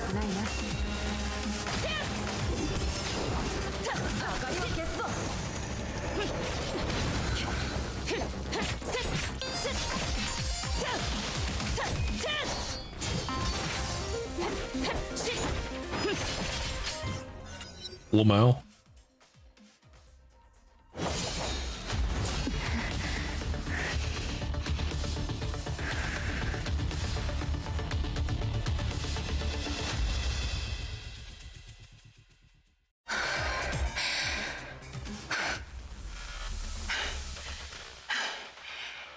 この光景結構懐かしいだろ。手加減のできない戦闘だというのならどうして神の鍵を使わないの？だから振りだよ、振り。お前を原始レベルにまでする必要はない。そうだろ。それに本当に常在七来を使うつもりならこうも早く姿を見せはしないさ。私が一線を越えたと思ってる人は誰なの？それがただの私の言い訳に過ぎないとそう考えはしないのか？あなたのやり方を知ってる。確かにあなたは成り行きに従ってことを進めるタイプだけど私と戦うためだけにそこまでしないと思う。へえ、賢くなったもんだな。それで誰なの？ハイヘビだ。 Oh? 理由に関しては私に聞いても無駄だ。Gray Serpent. あの性格をお前も知ってるだろ。あいつの言いたくないことはあいつ以外誰も知ることはできない。だがお前もなんとなく察してるんじゃないか？それとも今でもこの楽園の本質が何なのか分かってないのか？私が掴んだ情報だとここはおそらく聖魂計画の一部ね。その通りだ。そして出発点は違えどそれこそが私がハイヘビの意見に賛同した理由だ。賛同？なぜ孫子がお前をここに来させたのかは分からない。だが古の楽園が与える贈り物はお前にとって意味がないもののはずだ。融合戦士によって作られた施設。そのターゲットはもちろん融合戦士もしくは融合戦士になる予定の人だ。融合戦士。単刀直入に言おう。古の楽園が存在する本当の意味は聖魂覚醒者のある封印を解くためだ。やっぱりあなたはここの終点にたどり着いたのね。終点かどうかは私には分からない。何しろ彼女があの伝承を私に授けようとした時、私は断ったんだ。あの人ってあなただったの？ここで私の話を聞いたのか？ケビンの記憶体がその話をしたわ。けどどうして？お前も封印を解いた姿を目にしたらそういう疑問は出ないはずだ。あれは戦士というより怪物だった。私はそんな風になりたくない。あんな人間離れした姿を初めて目撃した時は衝撃を受けて興味が湧いてくるかもしれないが、楽園に来る前、あの姿を初めて見た時から私はそう決めてたんだ。私にとって生き残るという言葉の意味に人類であることを捨てることは含まれてないからな。どうだ、最初から私と戻っていた方が良かったってそう思うようになったか？いいえ、贈り物なんて気にしないわ。この目で全てを確かめることがここに来た目的だから。やっぱりな、お前を説得するのは無理だって分かってたよ。それでそろそろいいだろ、ライデン・メイさん。それとも私とずっとこの姿勢のままいるつもりか？つまりお前、ええ、 Yeah, 残っ still ても plan to 意 stay 味がない here. と思うようになるまでここにいるわ。あなたは？負けたんだからそろそろ戻って報告しないと。ああ、違う。会わなければならない人が一人いたんだった。ここにしばらく残るかもしれない。じゃあな。Someone you need to find.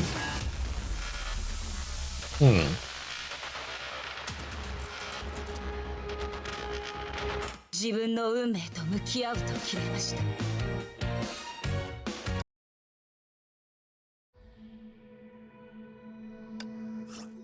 仕方ないさ。ここじゃ対策が使えないんだ。そういう状況では私一人で律者を止められはしない。別 Countermeasure? の方法を考えてくれ。人事みたいな言い方だな。全然焦ってないし、お前の目的は最初から彼女の邪魔をすることじゃないように聞こえるぞ。What if the Gray Serpent sent Raven in there and knowing that Raven would sort of half-ass it and make May more interested in getting to the deep end? Because I thought Gray Serpent would either have some large connection to Mobius or be Mobius herself. That would make more sense, trying to spur her on into the deep end of the Elysian Realm.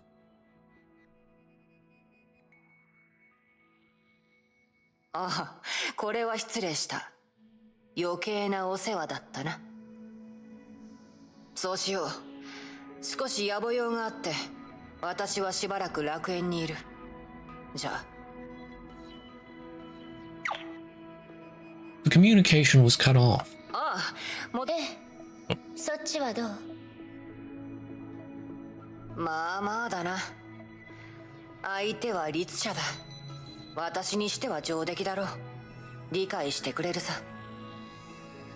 ならいいわ。そういえばさっきちゃんと聞けなかったことがあるんだけど、あなたがそういう封印の解けた姿を見たって話、それは他の幹部たちのこと？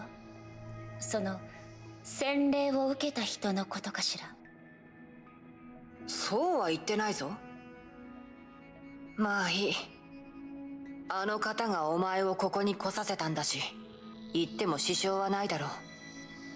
その姿を見せたのは孫主自身だ。Oh, okay. Fair enough. ケビンが？私は幼い頃から組織にいたからな。知ってはならないことに触れてしまうこともある。その中にあの方の別の一面も含まれてるんだ。けどそれは記録を読んだだけよね。ケビンが漁師の海から帰ってきたのは数ヶ月前のことだもの。ああ、だがそれに何の違いがあるというんだ？それと私が目にしたのは記録だけじゃない。どういう意味？孫子が帰ってきた後、早く回復するようにとハイヘビが崩壊獣私有の体を献上した。その時ほんの一瞬だけだったが、突如湧いてくる力のせいか、孫子はそれをコントロールできなかったんだ。あなたたちの前であんな姿になったの？一瞬だけだったし、変化したのは体の一部だけだったが、孫子があの時見せた危険と恐怖、他ではそう感じることのできないものだ。お前でも。危険と恐怖。確かにあなたはその言葉で普段の彼を表現しないわね。そうかもしれない。しかしあの時、私は心の中でホッとしたんだ。自分が運に恵まれてることに、そして英傑の贈り物を拒否したことに胸をなで下ろした。もしあの一線を越えてたら、私も今の私じゃなくなる。崩壊獣を使って力を回復させたなら、彼はどれほどの力を回復したのかしら。Question.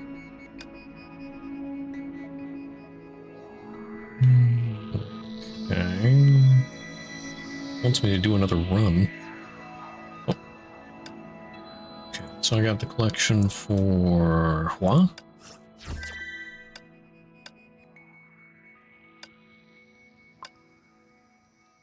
Skip that. Talk to Kevin, Mobius, and Klein. Oh, there's Raven. Kevin and Mobius. There's Klein. Klein.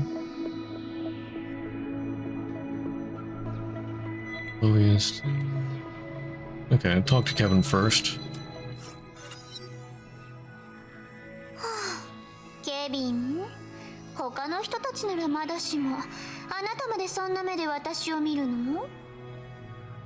私たちそんなに仲が悪いはずじゃないでしょ？君は変わった、メビウス。あら、気づいた？私前より背が伸びたでしょ？ライデン・メイ。彼女は初めてこの古の楽園に来た律者だ。君なら最初に彼女の前に現れると思っていた。が、君は今になってやっと姿を見せた。どうしてだ？ケビン、私のことを新しいおもちゃを見つけてはすぐに飛びつく子供みたいに言わないで。そういう千載一遇、いいえ、万載一遇のチャンスには私だってちゃんと準備しなくちゃいけないもの。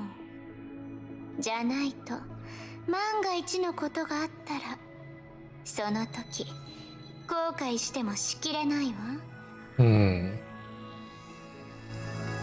Interesting. Alright, talk to Klein. So small. こんにちは、クライン。こんにちは。邪魔したかしら？いいえ、慣れてるから。目の前の作業をしながら博士が決めたスケジュールを聞く。それが私の日常だった。でも今は古の楽園のメンテナンス作業だけすればいい。昔よりずっと楽だ。簡単そうに言ってるけど、古の楽園のメンテナンスってどう考えても一人でできる仕事じゃないわ。こんな長い時間の中でならなおさら。平気。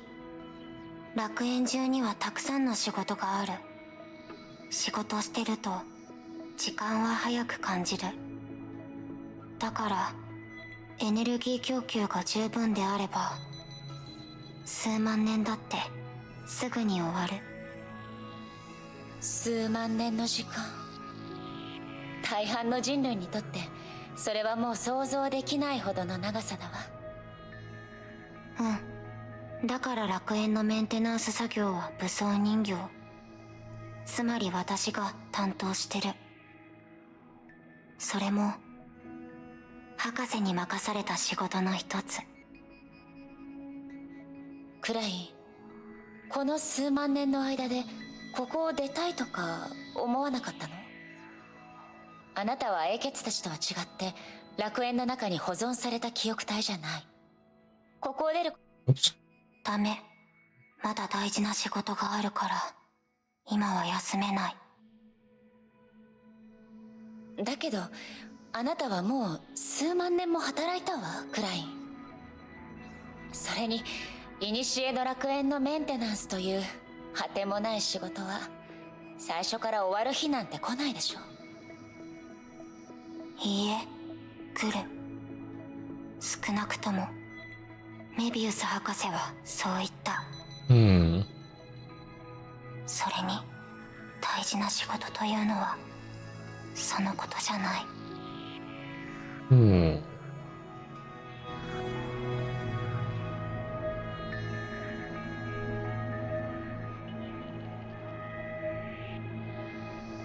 What you doing, Raven?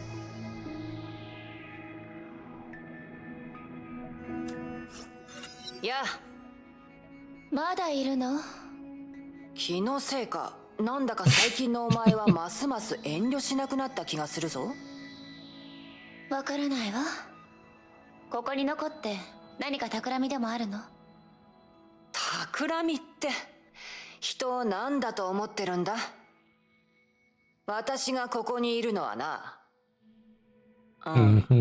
そのお前を手伝うためかな。I think I know why you're here, but I don't think I was supposed to have seen that so early. そんなに迷ってなかったら信じていたかもしれないわ。まあまあ、とにかくお前の邪魔はしないって保証する。それでいいんだろ？私が何をしようとしてるか分かってないのにどうやって保証するの？少なくとも今のところ私たちの目標は一致してるからな。隠された真相を解き明かす。そう。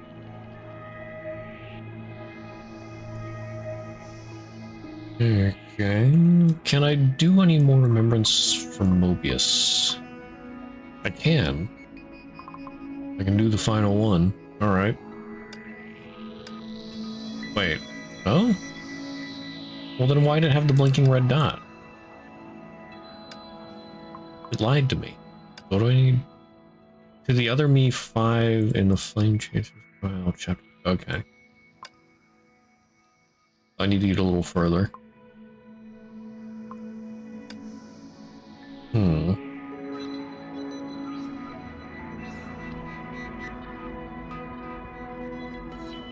Well, this is interesting, and I sort of want to continue, but it is almost 1 in the morning. So, I think I'm going to end here for tonight, and we shall continue next week.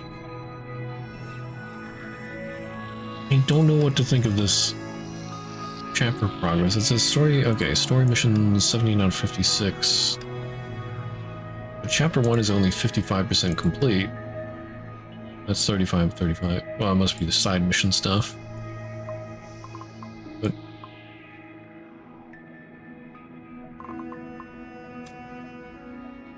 why? What side mission stuff?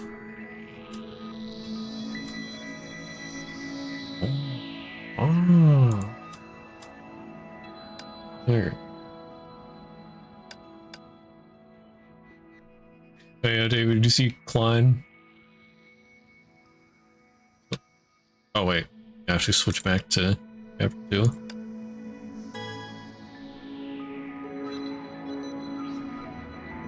Klein. こんにちは。こんにちは。 Itty bitty elf person. Klein. Must protect. You're so short. Small. You seem to have some kind of...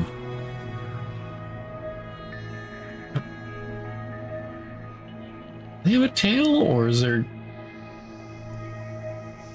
It's like it's into a bag. Hey, what is that? Carrying around some kind of insect in a bag? Big fat insect thing? Yeah, it doesn't look like the tail's connected. I think it's going into a bag, but I can't be sure. I don't know.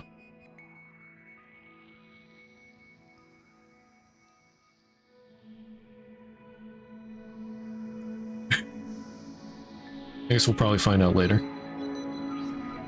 I like Klein.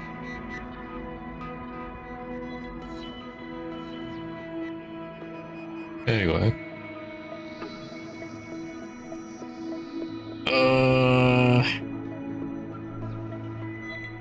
Let's see. Ending stream for today. Tomorrow we'll be doing Case of the Golden Idol. I remembered what it was called. I did get that. I also got Warhammer 40k Space Marine 2. Those are the only things I've gotten on the Steam sale so far. I don't know if I'll get anything else. I don't know, nothing really stood out to me. Strange double helix shaped syringe. Okay, yeah, I was just saying about tomorrow will be Case of the Golden Idol. And so I got that and Warhammer 40k Space Marine 2 on the Steam sale. Those are the only two things that I've gotten so far. And I don't know if I'll get anything else. Nothing else really stood out to me. There's a short round tail that trails behind her. Okay. He's just a silly little guy. But yeah. And let's see. If anybody's interested in social media, there's links in the chat for Discord, Twitter, Blue Sky, and YouTube. Always find those links in the About section below the stream or under the socials banner. For those watching on YouTube, watching the VOD, if you're ever interested in watching live, there will be a link in the video description to my Twitch. And I think that's it. So, thanks for being here. Hope you all have a great rest of the day, night, whatever, wherever you are. And I'll see you around. Bye-bye.